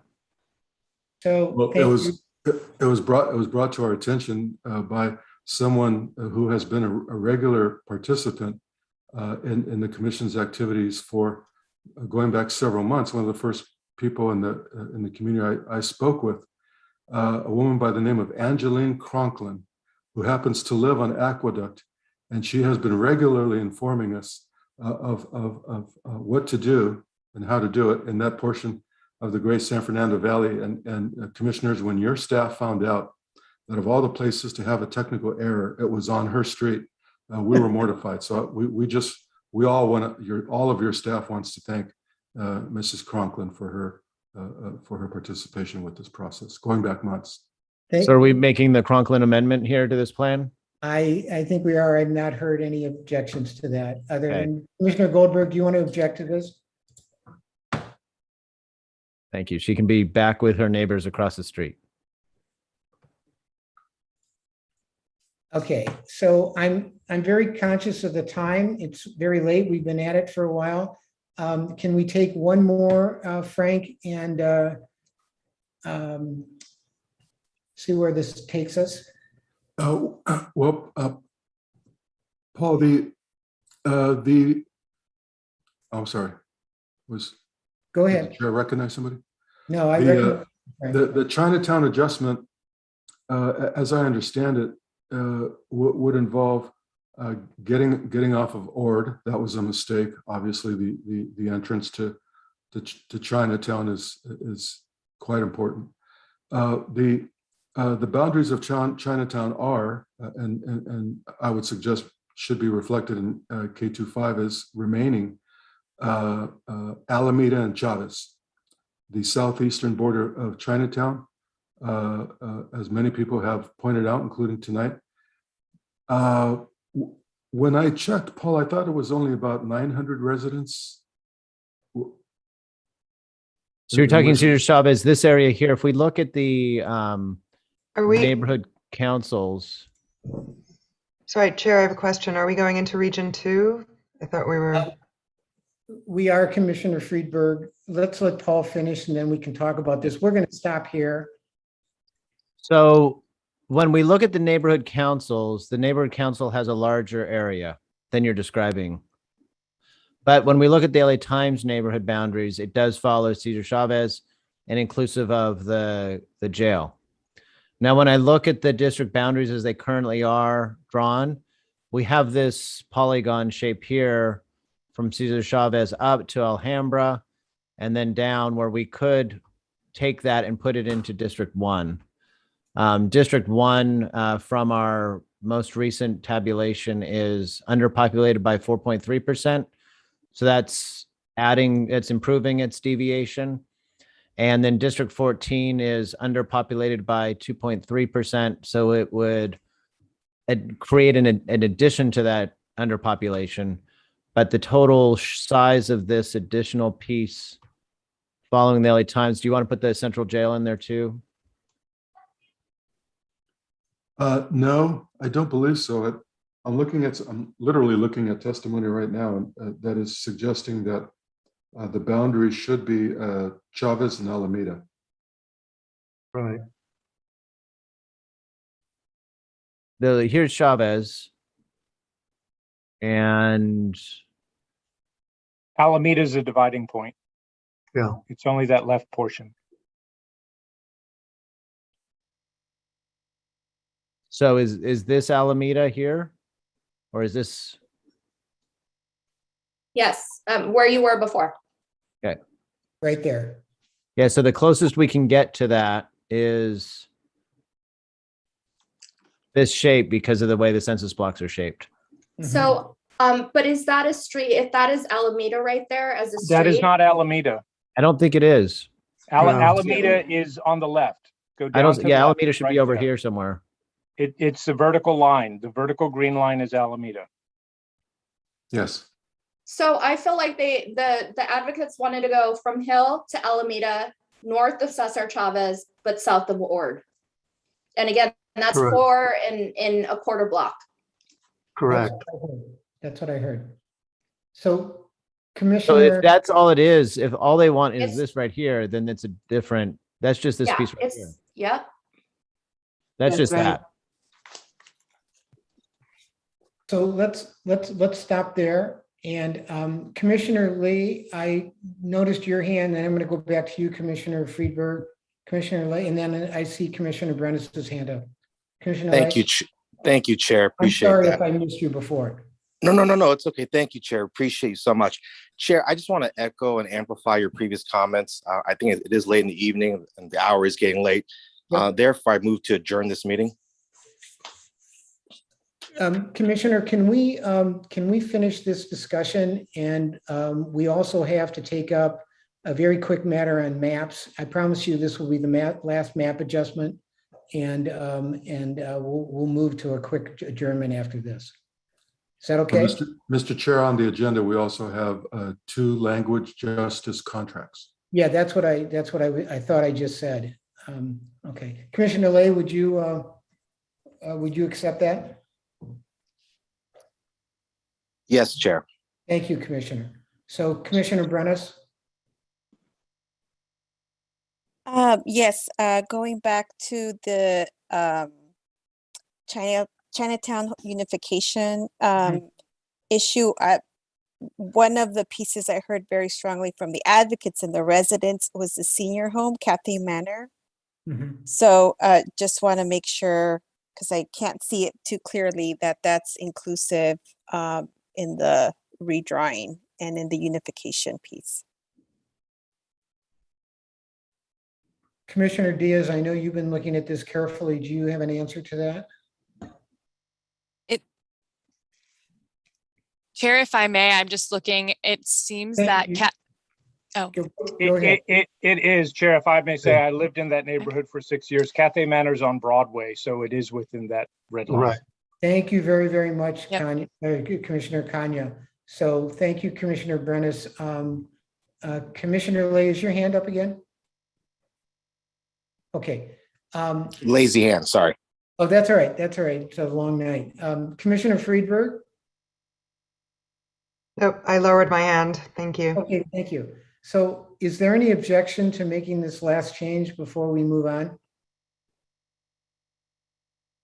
Okay, Paul, hearing no objection, just go ahead and make this change, please.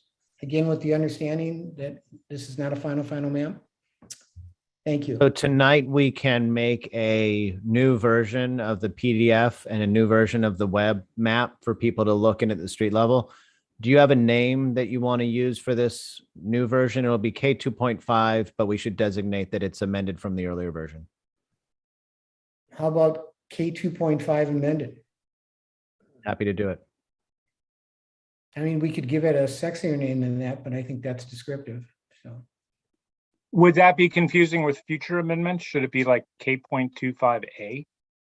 We can make K 2.5 Amendment 1. yeah, that's good. Amendment 1, so people will know that we have specifically made an amendment. So I like that. Is that okay with you, Dennis? Yep, good. Okay.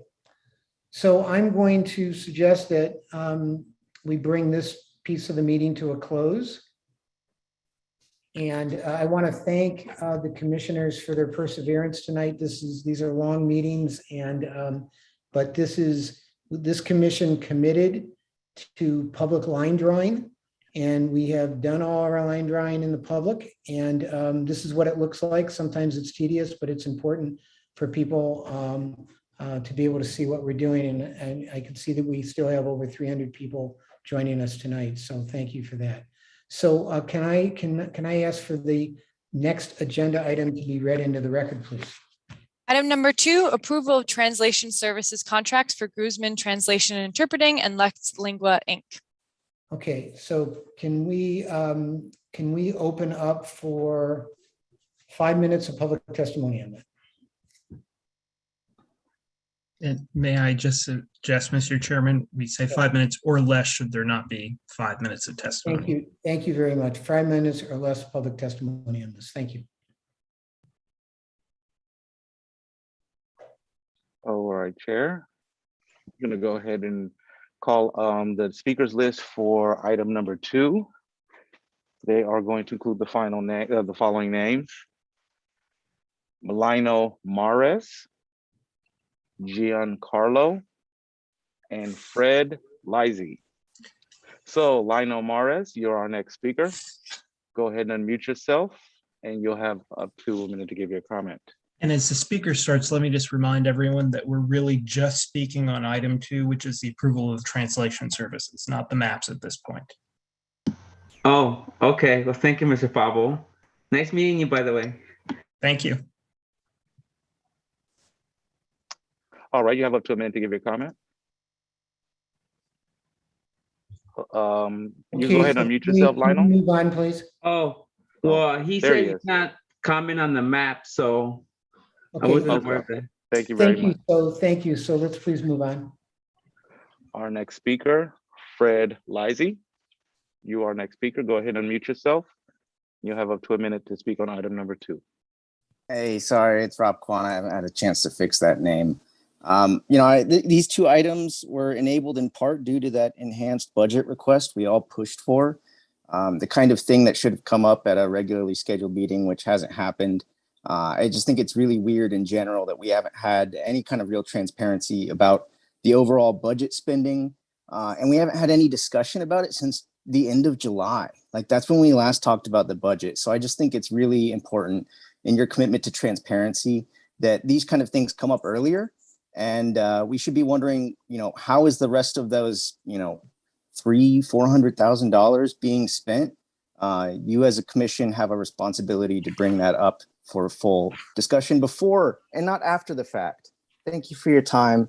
I hope you have a lovely evening and you've gotten something to eat. Thank you. Thank you very much, Speaker. Our next speaker is Peter Nichols, followed by Silva Blackstone. Peter Nichols, go ahead and unmute yourself. You'll have up to a minute to give your comment on item number 2. I'm sorry. I'm still in shock because I represent the Melrose District, and I cannot believe that we've been cut off and we're not being heard. You said 8 people have given testimony, but you're discounting the Speaker, fact that you guys have received hundreds of letters. Speaker, I know, I'm but really, this isn't a fair process. You cannot say Speaker, I'm there's sorry. only 8 people. We're and only I'm- taking comment on item 2, so I True. recommend we go to the next So we speaker. deserve a chance to.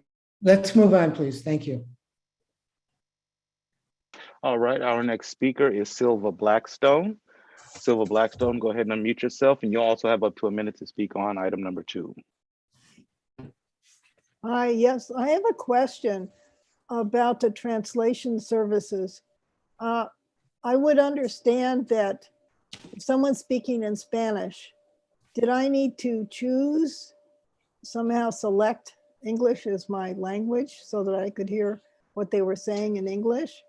Exactly, correct. Okay, so how, did I need to choose it or did this translator need to do something? Okay, we mentioned at the beginning of our public comments that if you would like to hear the live translation in your preferred language, there's a globe icon at the bottom of your screen, and you can choose whichever language you'd like to have the meeting translated Okay, in. I So if see. English is your preferred language, you'd be good to go. Yeah, Thank you, Speaker. I missed that. Thank you very, Sorry. very much. All right. Our next speaker is Michael P. Sweeney. Michael P. Sweeney, go ahead and unmute yourself. You'll also have up to 1 minute to speak to item number 2. Hi, I'm speaking on my own behalf. I'm in favor of having the largest number of language translations for everyone in Los Angeles.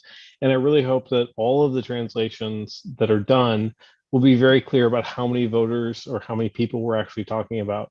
We spent quite a bit of the last part of the meeting talking about very, very small numbers of voters in Los Angeles. And I think it's incumbent that we make it clear to all of our communities how many people in their own language, in their own counting systems, we're actually talking about as a percentage of the entire city of Los Angeles. Again, this is my comment as a person, and I will yield my time. Thank you. Thank you, Speaker. Our next speaker is Hans Johnson. Hans Johnson, unmute yourself, and you'll have up to a minute to speak about item number 2. I support the efforts to improve the access to speakers of different languages. However, I want to correct the record that in speech communication is interpretation or interpreting, not translation. So please refer to it by the proper name, not translation, but interpreting. Translation is in writing, interpreting is spoken word communication of a different language. Thank you. Thank Thank you. you, Speaker. Chair, there are there's no other hands. All right, thank you. So let's close public testimony. And I want to entertain a motion to approve these contracts. Is there a motion to approve? So moved. Is there a second? Second. Second. So we have a Just motion. a question, just a question. Just a Yes, question. discussion on the motion. Yes, Commissioner Goldberg. Just a question. Are these bid? I don't know your process. So I'm just trying to find out. Were these a bids or were these, how were they selected is really I'm trying to find out. Ariana, do you want to answer that? Or Yes, Commissioner Frank? so these were folks that had been recommended to us and we'd been searching for certified language court interpreters. And these are folks, we've also have contracts with the city who contract out, but that was only limited to Spanish. So, and we wanted to make sure that we had an even wider range of languages available. Yeah, I think you've got a great range. I didn't notice Arabic, but I think that may not be as large a thing as it might be in other parts of the county. Thank you. Thank you, Commissioner Goldberg. So we have a motion and a second. Is any further discussion? Do we need a roll call on this, Stefan? Yes, please. Okay, roll call, please. Chair Ali, Yes. Vice Chair Diaz, Yes. Vice Chair Hune, Yes. Commissioner Anderson, Yes. Commissioner Barrett, Commissioner Bremond, Yes. Commissioner Brenes, Yes. Commissioner Kanya, Yes. Commissioner Delgadillo, Yes. Commissioner Friedberg, Yes. Commissioner Goldberg, Yes. Commissioner Katz, Yes. Commissioner Lay, Yes.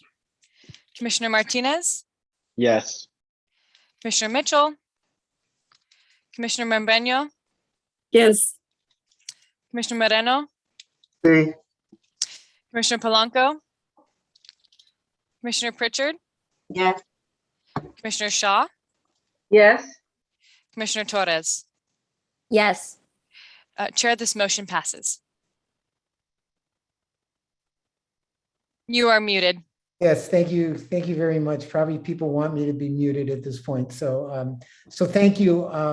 This has been a long meeting, but I think a productive meeting. We heard great testimony tonight.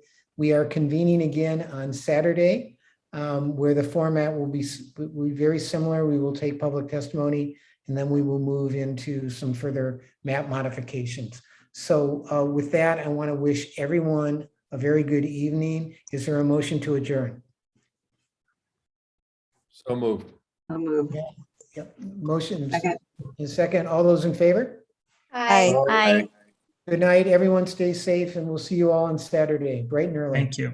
Thank you. Thank you. Bye, everyone, and thank you for our interpretation and closed captioning services as always. And Good night, And- LA. You have the maps, Ariana. I sent the PDF and the web map. Just got emails to you. okay, thank you. Thank you. Mr. Chair, thank you for your leadership. Thank you. Thank you.